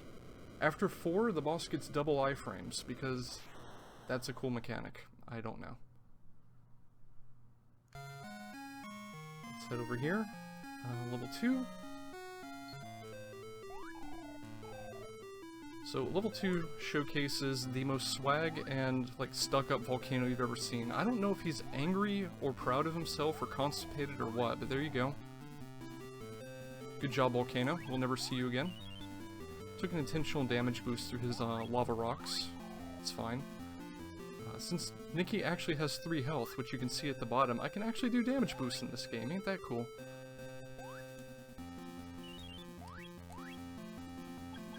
I missed the health. It's alright. Unfortunately, this level is a whole lot of holding right. Also, Nicky's crouch walk is kinda cool.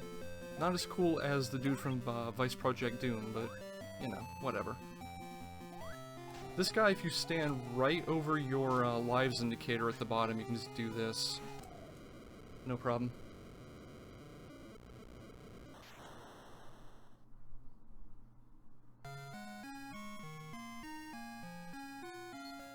Level 3 is a train. You want to kill these things as late as you can, because if you are late enough, you can manipulate when they spawn to let you go through here without, like, having to stop, and I kind of bunged it up a little bit. You know what, let's grab the health here, because I want to show off a strat later. And then you just kind of speed right here.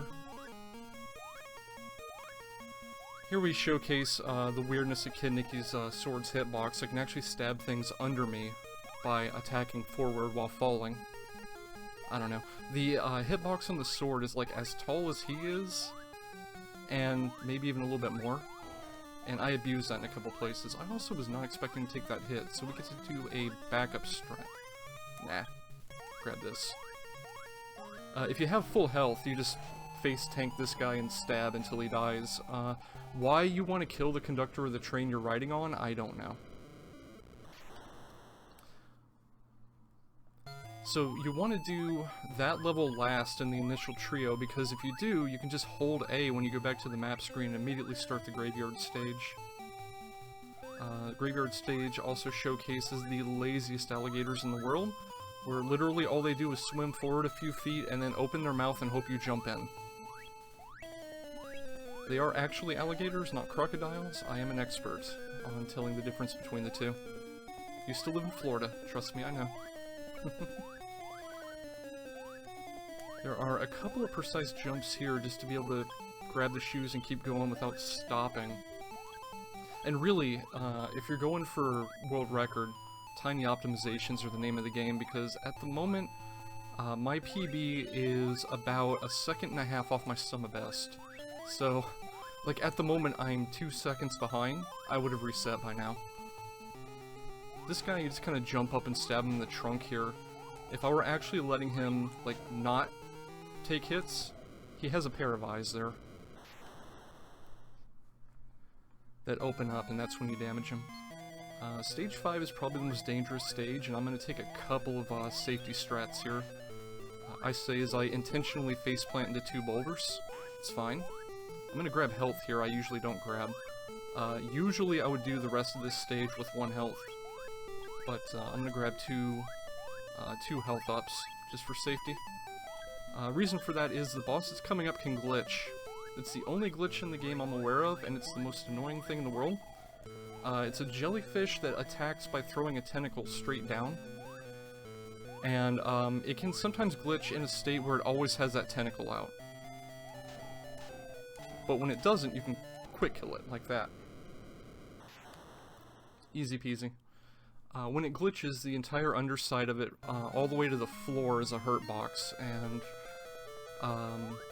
if you only have 1 health, you're in trouble. Biggest reset point in the run for me. I kicked an egg, took some damage.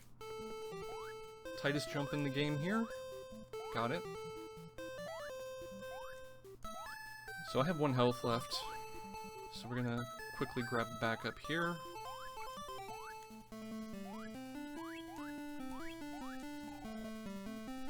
These stars look like simple platforming, but because they're moving down, you can end up in a state where you land on it, and then it moves. And for a moment, your feet are considered off the ground, and you go to jump and nothing happens, and you fall in the pit and die. The boss is a giant hatching chick. We're gonna stand here and make him stare at our pinwheel sword, and he can't handle this. So there's phase 1. I'm gonna try the quick kill here. Oops! That happened. Quick kill was too quick. Unfortunately, that's probably the most time-costly death in the game, because now I have to do the entire second half of the stage without shoes. But that's alright, because I get to, actually showcase doing this without shoes, which is a pain in the butt.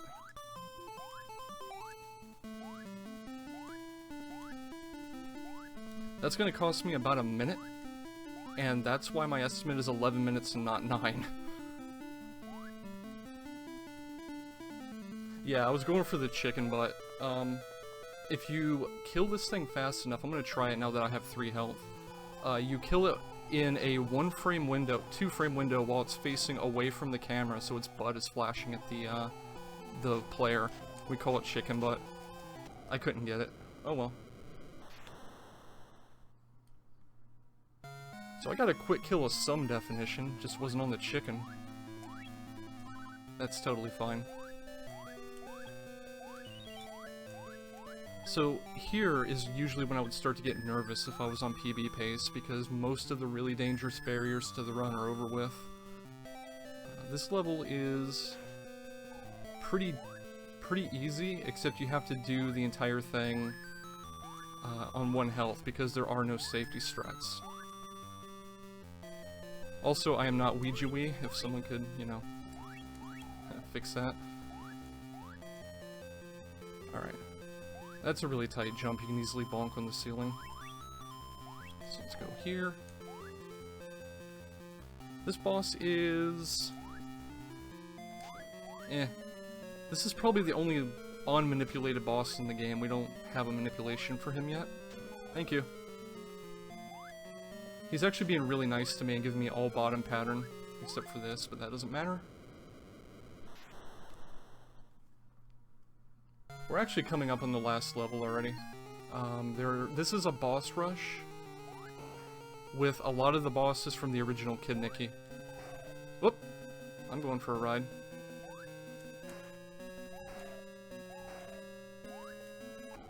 Easy peasy.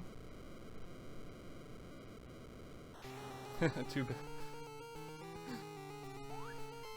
Alright, so here we showcase the mechanic of the game that we don't use in the speedrun, except here you can transform into animals. There's a frog, a bird, and an elephant. We only use the frog to hop up there and get those shoes, because the shoes enable a quick kill here. So, as she takes damage, her head gets bigger. If you attack her in the exact same pattern I did, she will always jump in that pattern, because it's the only place that she can fit. Because her head gets so big, she can't fit anywhere else between the platforms. These guys are easy.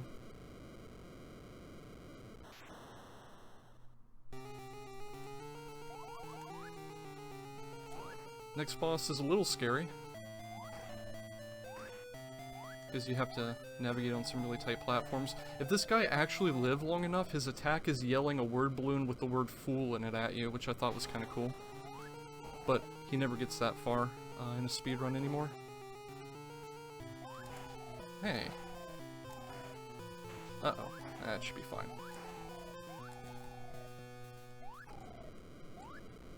Having 1 health left for the final boss is, not beautiful, but I think we'll make it.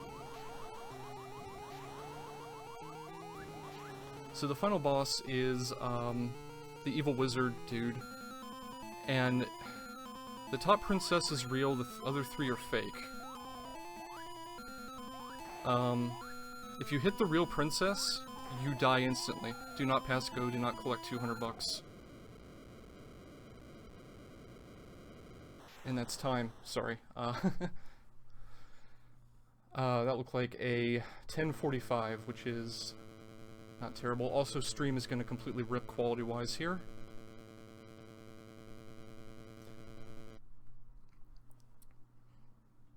So that's Kid Nicky 2.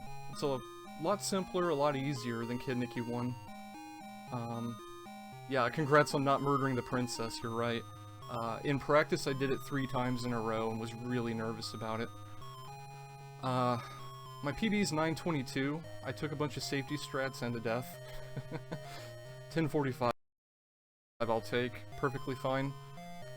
I'm gonna steal Mythical's job here. I'm gonna say coming up next is Fauntleroy with Kid Nicky 3, which is a completely different game. So if you didn't like 1 and 2, hell, stick around. You may like 3. Aside from that, that's really about it. The final cutscene here just says that you rescued the princess or your girlfriend or whatever the hell it is. And, you know, lived happily ever after. At least until the evil wizard dude rises again. But yeah, that's about it for me. Y'all can take it away whenever you're ready, Seawolf.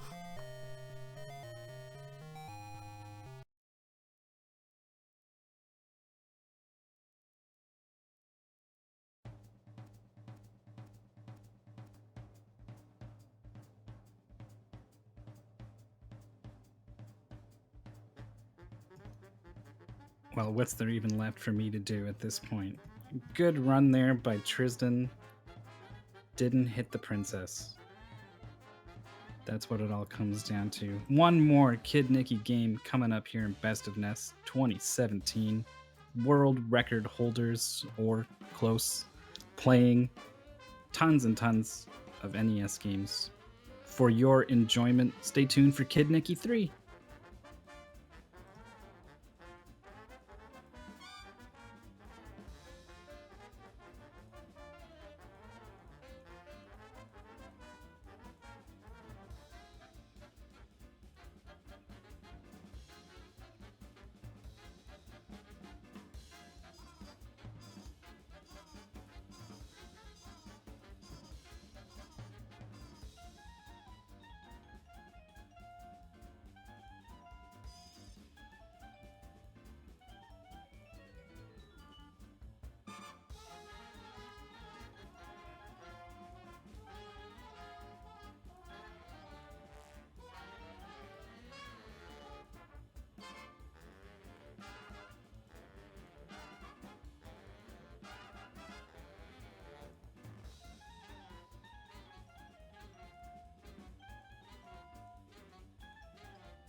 Okay, hi everyone.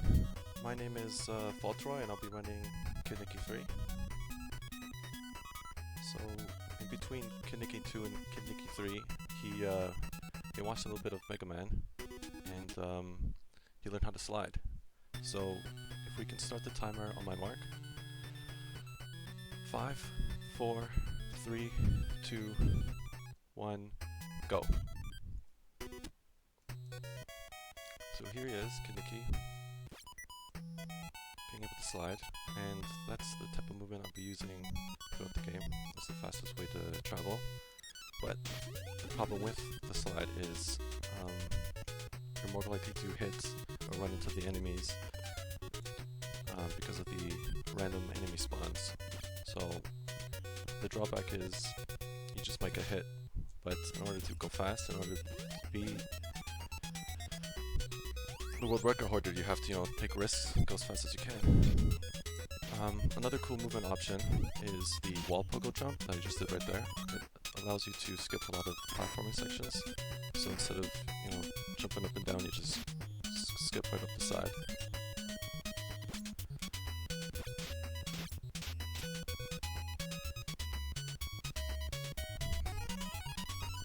And heading up to the first boss. The first boss you can only hit when he's on the right side of the screen. So what I'm going to do is set up a charge attack, this charging spin attack, and hopefully hit him there and kill him in one cycle.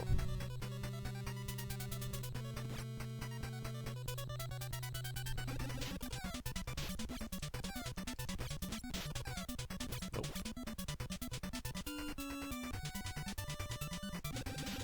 Okay, second try is pretty good. Now to stage 2, where you'll be introduced to probably the weirdest enemy in the game and the weirdest enemy maybe in the whole NES library. Take a look at this guy.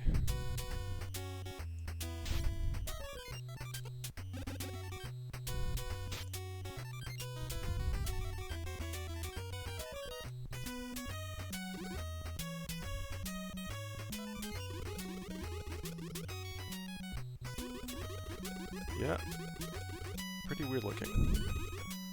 But anyways, for the 5th enemy that you kill, you will get a random item drop. The most important item that might be dropped is a scroll, and I'm hoping to get one right here. Nope. You're more likely to get that yellow fruit or candy, I don't know what it is, but getting a scroll there saves you a lot of time through this swimming section, where it's faster to use this damage boost than to wait.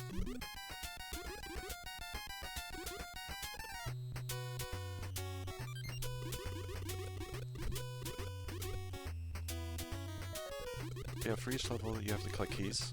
The keys are to open up doors that allow you to progress throughout the level. In most levels, there's more keys than you need, so you kind of save a key from earlier in the level to use on the door later in the level. So I'll be doing that in the next couple stages. Here I'm collecting the key, sign my way down.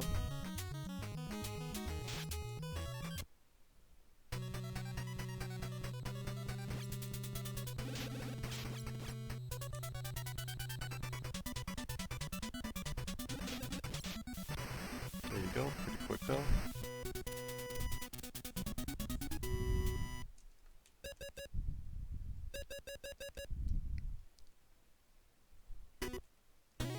Stage 3, where most of it is just spamming slide and hopefully not getting hit by whatever these creatures are. Yeah, for some reason in the Kid Niki series, the creatures are really weird, and this game has no exception.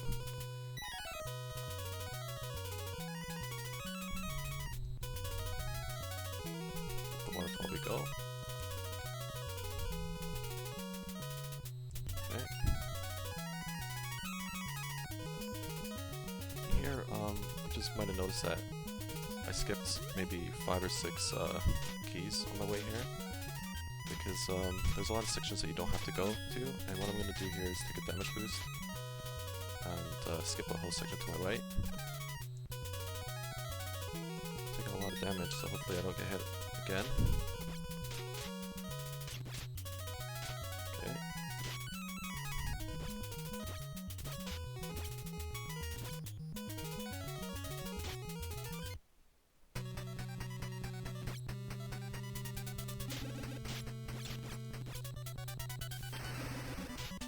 we go. Quick kill.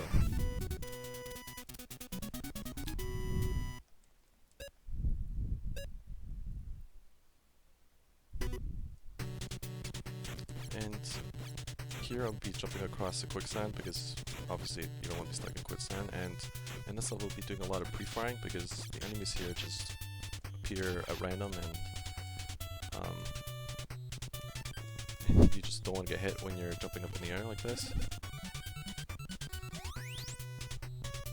This is another level where I'm purposely getting certain types of keys because they're faster than getting other keys, and they're a lot safer too.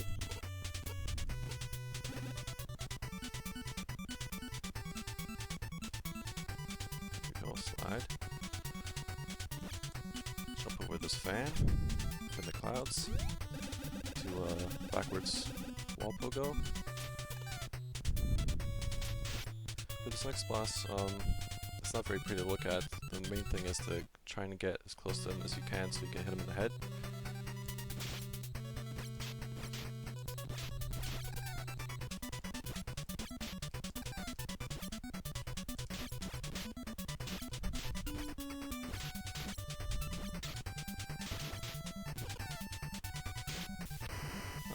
Not bad, but not good.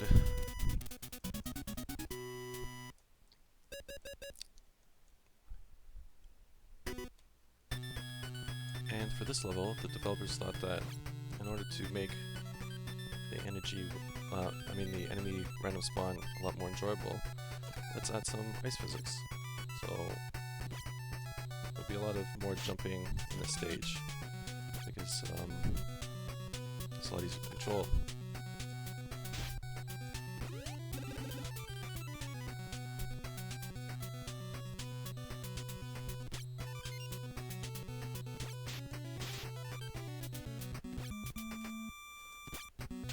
Just pre-firing, hoping I kill any enemies that are coming my way before it has a chance to hit me.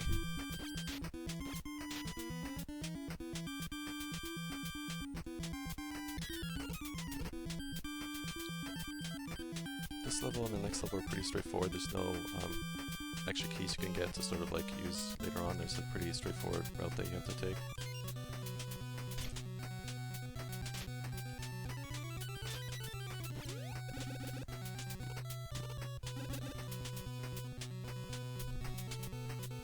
And downwards pogo is that's the first time you'll see it, and this will be the last time.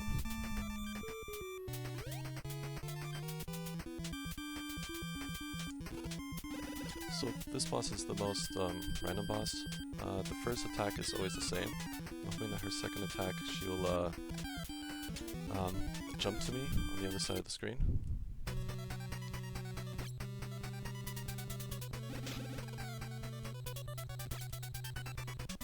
Nope. We'll try and make do.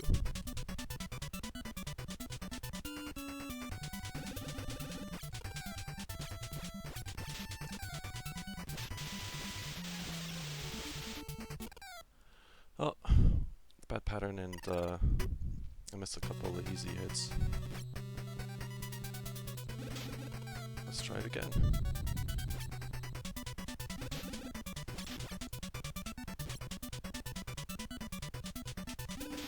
There you go. First try.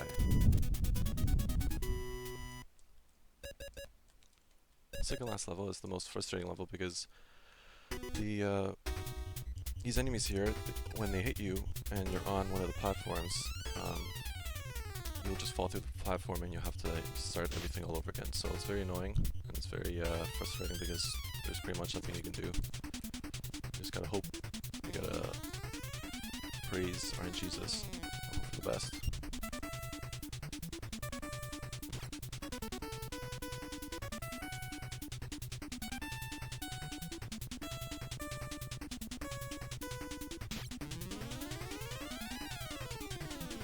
Like this, right there. Thankfully that when you're in the air though, your momentum kind of carries, so getting hit in the air is fine, but when you're getting hit on a moving platform, you pretty much lose everything, and you fall straight onto the spikes. That was a nice kill.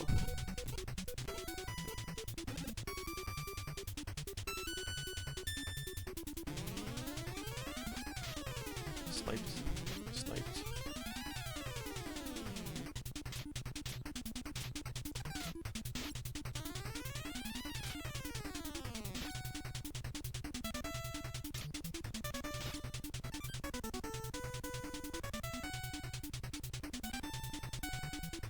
I go over here and grab a key.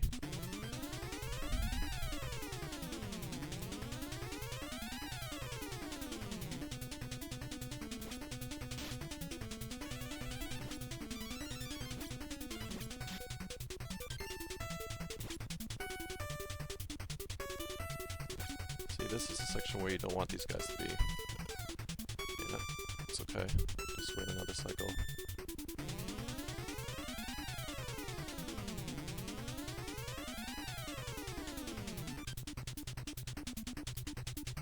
Here you go.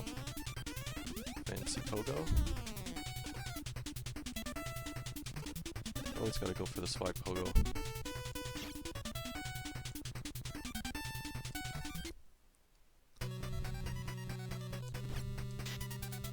Pretty simple boss. It's another one of those where you kind of want to just hit him in the head as quickly as fast. I mean, as quickly as possible. Final boss time. Stage 7, the final boss. What I want to do is quickly run into him and mash as fast as possible, and hopefully to kill him before the screen loops over again.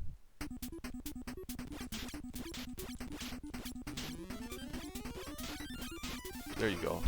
That's probably the fastest I've ever done that. I guess that makes up for the death.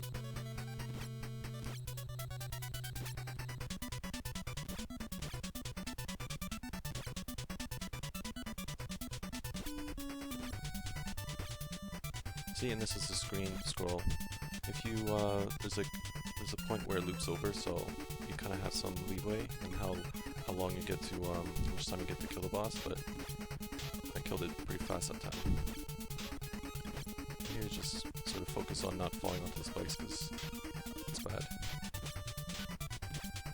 Time will be when time will be when the boss's head hits the ground. And time.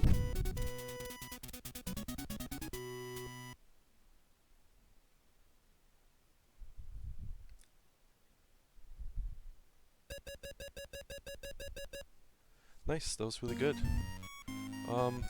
Thanks for Best of NES for having me. Shoutouts to the staff, Bad Breaks, Mythical, and Dexter for all the work they're doing, and shoutouts to Infinite Mystery for getting me into this speedrun. It was his speedrun that I watched that got me interested, and I didn't know about this marathon until he told me about it and told me to submit this run, so shout out to him. Next up is Dragon Warrior 3 by NES Cardinale, so stay tuned. It's going to be a lot of fun. Thanks.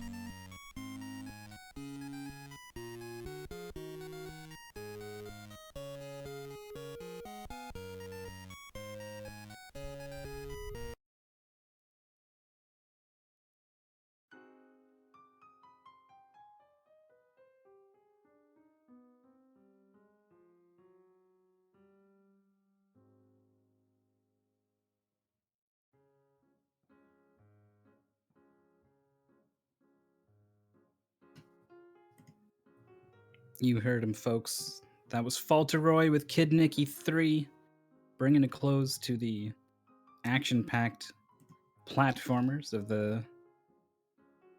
Well, how far back do these go? We've been doing them for a pretty long time, but we're back into the realm of the RPG. But don't worry, because it's going to be the most comfy, snug, interesting couple of, I was going to say hours, but I don't know. This one might actually be faster than you think. And it's going to be NES Cardinality, who's going to be running Dragon Warrior 3 for us. And it's going to be good. So stay tuned.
Alright, good evening everyone. Wow, I have like no stream lag today, that's awesome.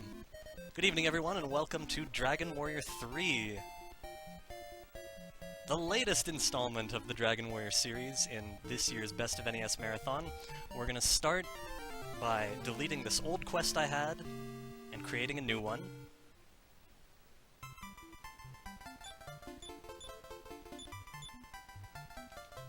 Our hero will be called H. Our hero will be female, and we'll start on the what looks like the slowest message speed, 8.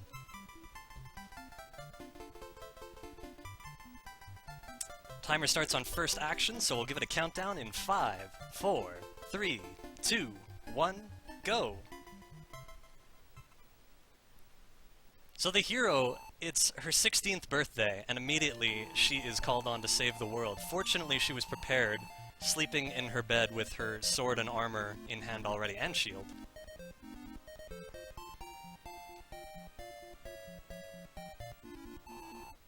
This game, in terms of marathon safety, it's a bit, there are a couple ups and downs. For the most part, it's very marathon safe, and there's a lot of leeway in a lot of sections. There are a couple sections that have to be totally manipulation perfect, and if something were to go wrong, it would end the run. But I have a couple fail-safes in place, and I'm not worried at all. In terms of manipulation possibilities, Dragon Warrior 3 has a lot more leeway than the first two games. For one thing, you don't have to be frame perfect when you have a menu open. The RNG stops cycling whenever a menu is open. And this also means you don't have to be frame perfect in battles, because a battle is one giant menu. So you can take as long as you want to make your choices, and when the battle is resolving, whatever actions you choose, as long as they're the same actions, they're going to resolve the exact same way. So there is a ton of leeway for speedrunners in this game. You don't have to be super perfect with all your menus like you do in Dragon Warrior 1 and 2.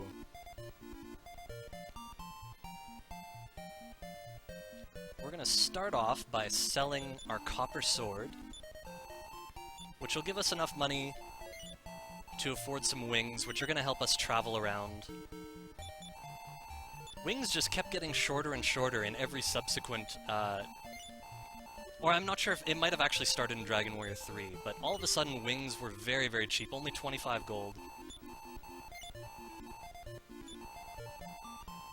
And this affords us a lot of moving around leeway.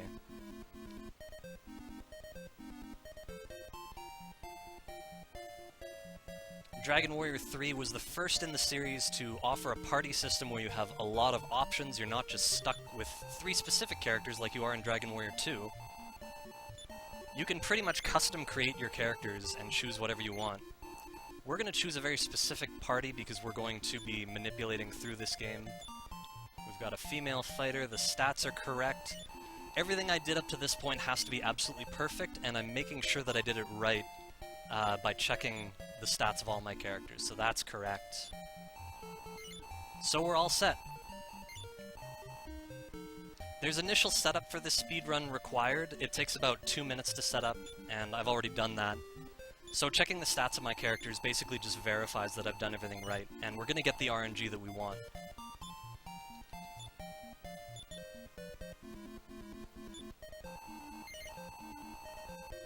So we've created 3 characters. You can also actually pick pre-selected characters that the game already has built in. But we're going to create 3 custom characters and add them to our party immediately.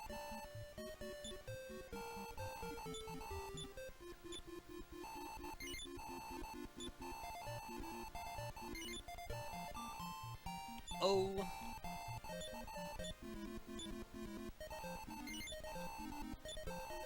And when I add the final character, the game will automatically save at that instant. And we're going to reset our game. So the game is saved with our 4 characters in our party. Now what I'm doing here is selecting an adventure log. The way the RNG sets up in this game is it looks to one of the adventure logs to calculate an RNG checksum. And we can basically target which one it looks at. And that's what we did here. So we've got our initial conditions set up. Now, just because of the way the RNG works in this game, to avoid a soft lock, we absolutely have to stop here. If we were to step to the next square any earlier, we would have gotten a soft lock. The game would keep playing music, but the characters would freeze entirely, and there's nothing we could do. So we prevent that with that pause. And the seed lock in this game, it's very similar to what we accomplished in Dragon Warrior 2 with that very specific name, UHKD. It's not a total seed lock, but basically we're not going to encounter any enemies for periods of over 240 steps, I believe. I should note really quickly that Air Kicks created this entire run off of, based off the ideas presented from Vaxherd's Taz's. So essentially, I wouldn't be running this route if it weren't for Air Kicks. So, like, full credit for him for creating the run. And he also answered a lot of game mechanic questions I had so that I could actually understand how everything worked. I usually try to do as much routing as I can myself, but this game, the routing is very complex, and Airkix has put so much work into it, so major props for what he's accomplished. You're going to see just how beautiful this route is as we proceed. We're going to do a little menu adjusting at this spot. We're going to drop the front fighter's clothes. Leather armor is going to go over to you, yes. And our pilgrim is going to discard the club.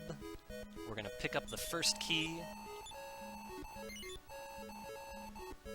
And immediately we're going to use that key. Now, again, normally there would be enemies, random enemies in this tower, but there were none thanks to the seed lock. Now we're going to wing back to the starting town, and immediately before we move, we're going to use a heal spell. That's a way for us to skip forward in the RNG. In this case, we are avoiding a random encounter we didn't want.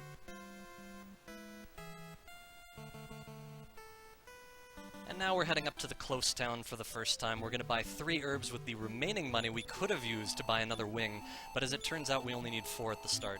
So we're going to use the rest of money for herbs. We give 1 to the back fighter. That one's going to be used in a metal slime battle about a little less than 20 minutes from now, I believe. And then these 2 front herbs, they're basically an alternative to using the heal spell to skip forward in RNG.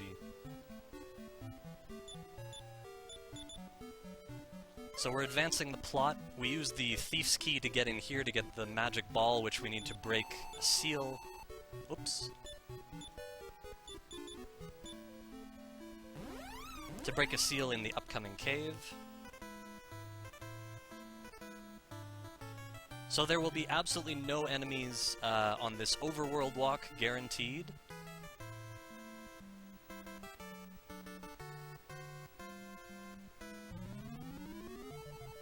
And basically, whenever a menu is not open, I want to be sure that I'm staying in motion. There are a lot of places, like for example in caves with no NPCs in the cave, where you don't have to worry at all about how long you stop, but for the most part, you just want to keep everything moving in a normal fashion.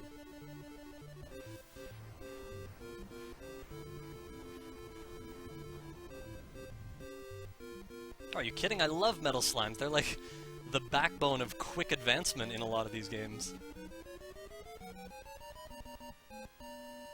It's a shame I have to deliver such vicious blows to finish them off, but that's how it is sometimes. So after our next transition, we're going to have to use a heal spell to avoid some encounters, or 1 encounter I should say.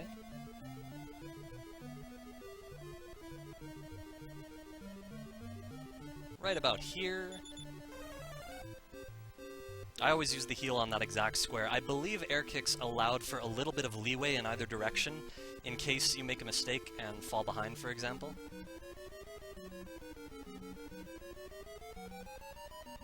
Which is really smart to do. Like, a lot of the routing I did in Dragon Warrior 1, I didn't allow for any leeway. If you take 1 extra step, you're encountering an enemy.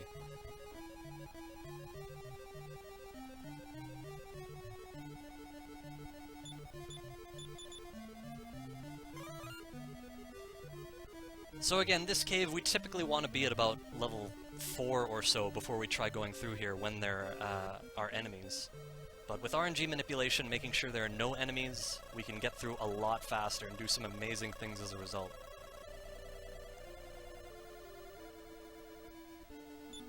after this, we don't need the Thief's Key anymore, but what we're going to do is transfer it to the hero, because the hero is actually going to use it once when he goes alone into the cave where he tests his courage. You have to send only one character in there, so it's just convenient for him to have it. So we get Romilly as a return point and then very quickly exit. It's funny, Romilly is very much a focal point in this run normally, but when we're doing RNG manipulation, it's just a return point. So we're going to skip another encounter here with a heal spell.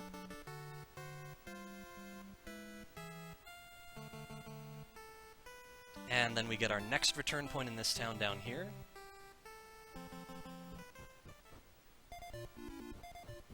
I'm glad Airkicks is here. If I'm wrong about anything, or if there's additional technical detail to be described, he's the man to ask. So if you have a question for him at any time, he can answer literally anything about this game.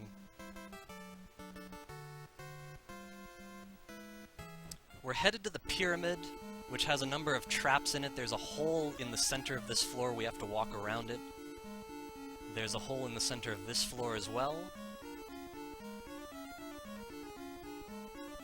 And again, thanks to the sheer volume of free steps between encounters, we get a long walk before we have to do anything. In this hallway, we're going to use an herb here to avoid an encounter, and then we have once again a long wait until we have another encounter to avoid.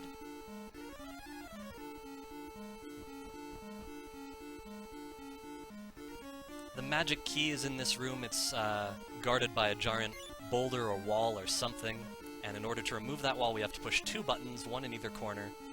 There are going to be no random encounters along this walk. That's guaranteed. So the wall is now open. We get our magic key immediately. Before this much control could be exerted over RNG manipulation, in order to enter the pyramid, we would first go north and fight 4 bomb crags. And that didn't require RNG manipulation, because bomb crags are really nice. They don't do any damage to you until they're very low in life. So all you have to do is pick up a poison needle, which can instantly kill enemies.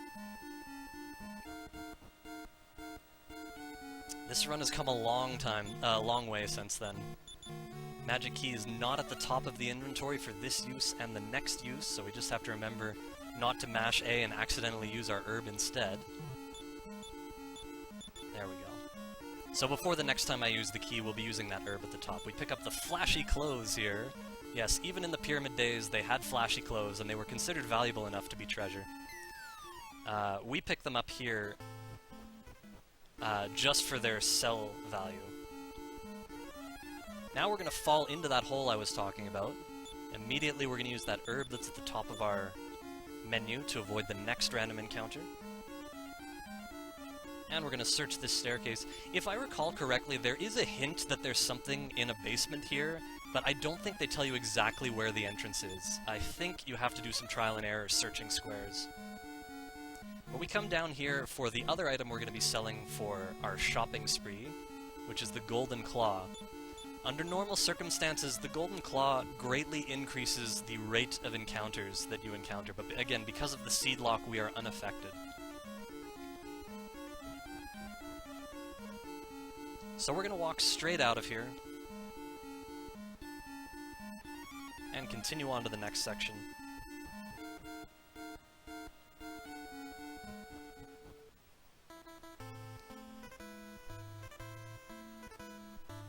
Very nice oasis down here. We enter at night to start. Dragon Warrior 3 was the first to introduce the day-night concept. Every town is different. At day or night, there's always at least one small difference. Some of them are, like, vastly different. Now, in order to ensure, to verify that we're doing the RNG exactly correctly up to this point, there's a cat here on the right. It's going to move left, and then it's going to face the pillar down. So we know we're doing everything right so far. We take a little sidetrack here to pick up one chest. It's for the poison moth powder. The poison moth powder can be used to confuse an enemy, and we're going to use it to confuse a metal slime, and that metal slime is actually going to defeat another metal slime in a battle. So it's very valuable. it ends up definitely being worth the stop. And then this is one part I believe we have to do at night. We're going to get our wizard's ring from this room. Right here.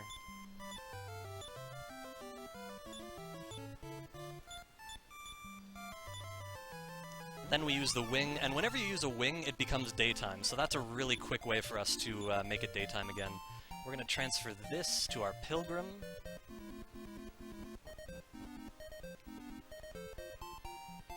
And now that it's daytime, all the shops are open, so we can sell our flashy clothes and our golden claw. We're going to use the money from those 2 sales to go on a bit of a shopping spree.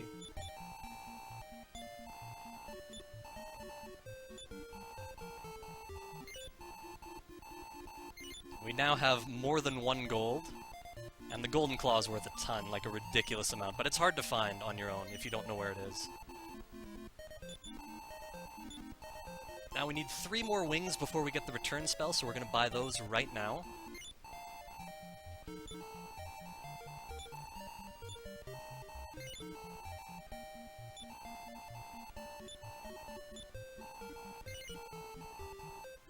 And then the rest is weapons and armor. We're going to buy 3 things from this shop. Gonna get the half plate for our hero. And 2 cloaks of evasion for our fighters.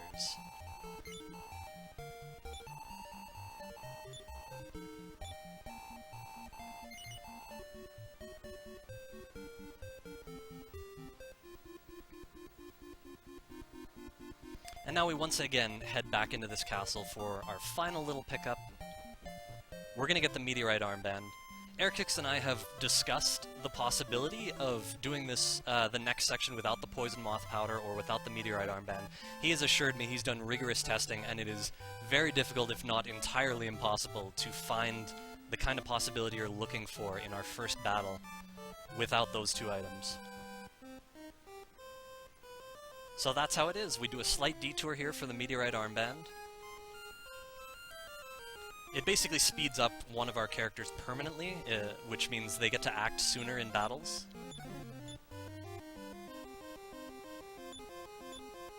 Okay, we're going to use our wing back to Romilly, which, as I mentioned, was normally a focal point in a casual run, but in a speed run, it's just a return point, and we use it a lot. You'll be seeing a lot more of it. So we have our magic key. We're going to use that to go to the town that has our ship, which we cannot get just yet. A number of exchanges have to take place.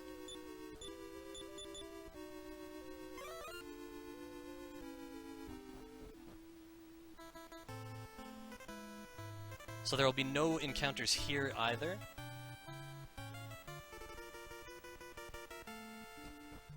We're going to go talk to the king, who has a ship, but in exchange for the ship, he wants some pepper. So we need to go on a bit of a mission for the pepper.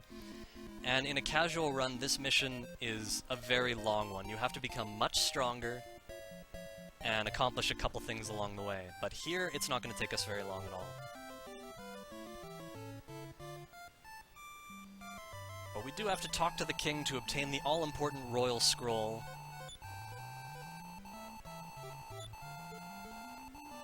Which we're going to show to Norid.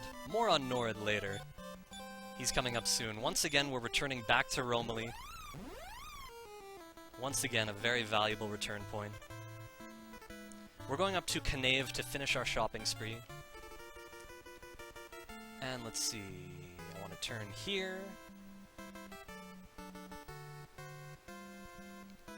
And once we've finished our little shopping spree here, everyone will have the weapons and armor we need, and we can continue forward advancing the plot.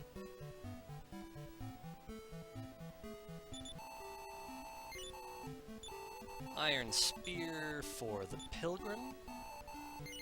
We're gonna get a broadsword for the hero. We can afford a lot here, it's so awesome. The Iron Claws are for our fighters.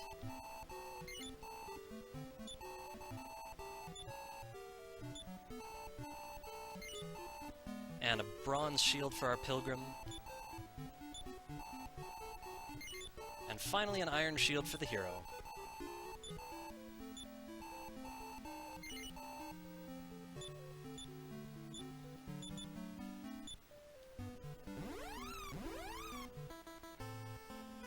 Now, before we go to meet Nord for the first time, we need to do a bit of menuing, including equipping all the stuff we just bought. That poison moth powder we picked up, we need to move it over to our hero. And the armband we need to move over to the pilgrim. Our pilgrim is going to use the wizard's ring for some magic. Oops. And the pilgrim's also going to put on that meteorite armband. Now we're going to equip all our characters fully.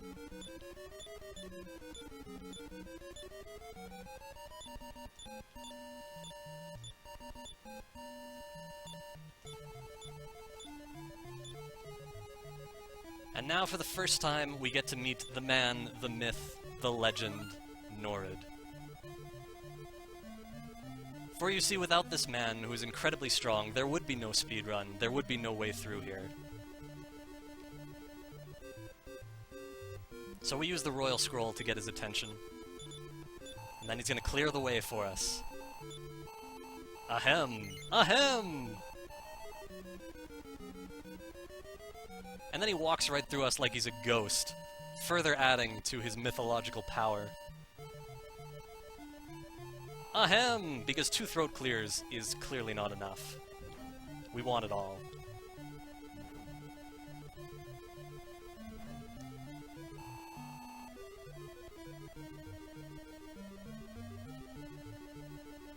And so we have a way forward. We're going to be shortly arriving at our next very important focal point, which is the Castle of Dama. It'll be a common return point, and also we're going to save our game there very often. For now, there's another encounter we need to avoid. We're going to use 2 heals to get past it. And I gotta make sure that I land on the right square here. We're going to here.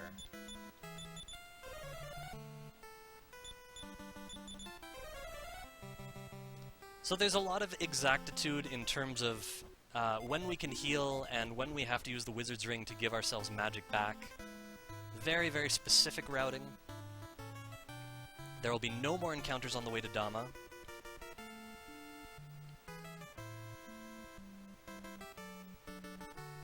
And then there are 3 actions we have to perform before we save. Our pilgrim is going to get some more MP. Our pilgrim is going to transfer the wizard's ring to H, I believe, yes. And the pilgrim is going to drop his wayfarer's clothes. So there's a lot less saving in this game than normal because we can control the RNG for longer, basically. Because the leeway I was talking about earlier. Now it's time for our very first battle, after 20 minutes or so. And it's very important, before I move, I need to pause 1 beat before I exit the castle. That's just a little RNG advancement. And look at the battle that we find up here.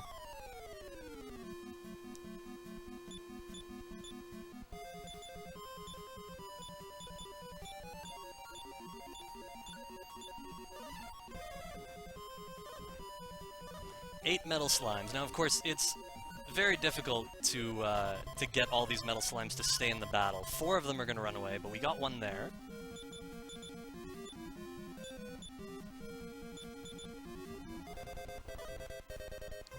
So 4 have already run away. We've defeated 1. And here you see we start chipping away at the one on the right.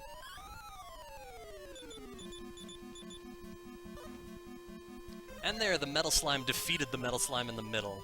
Our pilgrim gets a critical hit for our 3rd victory, and for the final metal slime we're going to chip away at it 1 damage at a time until it's toast. What follows is the longest string of level ups that has ever appeared in a speedrun to my knowledge. We're going to gain a total of, I believe the total is 43 level ups here. I believe it takes about 5 minutes. This is ordinarily a very...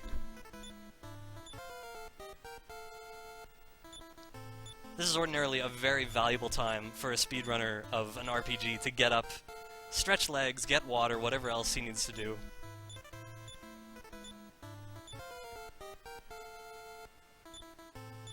So enjoy the level party.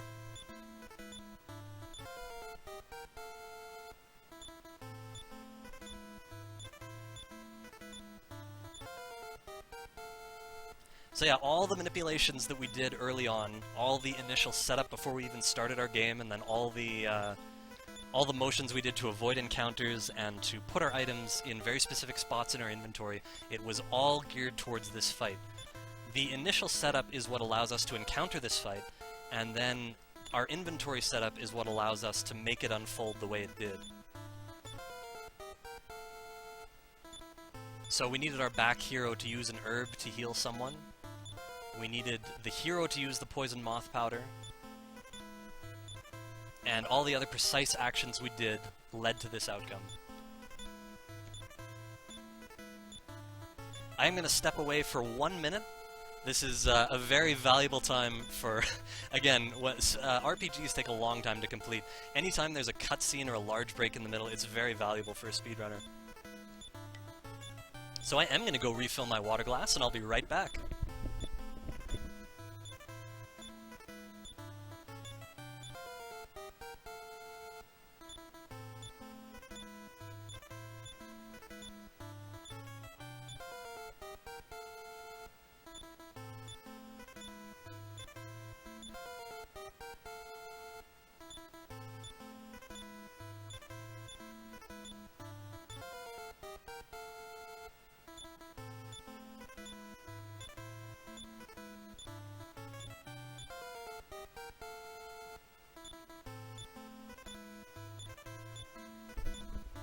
The level party continues. It's nice and lengthy, there's never any worry about missing the time going over. And we're also at the end of a manipulation. This is a very short section. We basically just fight this battle, and then we're going to be healing our characters and saving and resetting. So there's no worries about missing the exact end moment, unless you're speedrunning, of course. You want to save as much time as you can.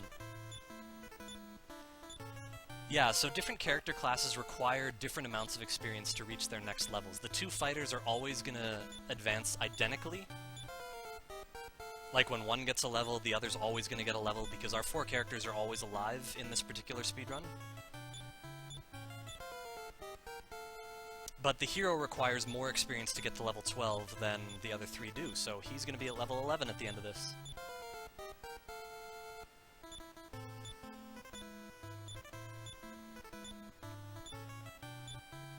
We're almost 3/4 of the way there. The values in stat gains, by the way, we were talking about before how in Dragon Warrior 1, your stat gains are fixed according to the first 4 characters in your character's name. There are 16 different possible stat growths, but once you choose one of them based on your character's name, all your stat gains are fixed. In Dragon Warrior 2, all your stat gains are fixed regardless of what names you choose for your characters. In Dragon Warrior 3, the stat gains have a little bit of randomness to them, but again, with the RNG manipulation we're doing, as long as we do exactly the same actions every speedrun, we're going to get the exact same level ups in every single one of these stats. And if anyone's curious about Dragon Warrior 4, to this day, the consensus is that it is impossible for a human to do RNG manipulation in Dragon Warrior 4. The RNG is much more sophisticated, and it advances much more quickly than in any other game. So, no plans to manipulate Dragon Warrior 4 anytime soon. I can tell you that much.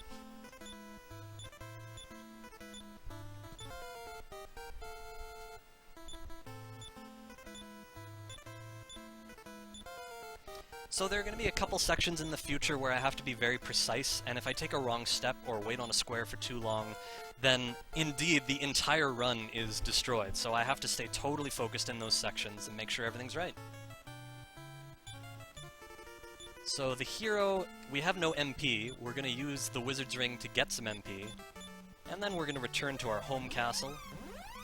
Because everyone gains so much max HP and MP, it would take a long time to use the Wizard's Ring to get magic to heal them all, so we're just going to do a quick inn trip.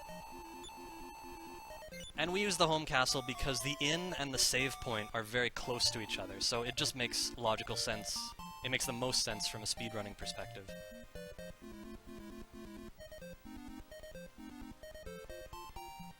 And we're going to save our game right here.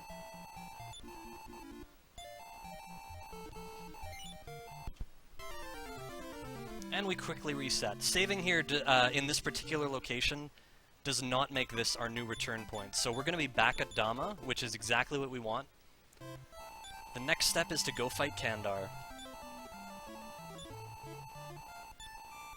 Now here we exit with no hesitation. And again, as is very common from the opening of a segment, we need to cast some heals or pause on a square to avoid either a soft lock or unwanted random encounters. Here we're going to take 10 extra steps to advance the RNG forward a little bit, and then we go in this cave.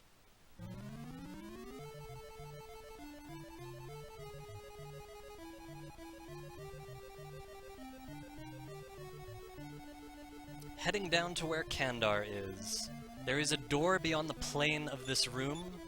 We can just use a key from here and it opens.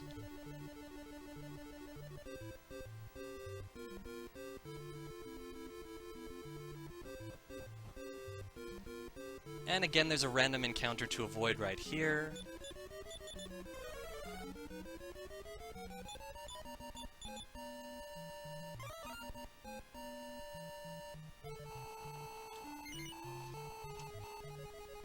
And before we fight Kandar, we have to fight his henchmen. His henchmen are very susceptible to sleep, so we're going to use a sleep spell here.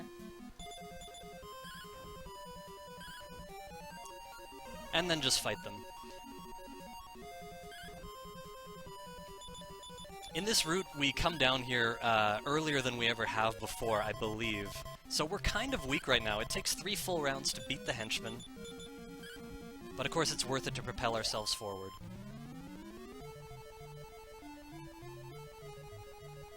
The purpose of coming here is to save these 2 people. Galen on the left is the guy who runs the pepper shop in Baharata, so we need to save him to get pepper. We need pepper to get our ship, which is going to open up the entire world map for us. So Galen and Tanya get their happy little story, only to discover that the danger's not over yet! What a twist!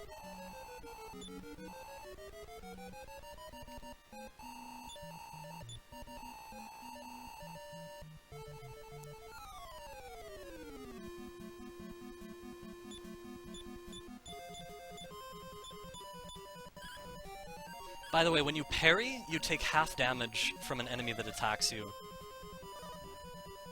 I'm going to explain that in more detail in a sec. Just want to make sure I do this right. There we go. But when you parry and then cancel back to that character and do another action, the game includes the parry with the other action that you do. So in addition to being able to attack or cast a spell, you will take half damage from an enemy attack. And we'll basically use that because we're at such a low level for the section we're at. We're going to be using that to our advantage basically whenever an enemy is going to attack us. And because we're manipulating the RNG, we know every time an enemy is going to attack any specific character. So whenever I parry, it's because we're going to take damage. It's because we're going to take too much damage. So I parry so as to keep the character alive. There are no extra parries. Every parry is needed just to keep a character alive. Parrying has absolutely no effect on the RNG as long as all your characters stay alive.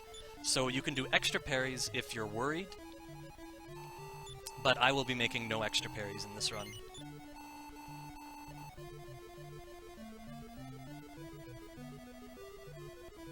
Now we haven't gained enough experience to get the outside spell yet, so we do actually have to walk out of here. Small price to pay for finishing off this cave so early.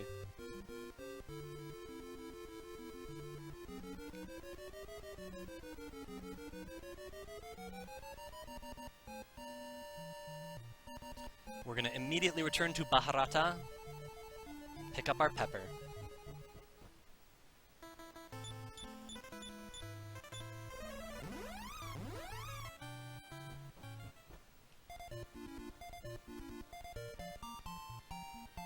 So here's Galen, situated in his shop already. We've got our pepper, and immediately, of course, we're going to return to Portoga, the town where we get our ship.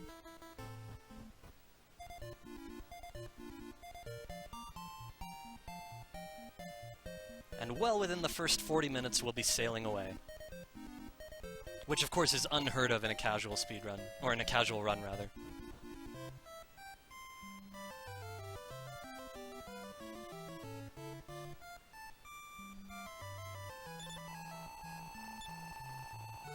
So we've got access to our ship. This green guy is going to go down, always right beside our pilgrim. I always love seeing that.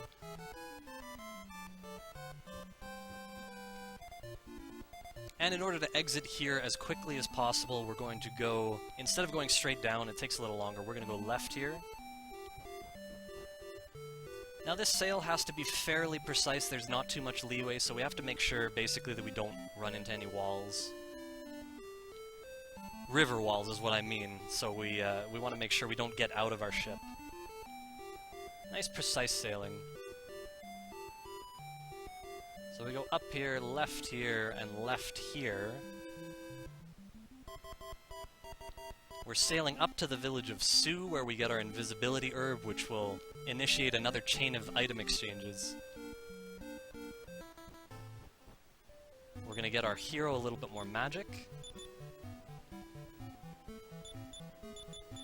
And we're gonna do a little healing.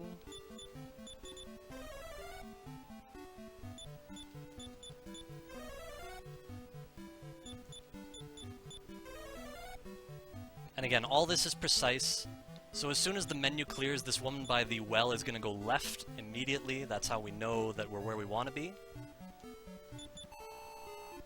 That Staff of Thunder we picked up under the well, we're going to sell it immediately. It's just for cash in this run. And the main reason we came here is to purchase the invisibility herb with which we can enter Eggenbear. Oops.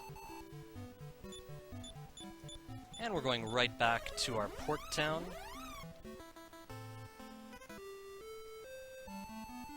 And sailing up on our way to Eggenbear.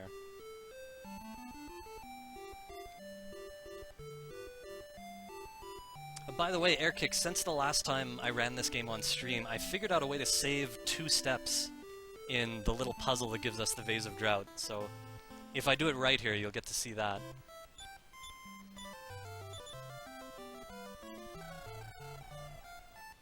We have to use the invisibility herb to enter. If we don't use it, that guard who's at the entrance will just block us. He won't let us pass. And that's the use of the invisibility herb in this game. Alright, so here comes our little puzzle.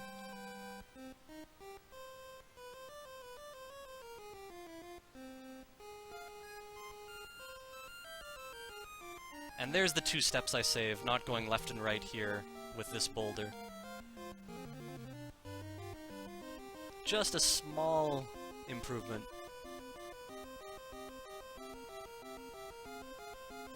Oop!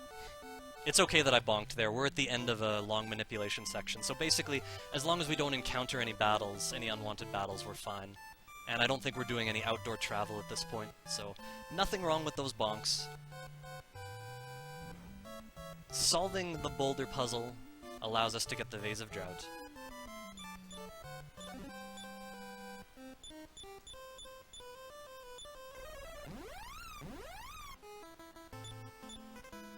Use the Wizard's Ring again. And we're gonna save and reset again.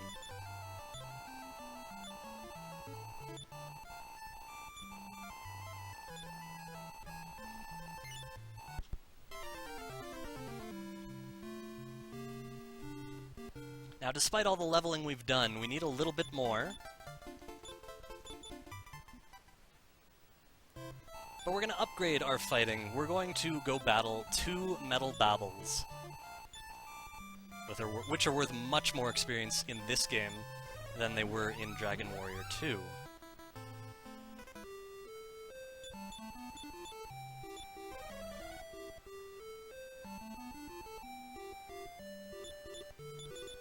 Again, we're using heals to avoid unwanted encounters.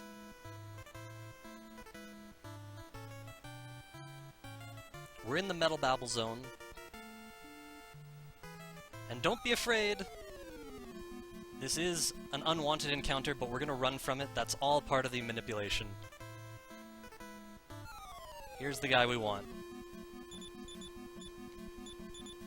And again, everything we do is to make sure that he does not run away before we defeat him.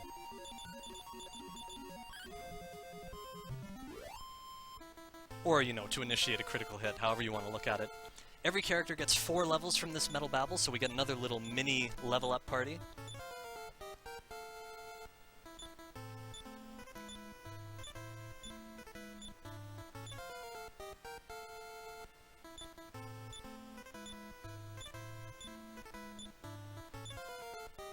So again, if there was something pressing you needed to take care of while you were running, you could, like, step away quickly here.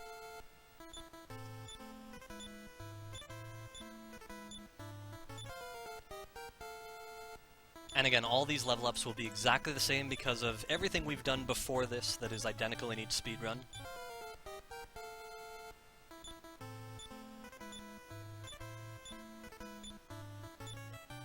Yes, exactly, a hydration break. So basically, I have a glass of water here, I also have a cup of tea.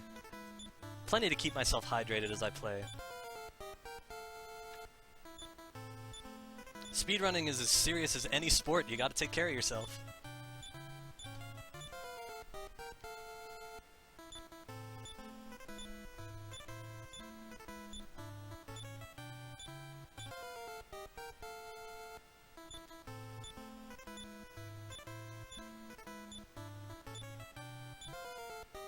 Alright, 4 more levels after this one, and then we'll continue forward.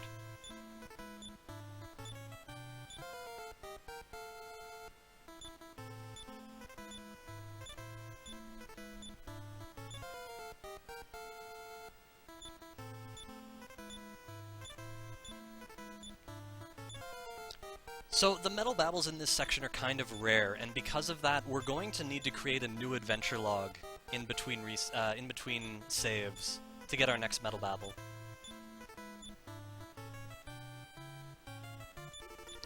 So before we do that, we're going to return back to Dama yet again, and once again our hero is going to refill his magic with the Wizard's Ring.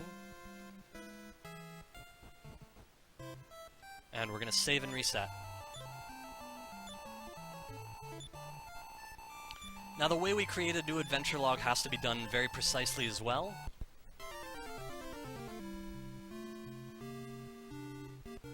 So first we're going to erase log 3 and reset. Log 3 was the one that gave us that Metal Babble.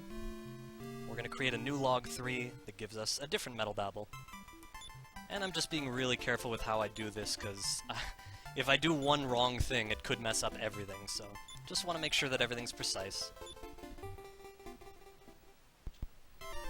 We have to reset again.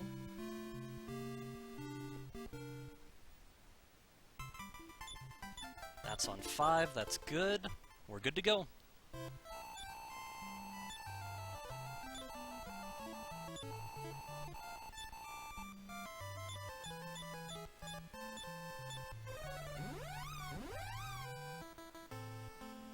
And now here we have to pause for a very specific amount of time,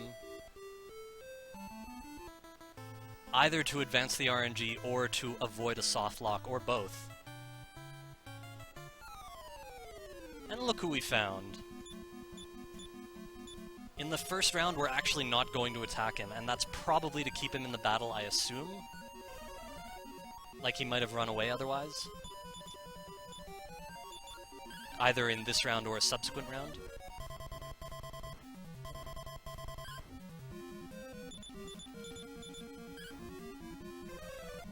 And now we'll chip away at him. There's no critical hit on this one.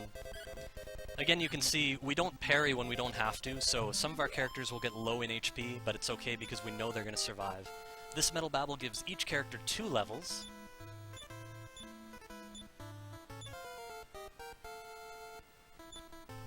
Not too much to wait through this time.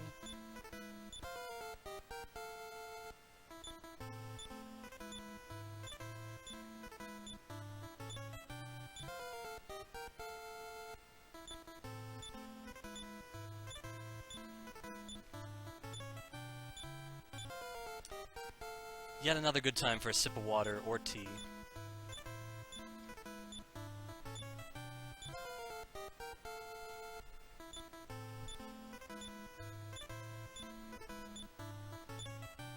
Alright, 2 more to go.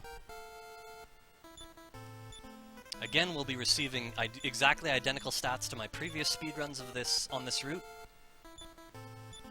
And everything in the future will be the same as well.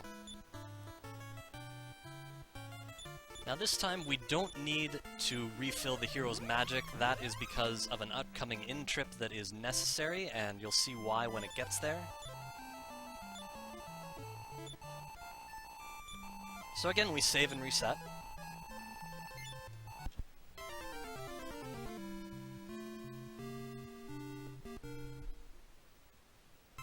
We're done with the metal babbles. We go back to our seed lock.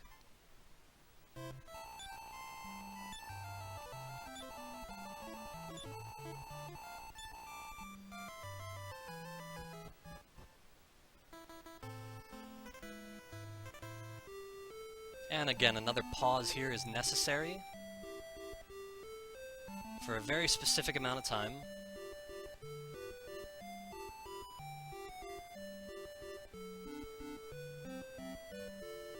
We're going to get Jipang as a return point, and we'll get back there later.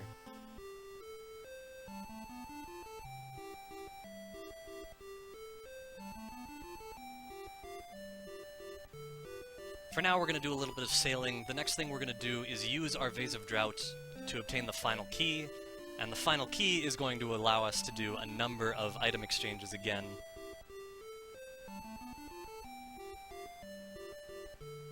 Item exchanges are a very easy way for an RPG to create plot advancement. The Vase of Drought opens up a cave in these shoals. In that cave, we receive the final key.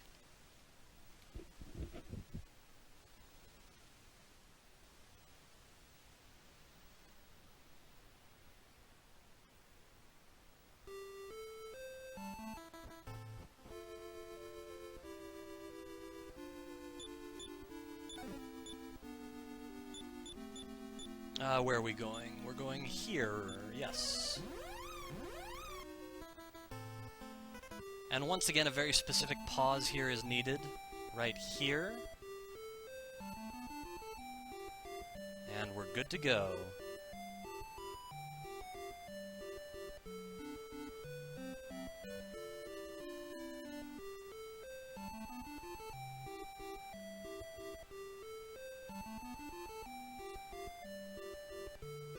Once we see the shrine, we're looking for the second river on the right. The first one goes up and has a bridge blocking it.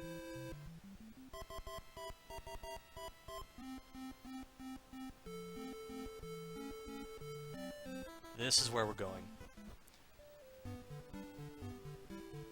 In Dragon Warrior 1, you needed 3 key items. In Dragon Warrior 2, you needed 5 crests. In Dragon Warrior 3, you need 6 orbs.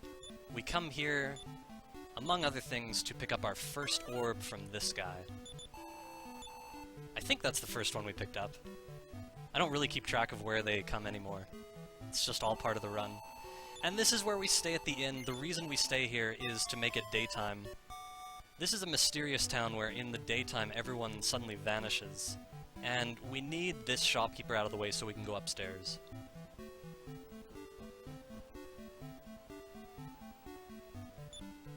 Let me just make sure I'm in the right place here. Again, we can take a pause in a menu at any time. Yeah, this is the right place. Once again, we're returning to our focal point of Romilly, but we are not going in, and we're also not going to the ship. We're going this way.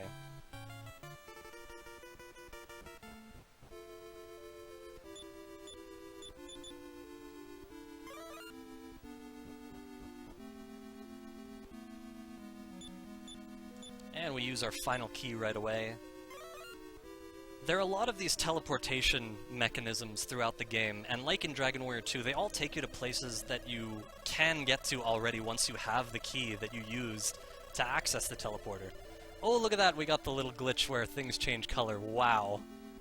Enjoy the blue grass, everybody. Let's see if it fixes itself on the way out of here.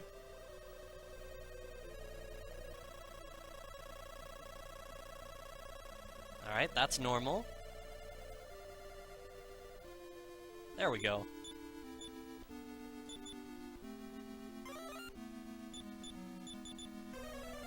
We use one heal here.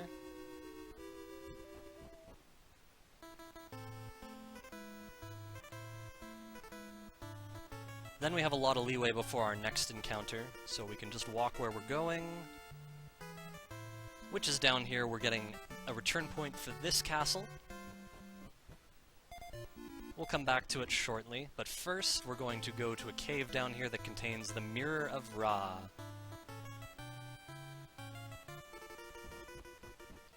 Which had a slightly different use in Dragon Warrior 2, but ultimately it was for the same... I mean, it was a similar use, but for a different purpose. It's going to reveal the true entity, the true identity of a character. But in this case, it's going to be an evil character, not a character that joins your party.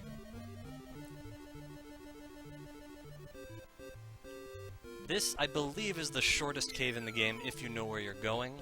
We're just picking up this treasure chest.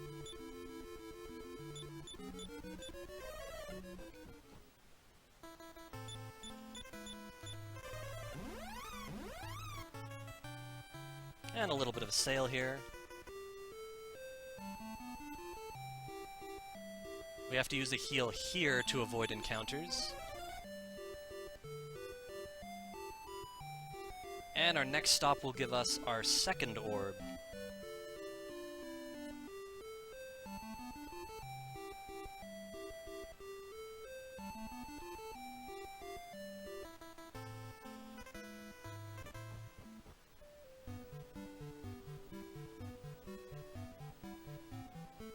This is a pirate town, and if you come here, I think you have to come here at night to talk to the pirates. One of them says, they found an orb once, and they hid it somewhere, and where is it? They don't really remember.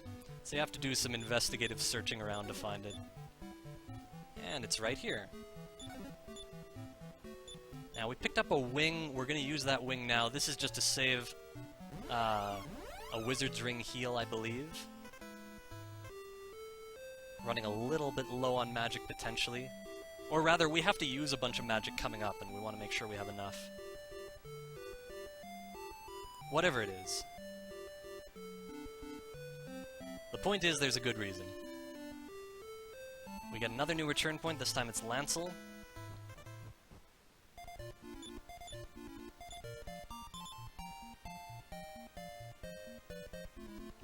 And this is where our hero goes on a quest alone to recover our third orb.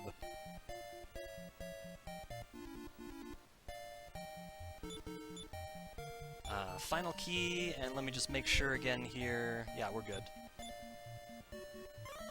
So we put the hero in the front of our party. And in order to advance the RNG, he's going to heal himself 3 times here.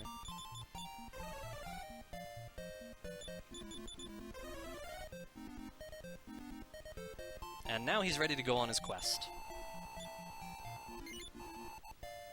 Yes, our party is now Hasso! Don't worry, the shoe will be back.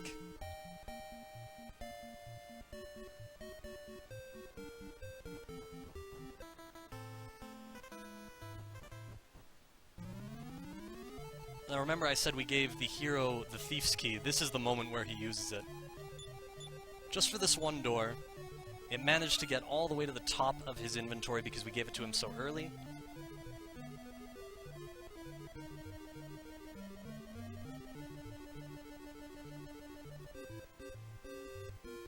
This cave is kind of difficult to get through. There are Infernus Knights on the bottom floor. On the top floors, it's potentially good for building. I remember using it when I had a solo, when I was trying to beat the game with just the hero. There are metal slimes down here, so there are ways for him to gain a lot of experience.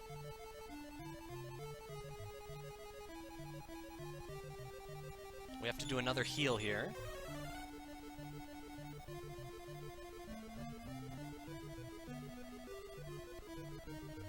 And they made this floor very ominous with these warnings. Turn back! If that wasn't enough to deter you, they get more serious. You better turn back! They make it seem like something very bad is going to happen if you keep going. Turn back! But ultimately, it was a bluff, and you get treasure. I believe the other treasure chest has a medical herb. We only want the blue orb here. So we cast outside. We cannot use the return spell here. The game forces you to walk out this way to get your party members back. Which, of course, we want anyway.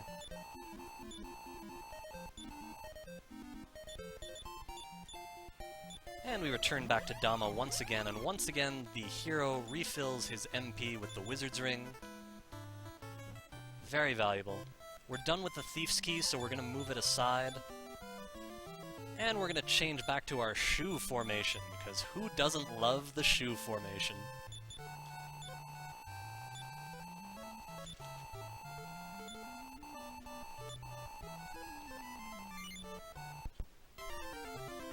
Save and reset once again.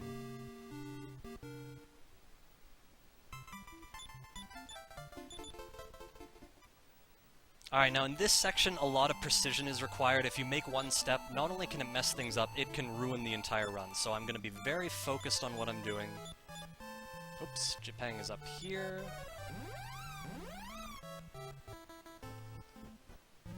Actually, we're okay for a bit. This cave is fine.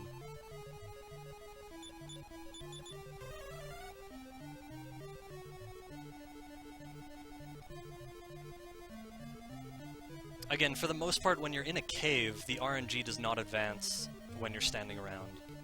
So there is a bit of leeway for errors in caves. Not all caves, but most caves.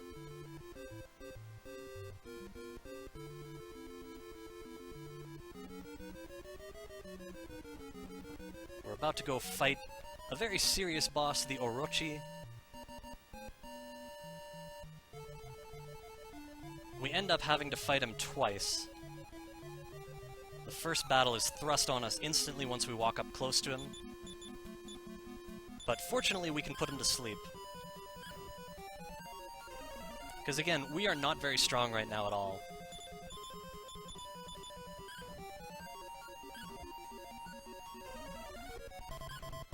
Now he is going to wake up in the third round and emit gales of flaming breath. Right here.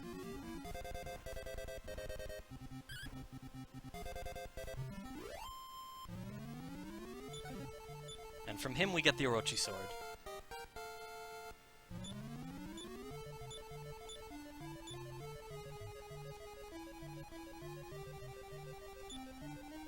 Okay, we're equipping the hero.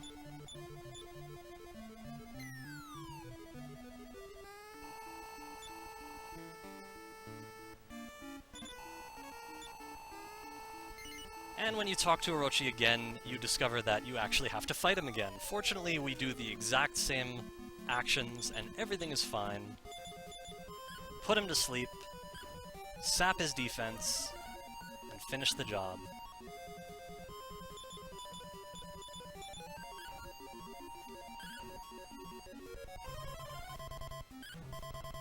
Yes, naturally in this run of Dragon Warrior, there are no dragons.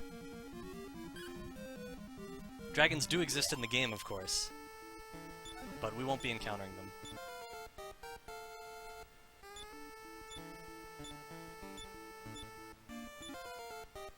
Three characters get one level up each here.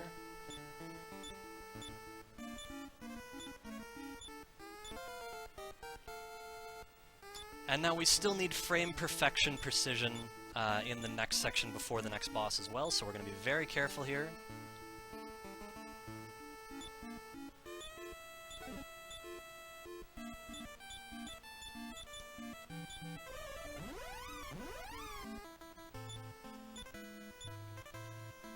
Here's where we use the Lamp of Darkness to make it nighttime. Only at night can you encounter the boss in this castle. So it's very convenient for us time-wise to be able to use the Lamp of Darkness. A very precise walk inside. We have to make sure we don't follow the path too closely. We want to stay to the left here. And again, we can save some time going this way. Here we go to the right, but we have to go up before these trees. You see on the right there's a tree extending to this column that we want to take. Perfect. I'm always worried about that turnaround. If I bonk twice, for example, the run is basically over.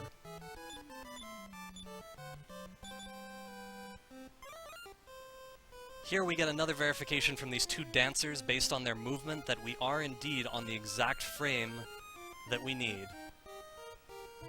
One goes down, the other goes left, and then they both move up.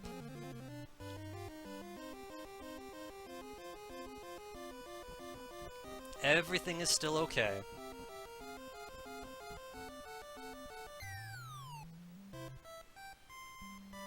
Now, we don't turn to face the king here, the false king.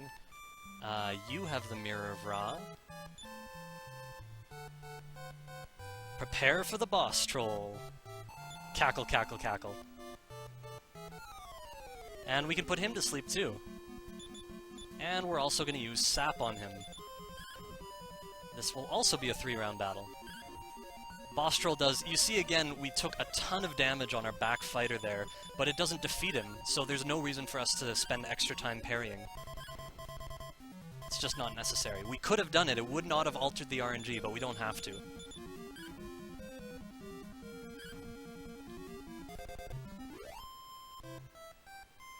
No level up from the boss troll. Okay, here we're gonna give another magic boost. Then we're gonna pick up the chest.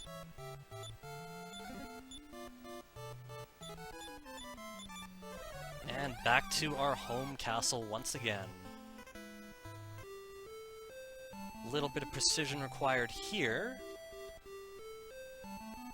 We're gonna go here and heal on this square. Perfect.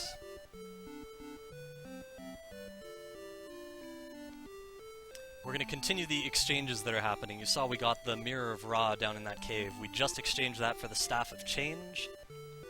We're going to exchange the Staff of Change in this location here for the Sailor's Thigh Bone. We're going to essentially use the Sailor's Thigh Bone to get the Locket of Love. We're going to use the Locket of Love to get the Sword of Gaia. Finally, we will use the Sword of Gaia to get the Silver Orb.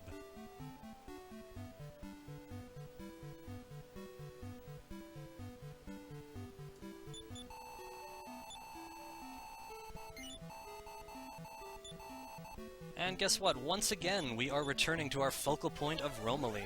This time we're going to take the ship, and we're going to sail to the Phantom ship that is put on the map as soon as we acquire the Sailor's Thigh Bone.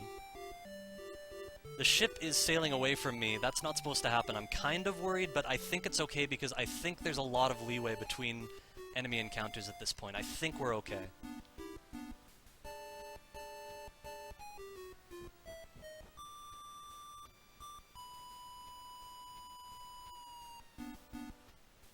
Yep, everything's fine.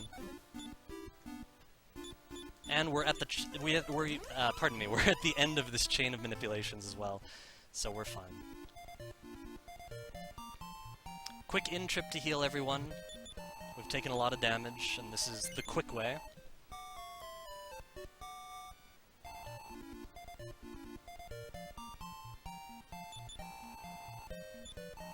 And we're selling... Whoops, not you. Again, it's okay here because we're at the end of the manipulation chain, so we don't have to worry about doing something wrong, as long as we can correct it. We're selling the hero's half-plate and the hero's broadsword. We're going to use that money to buy a sacred robe for our pilgrim, which is his form of armor. And the hero is going to get the thunder sword and sword edge armor in the next cave. So everything works out. Now we're going to leave our back fighter briefly, and we're going to add in that merchant that we created at the beginning. You need a merchant. Yep, we're good. We're going to go exchange our merchant to advance the plot shortly. Again, we reset our RNG. We'll go on a bit of a sail here.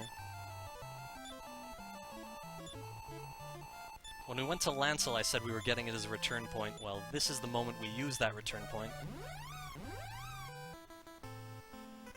Just one heal required here.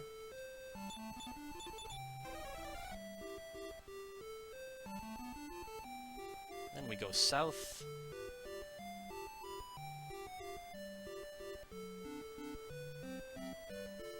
And we are going to continue sailing until our next heal is required. So it's a fair distance we're covering here.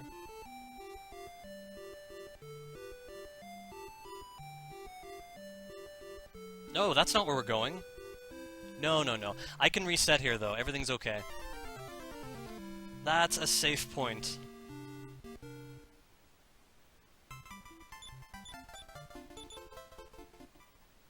Not sure if I've ever made that mistake before.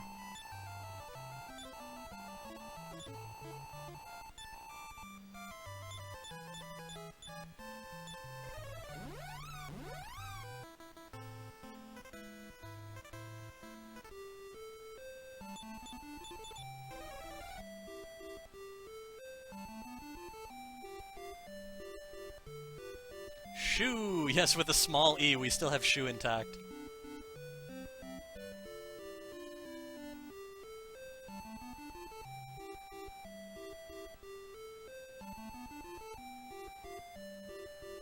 So yeah, we are going to be sailing west into a river, but we need to pass this shrine. Or, sorry, we need to have that shrine right below the river. It's a different river.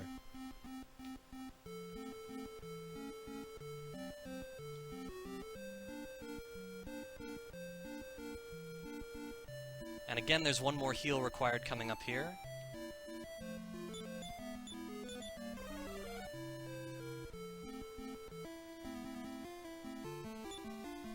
And you have the Locket of Love.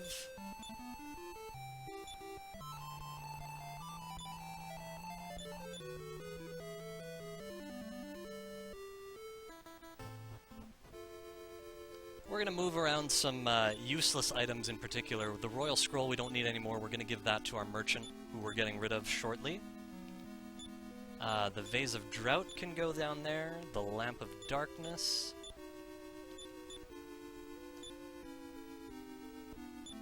The hero has the Mirror of Ra. We don't need that anymore. And O can discard his leather armor. Just make sure I do everything right here. And the Sailor's Thigh Bone can go to the merchant. Alright. We use the final key.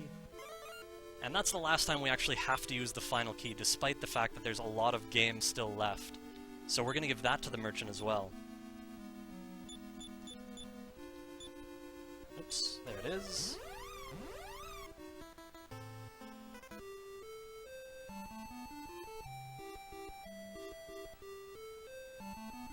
And now that the hero... What was I going to say? Oh, now that the merchant, rather, is holding a bunch of items we no longer require, we're going to get rid of him. You need to have a merchant to exchange in this town in order to get the yellow orb. Hero's going to take this opportunity to get a magic refill.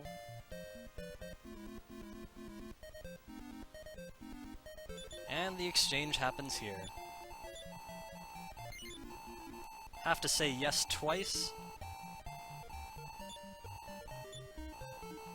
Well, I'm going to stay here, he says.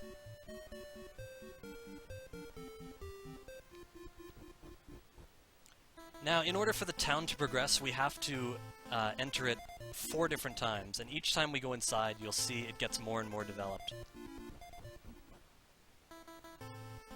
And here, when I exit, I am going to encounter a random battle, and we're just going to run away from it. It's possible that this can be routed out, but I didn't want to risk trying anything to avoid it this time. I didn't want to, like, throw off the RNG in the future. So we're just going to run away from that battle and enter quickly. This is where we get the Sacred Robe for our Pilgrim.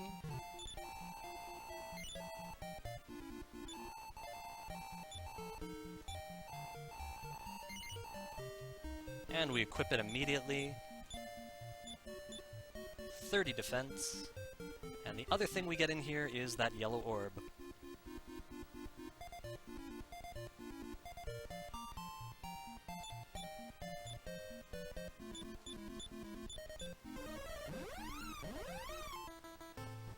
Now that we've exchanged our merchant, we're going to get our back hero back, and once again we're going to save and reset out of convenience.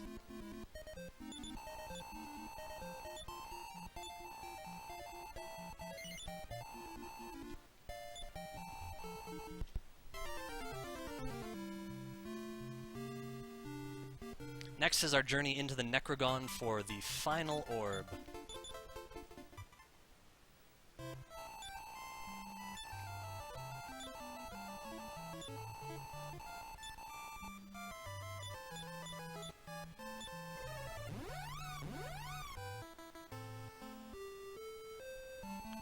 Once again, we have to use an initial heal.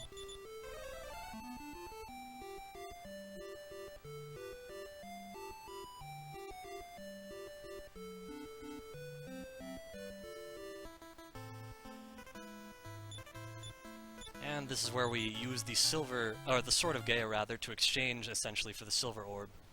About a 35 or 40 second cutscene here, another break for if you absolutely have to run away in the middle of your run, you don't want to lose time, this is the moment to do it.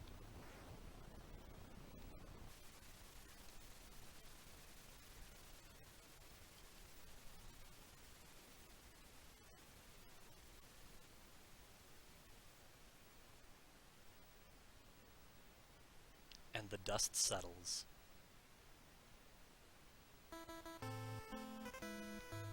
And we continue on. This section also requires absolute precision on the way in, which is not a problem. We basically just have to stay in motion, not take any extra steps, and make sure that we heal on the last square before entering this cave.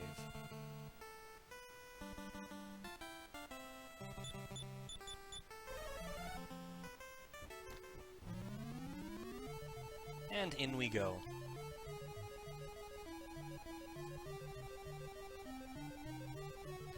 We're going to take one extra step up in this hallway before we proceed, so we went one higher than we had to. It's actually equates to 2 extra steps, of course.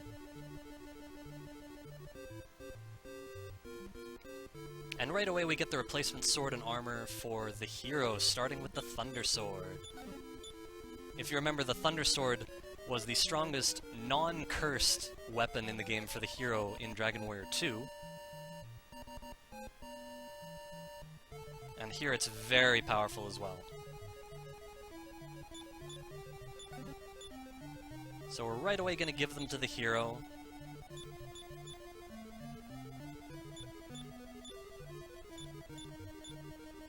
And equip the hero immediately. He gets nice big boosts from those.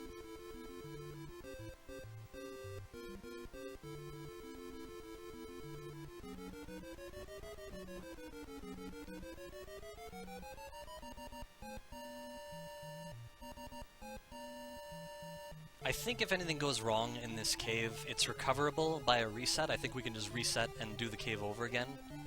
But when I'm going through a cave, it's very unlikely anything will actually go wrong. Caves are very safe in general. Have to give a heal on this spot.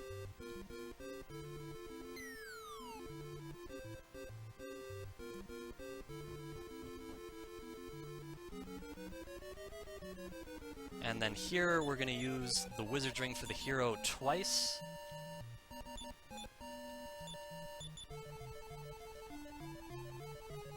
And advance forward again.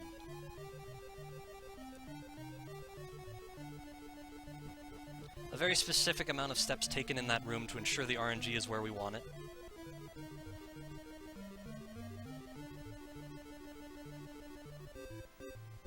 And this is actually the last floor in the Necrogon cave.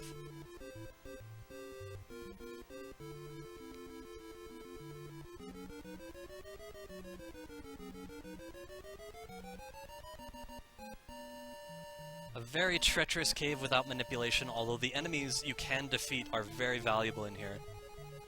So there's sort of a give and take between how few encounters you want to encounter for speed and how much you want to level up for strength. Here we actually need to give 2 heals.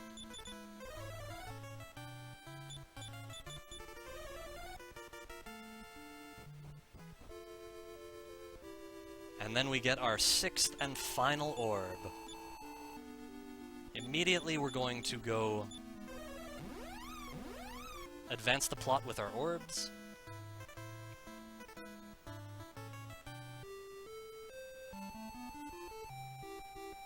No encounters to avoid here. Just a straight sail.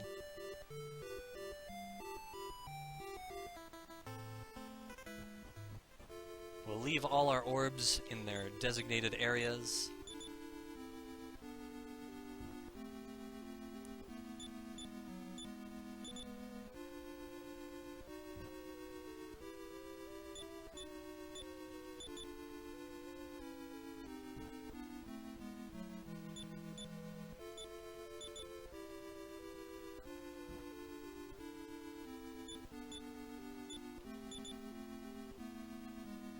And another new dynamic is introduced for the first time in the Dragon Warrior series, here in Dragon Warrior 3. Some sort of device that allows you to fly over the overworld, avoiding obstacles, and allowing you to enter locations that are entirely sealed off by walking. This is Ramia. We've got to wait until Ramia flies outside, and then we'll continue on forward.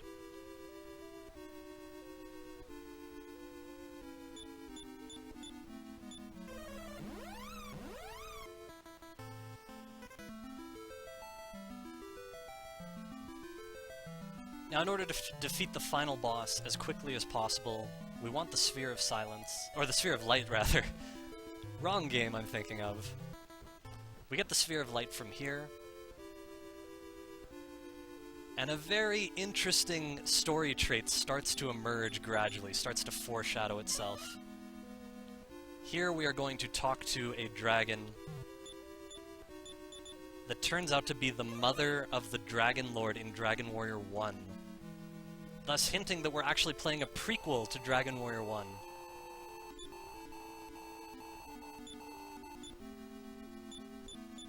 And the Dragon Lord is actually in that egg right there.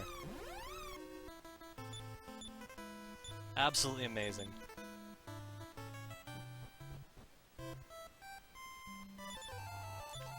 So we're about ready to embark on the final journey in this game, or the final section, I should say.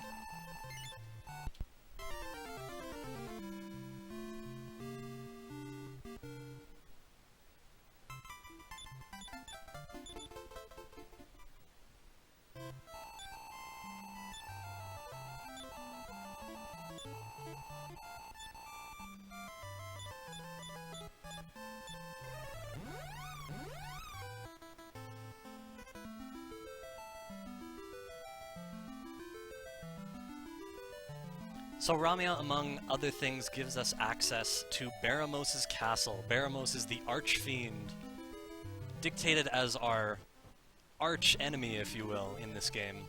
At the very beginning, the king tells us.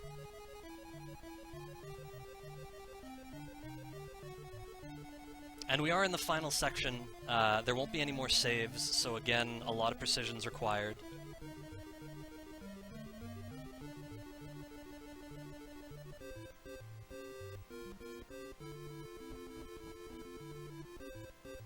So here's hoping we do everything right.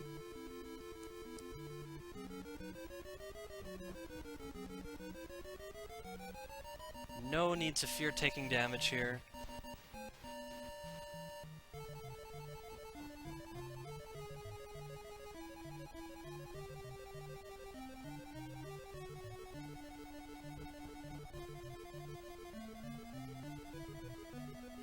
A few heals are going to be needed on the floor after this one that's upcoming. So I'm going to make sure I'm on the correct square. It's right here.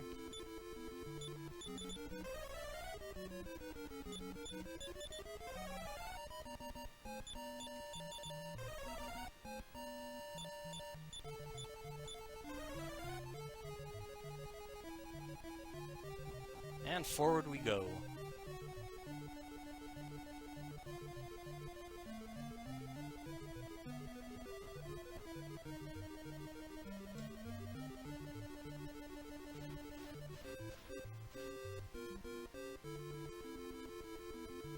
Everything looks good. Let's go fight Baramos.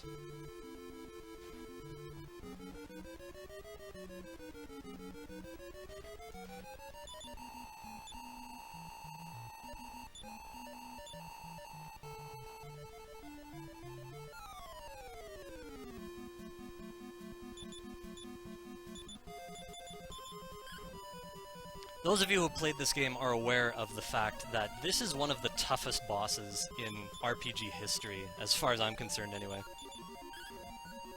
A very, very difficult battle to get through, pretty much no matter how much you've built up your characters. He can do a lot of nasty stuff to you. A lot of different ways to foil your characters. He can even send your characters off into limbo.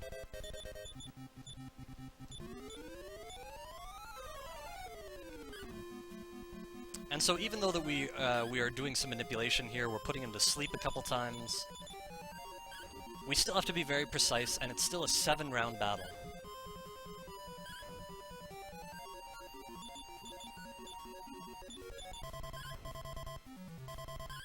And I think I've done everything right, so we are going to win here, but not before he confuses our hero. Fortunately, our hero is the last to act in round 7, and the other 3 characters are going to attack Baramos, and the Pilgrim finishes the job.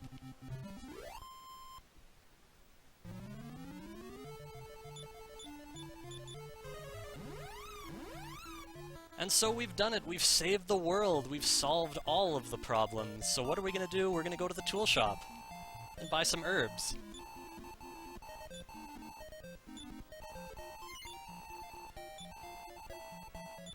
Because that's what you do after a really solid victory where you've saved the world. You go and buy some medical herbs. It makes perfect sense.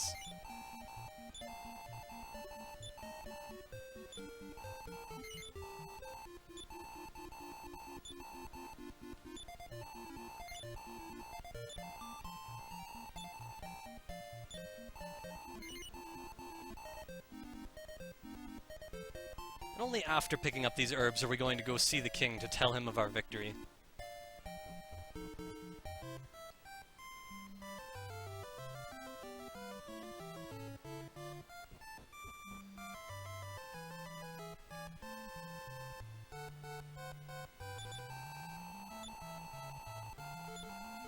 Let us celebrate! Wait, what's happening?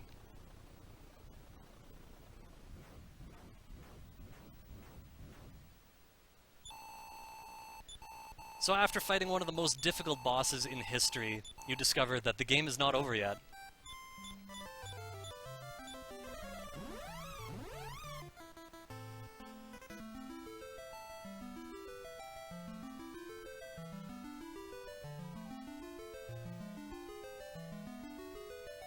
And what the game has in store for extending the length of itself is something so beautiful and glorious. This is truly one of the best games I've ever played, and I absolutely love that they turned it into a prequel. The way they managed it all was very, very well done. If you play this casually, not as a speedrun, there's going to be a lot of detail that we're going to skip over here that is absolutely gorgeous. So well done. It's just a magnificent game.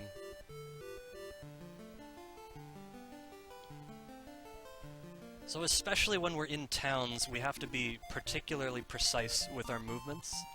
So I'm going to be very careful here as we get these stones of sunlight from Tentagel.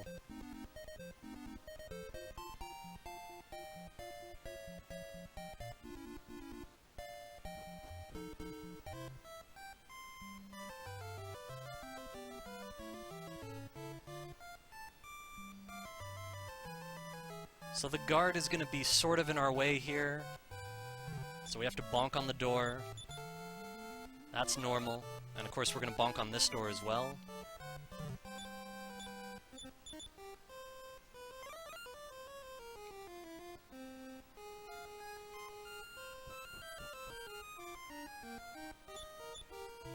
And here are the stones of sunlight.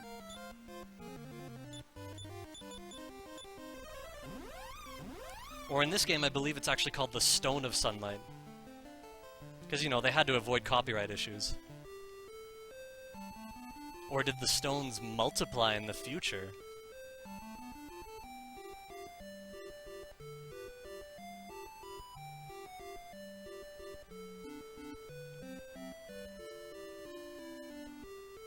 So we need to heal again right here. And again, more precision is required here.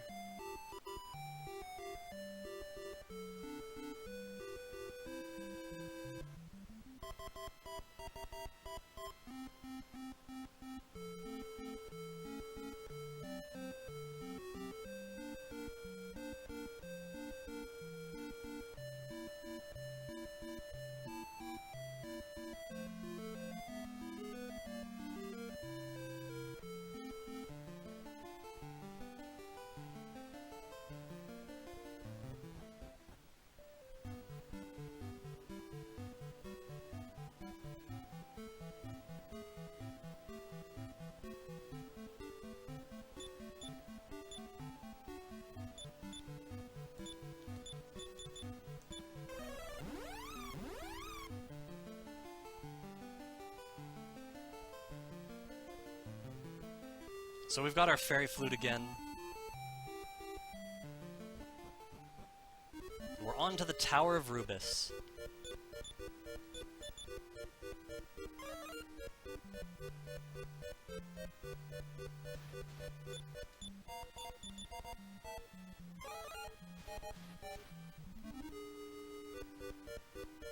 And again, some precision is required in here. There are going to be quite a few heals.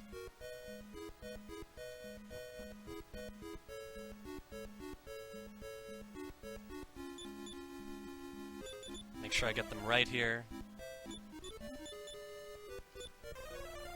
Good.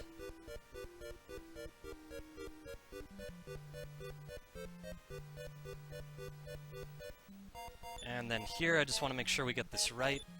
We're going to use the Wizard's Ring. And we're going to use the Wizard's Ring again. Couple more heals.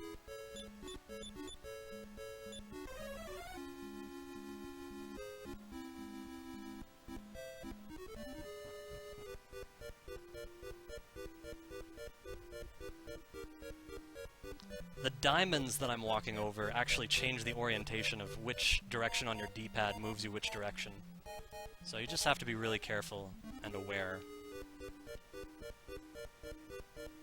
Okay, that worked fine.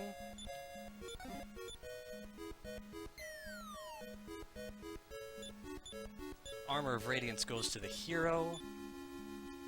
And we equip the hero.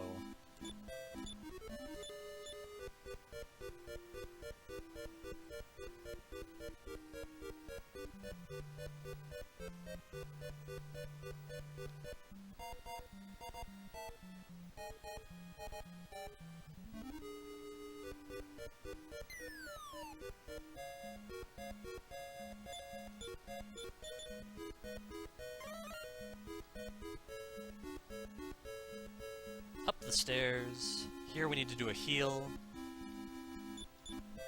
Actually, 2 heals here.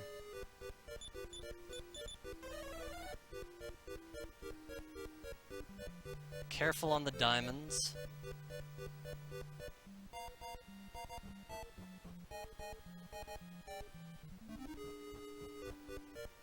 Again, we cannot take an extra step anywhere here. Very important.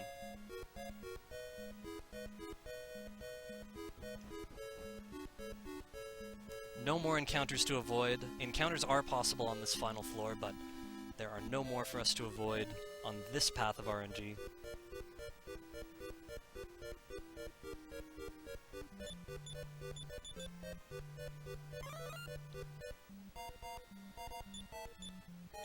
And this is what we use the fairy flute for.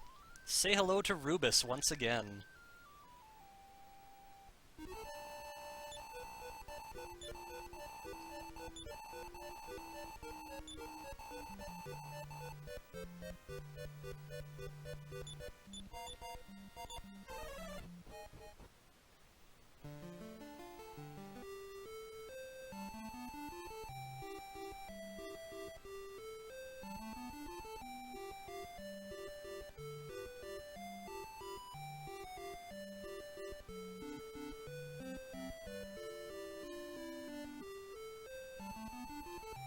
That's here. I have to make sure I do the right thing here. Okay. We go past that water gap. And then we're going to follow this coast on the left.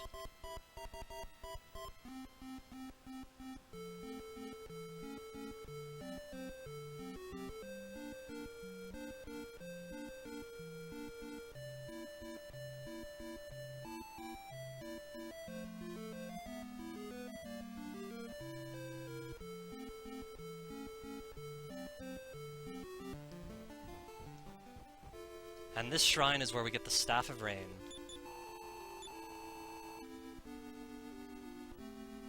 Very familiar theme from Dragon Warrior 1. What could we possibly use with the, what could we possibly have to do with the Staff of Rain?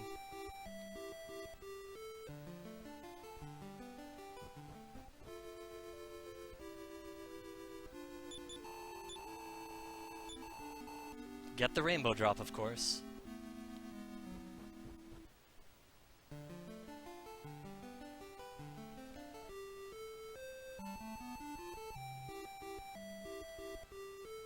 Okay, we're going here.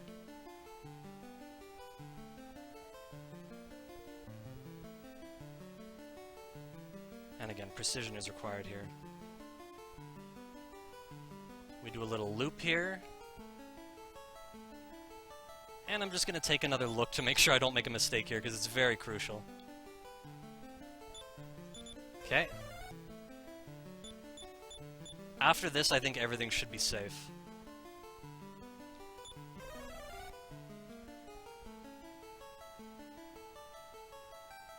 I think we're all set.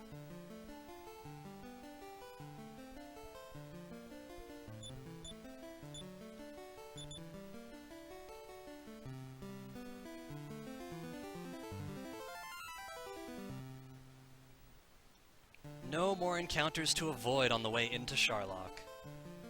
And if you'll notice, the land is exactly the same as it is in Dragon Warrior 1 in this particular section.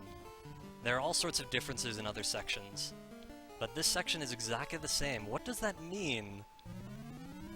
I'll leave that up to your own personal interpretation. And so we proceed into Sharlock. It looks a little bigger this time.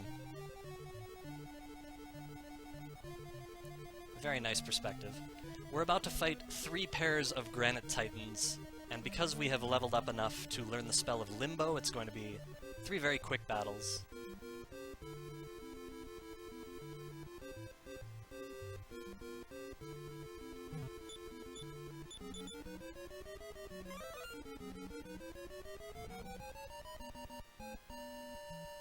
And we have to walk a certain distance before we actually fight them. We're locked in this room until then. Let's make sure we do these battles carefully. Sometimes our characters have to parry. Like here, oh, here for example.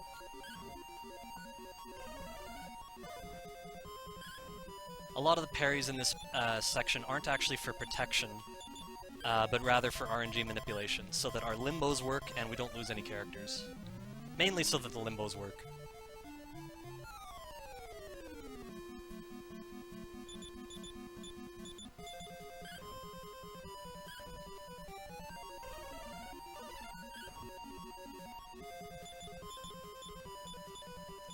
Another parry there. And there's another successful limbo.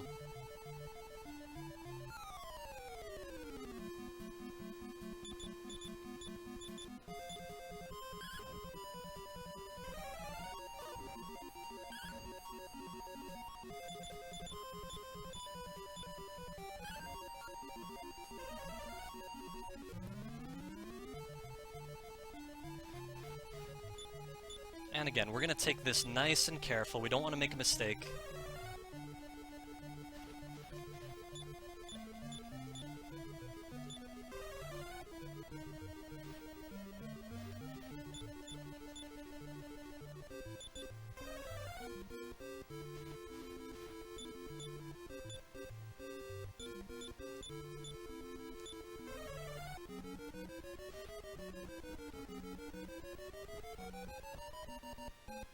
And now we're going to be very careful on these diamonds.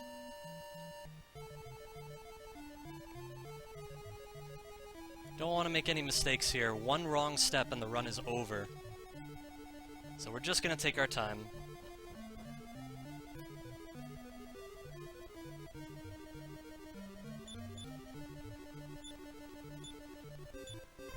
All good.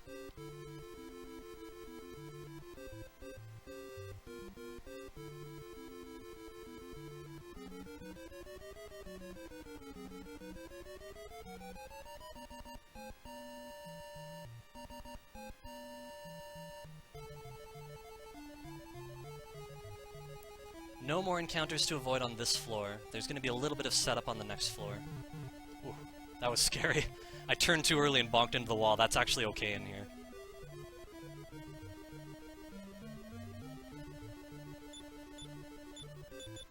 Wouldn't be okay anywhere. It is okay here.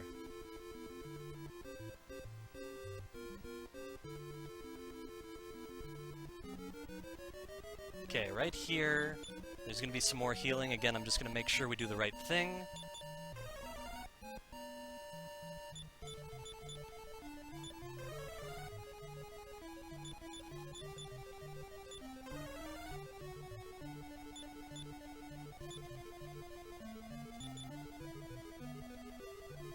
And one more action. We're finally going to move the Wizard's Ring back to the Pilgrim. We get to witness the epic battle of our father, our hero's father, Ortega, fighting the King Hydra. But prepare yourselves, it's a bit of an emotional moment in this game. And of course, the way Airkix manipulated the RNG into this battle, it's designed to be as short as possible, so the battle is over in 2 rounds.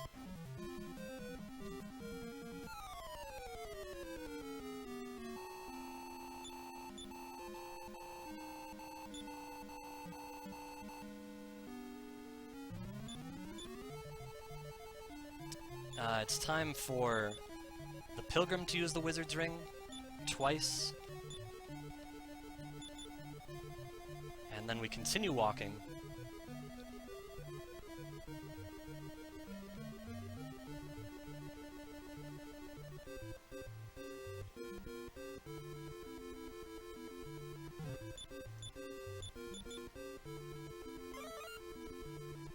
We're gonna pick up this chest and only this chest.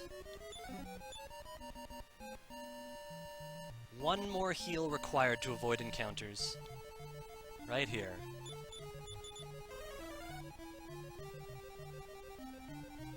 And just like that, we're ready for the final battle.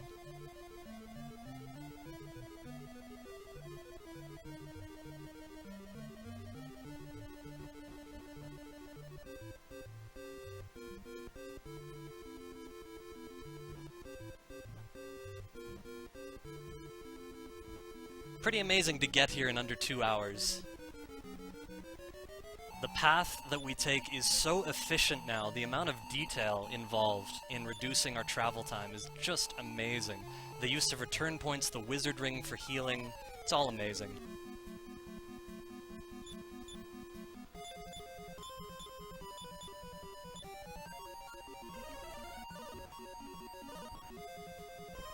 Hero takes a big chunk of damage here.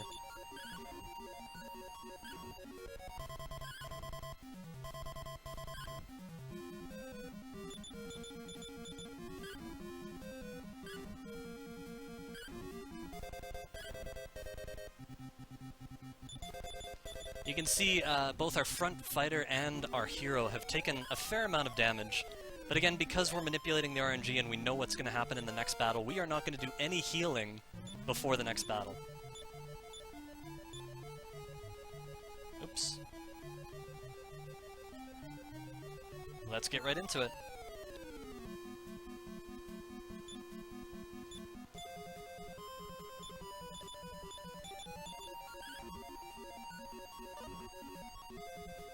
So there you see we parried with the front character and he survived that attack as a result.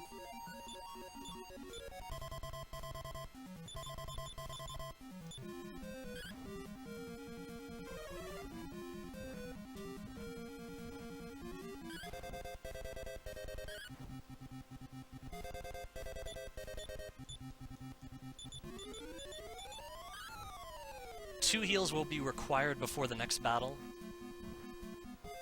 Look at how weak everybody is. We just barely survived that round. Kind of elegant and beautiful.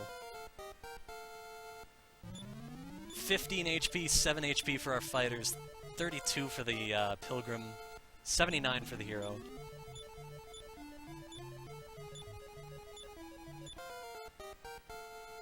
And we're still getting levels from these guys.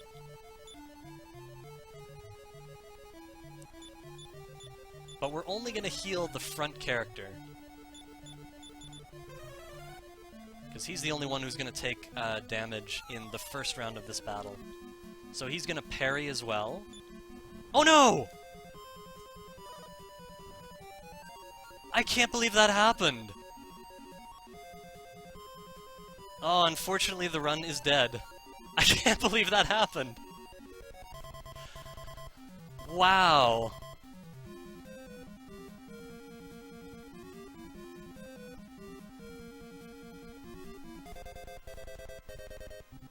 Wow, so we had to use an item, and I think in my mind I thought that item was in the second slot. I cannot believe that happened. I I did a wrong action, and unfortunately there's no way to recover.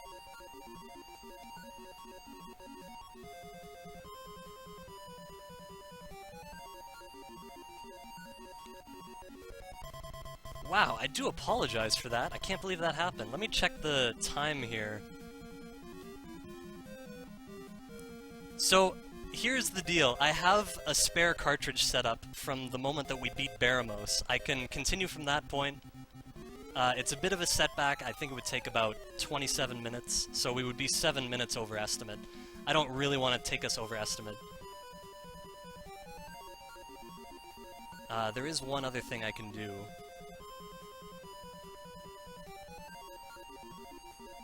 I'm just trying to load up something here.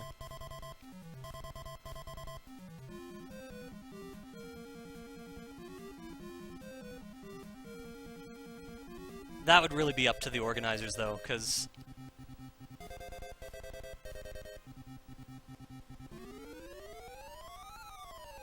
Oh, well, they're saying it's pretty good, so I'll go ahead and switch cartridges right now.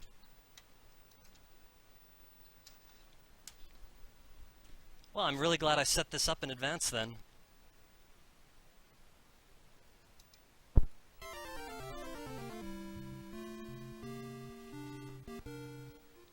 Okay, here we go.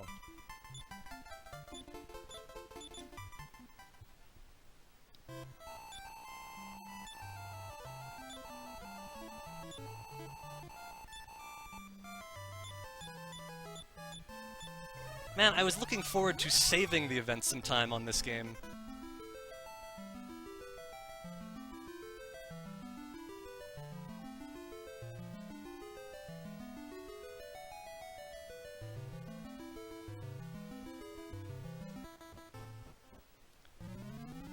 So right before I started, I set up another cartridge, and I played up until this section, which is where we fight Baramos. And it was intended as a backup in case anything went wrong in the last section. I never expected anything to go wrong in the final battles like that. That has never happened before. Kind of unfortunate, and I do apologize for that.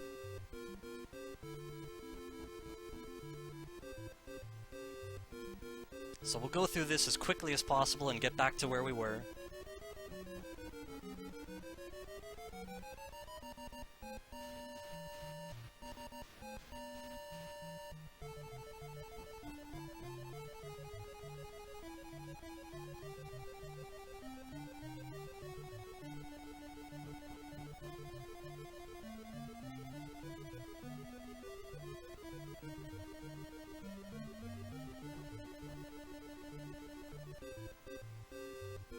Okay, we have to do the same heals as before on this next screen. Right on this square.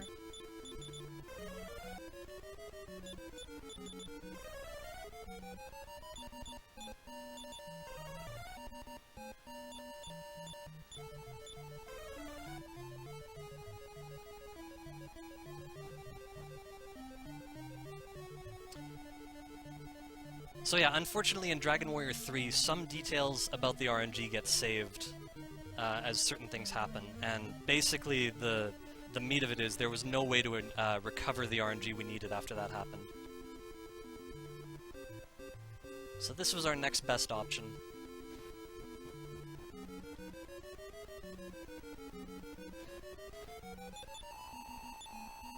So again, we go through the 7-round fight against Baramos.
Alright, everything's all set.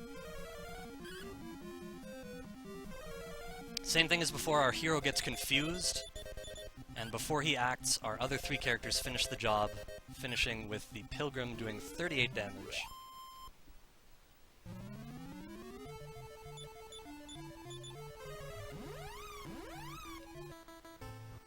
And as before, we're going to buy 6 herbs before we continue with the plot.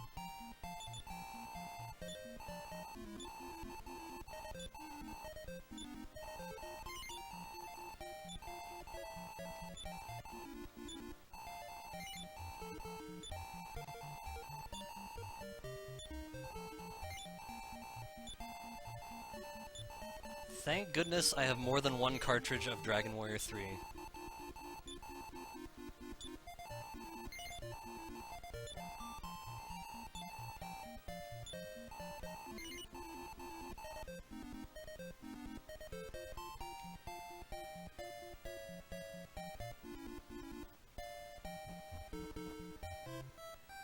Now, originally, when I made this backup, the idea was that if something went wrong in the earlier section where I fight Orochi and the boss troll, then I could skip slightly ahead instead, and not worry about that section.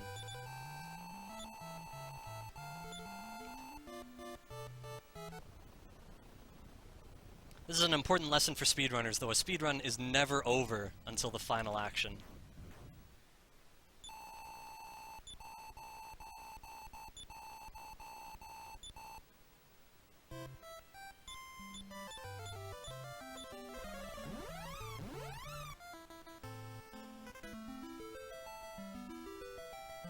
So once again, we proceed to the lower world.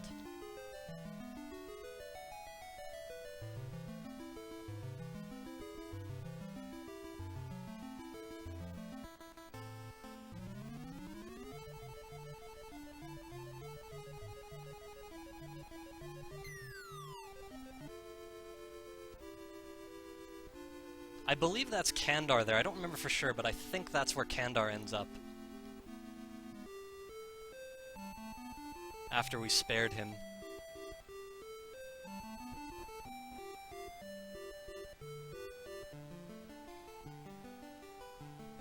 Again, we want to keep our motions very precise on our entrance into Tentagel Castle.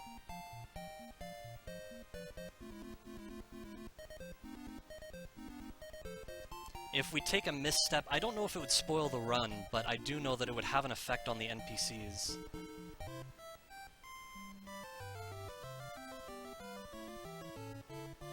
And right now we want them exactly where we are. So there's a guard here that's semi-blocking this door. So we have to bonk against the wall here.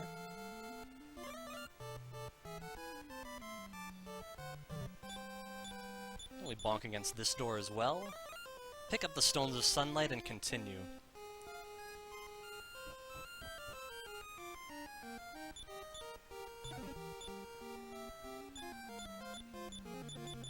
Or pardon me, the Stone of Sunlight in this game.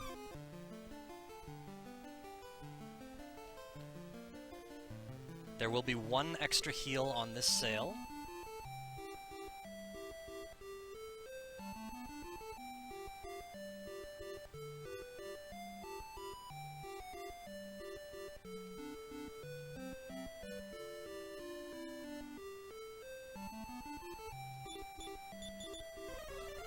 Just the 1.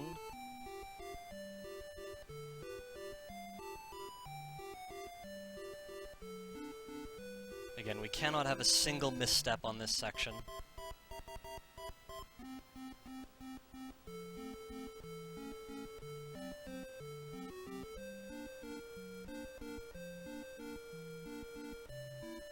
And we need to sail down between these islands.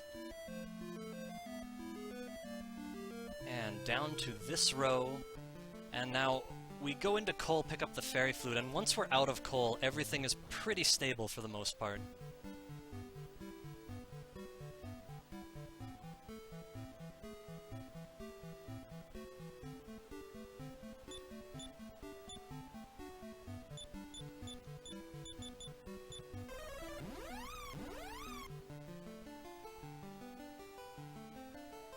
Back to the ship, and back into the tower that has Rubus and the Armor of Radiance.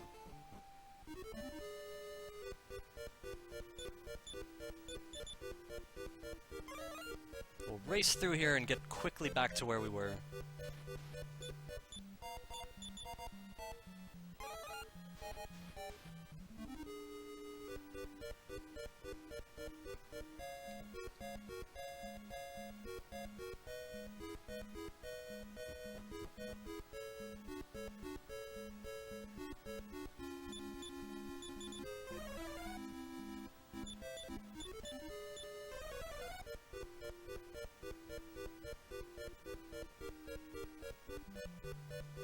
Four extra steps here. Okay, that should be fine. Make sure we do everything right here.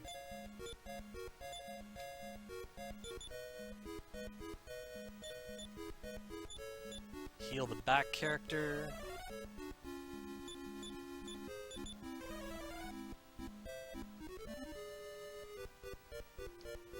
Okay.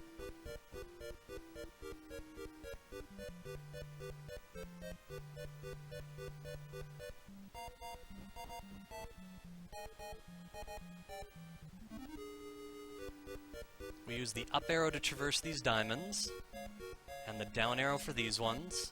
Pick up the Armor of Radiance.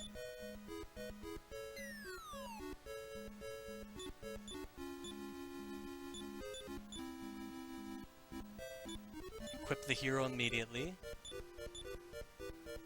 And we continue on.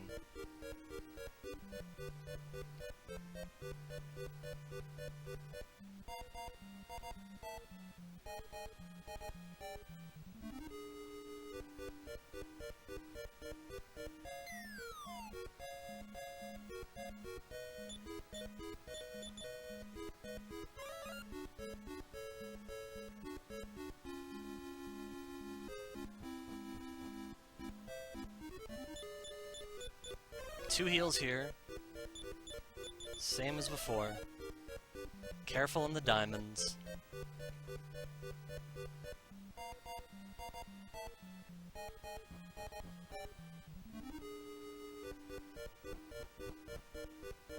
No more encounters to avoid.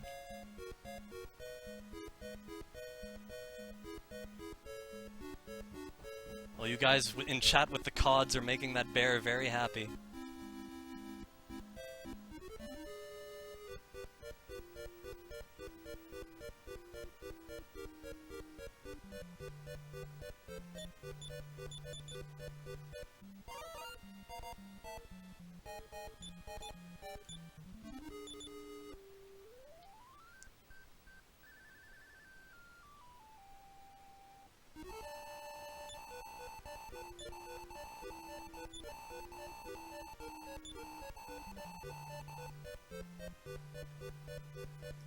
Okay, all that went well.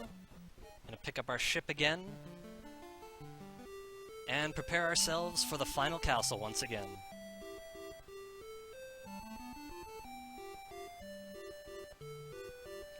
There will be some healing required along the way. Have to make sure we're precise. We're going right here, and again I'm just gonna check and make sure I'm doing the right thing. Past that water gap, following the west coast, which I suppose is the east coast.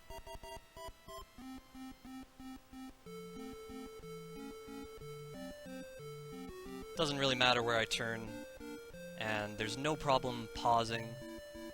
Everything should be fine.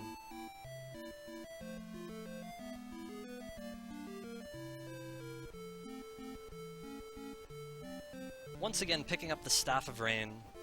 We'll quickly exchange it for the Rainbow Drop and then head into Sharlock once more.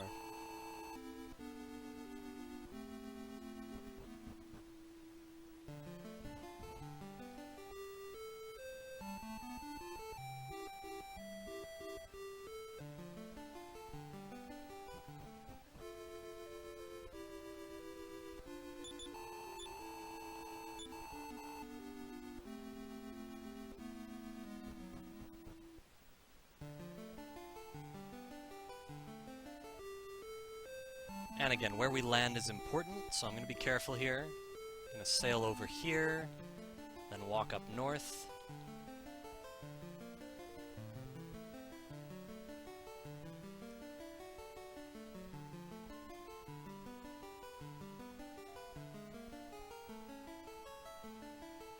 And right here, and again I'm going to take a quick look, make sure I'm doing the right thing.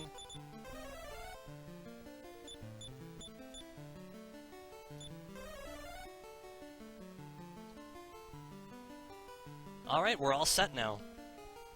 Again, the rest is for the most part very safe. Once more we get to hear that lovely rainbow drop jingle.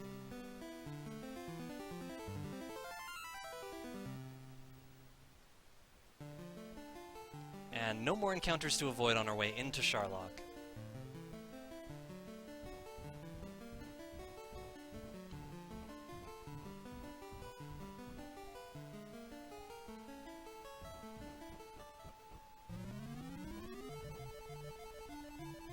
Also, no more encounters to avoid before the Granite Titans, so we're just going to walk straight there.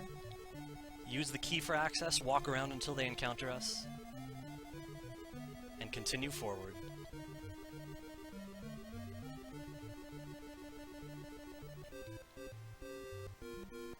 I mentioned that this floor looks a little bigger because they widened the hallways and made the walls look taller. Wait, what? What was that? I wonder what I used there by accident. Let me just take a peek. Did I use the first item here? It was probably the Iron Shield.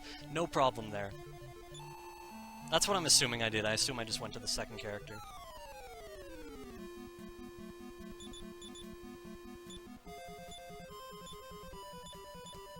And we're set.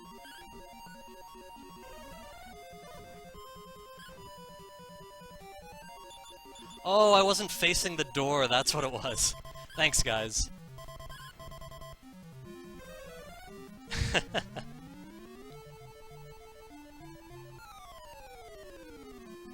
Okay, second group.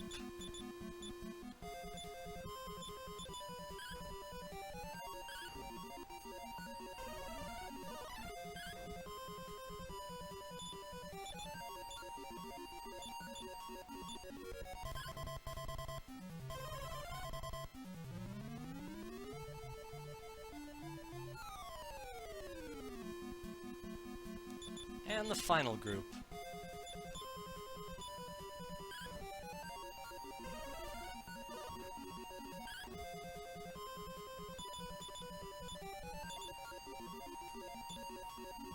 Good.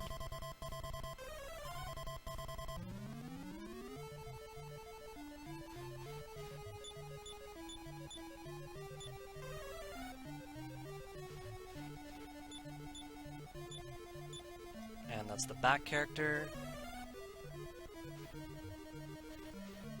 Now the front character needs it. Okay.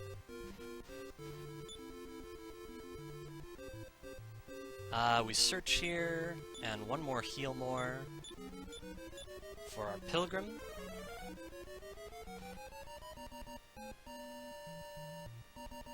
I'm not sure why that happened. I do apologize, guys. At least this way, the run, we won't be behind estimate. I don't know why that happened. Who was it that... the front character? I have no idea why he died there. Absolutely no idea. Unfortunately, there's no way to recover. I do apologize again, guys. I hope you enjoyed what I was able to show you.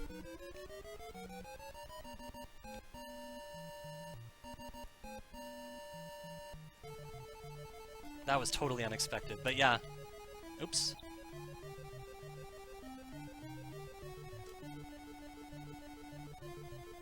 Hope you guys enjoyed what you saw of Dragon Warrior 3. We did get very close to the end. It was 2 more battles.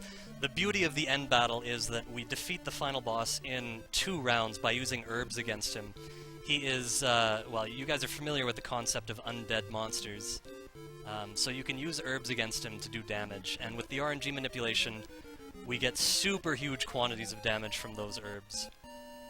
And it's a beautiful thing. Anyway, fortunately, I don't take up extra time this way. We're still within 2 hours. Oh, and there's a setup block after as well, so everything should be okay. And stay tuned afterwards for Star Trek The Next Generation from Retro Omega. Enjoy the rest of the event, everyone.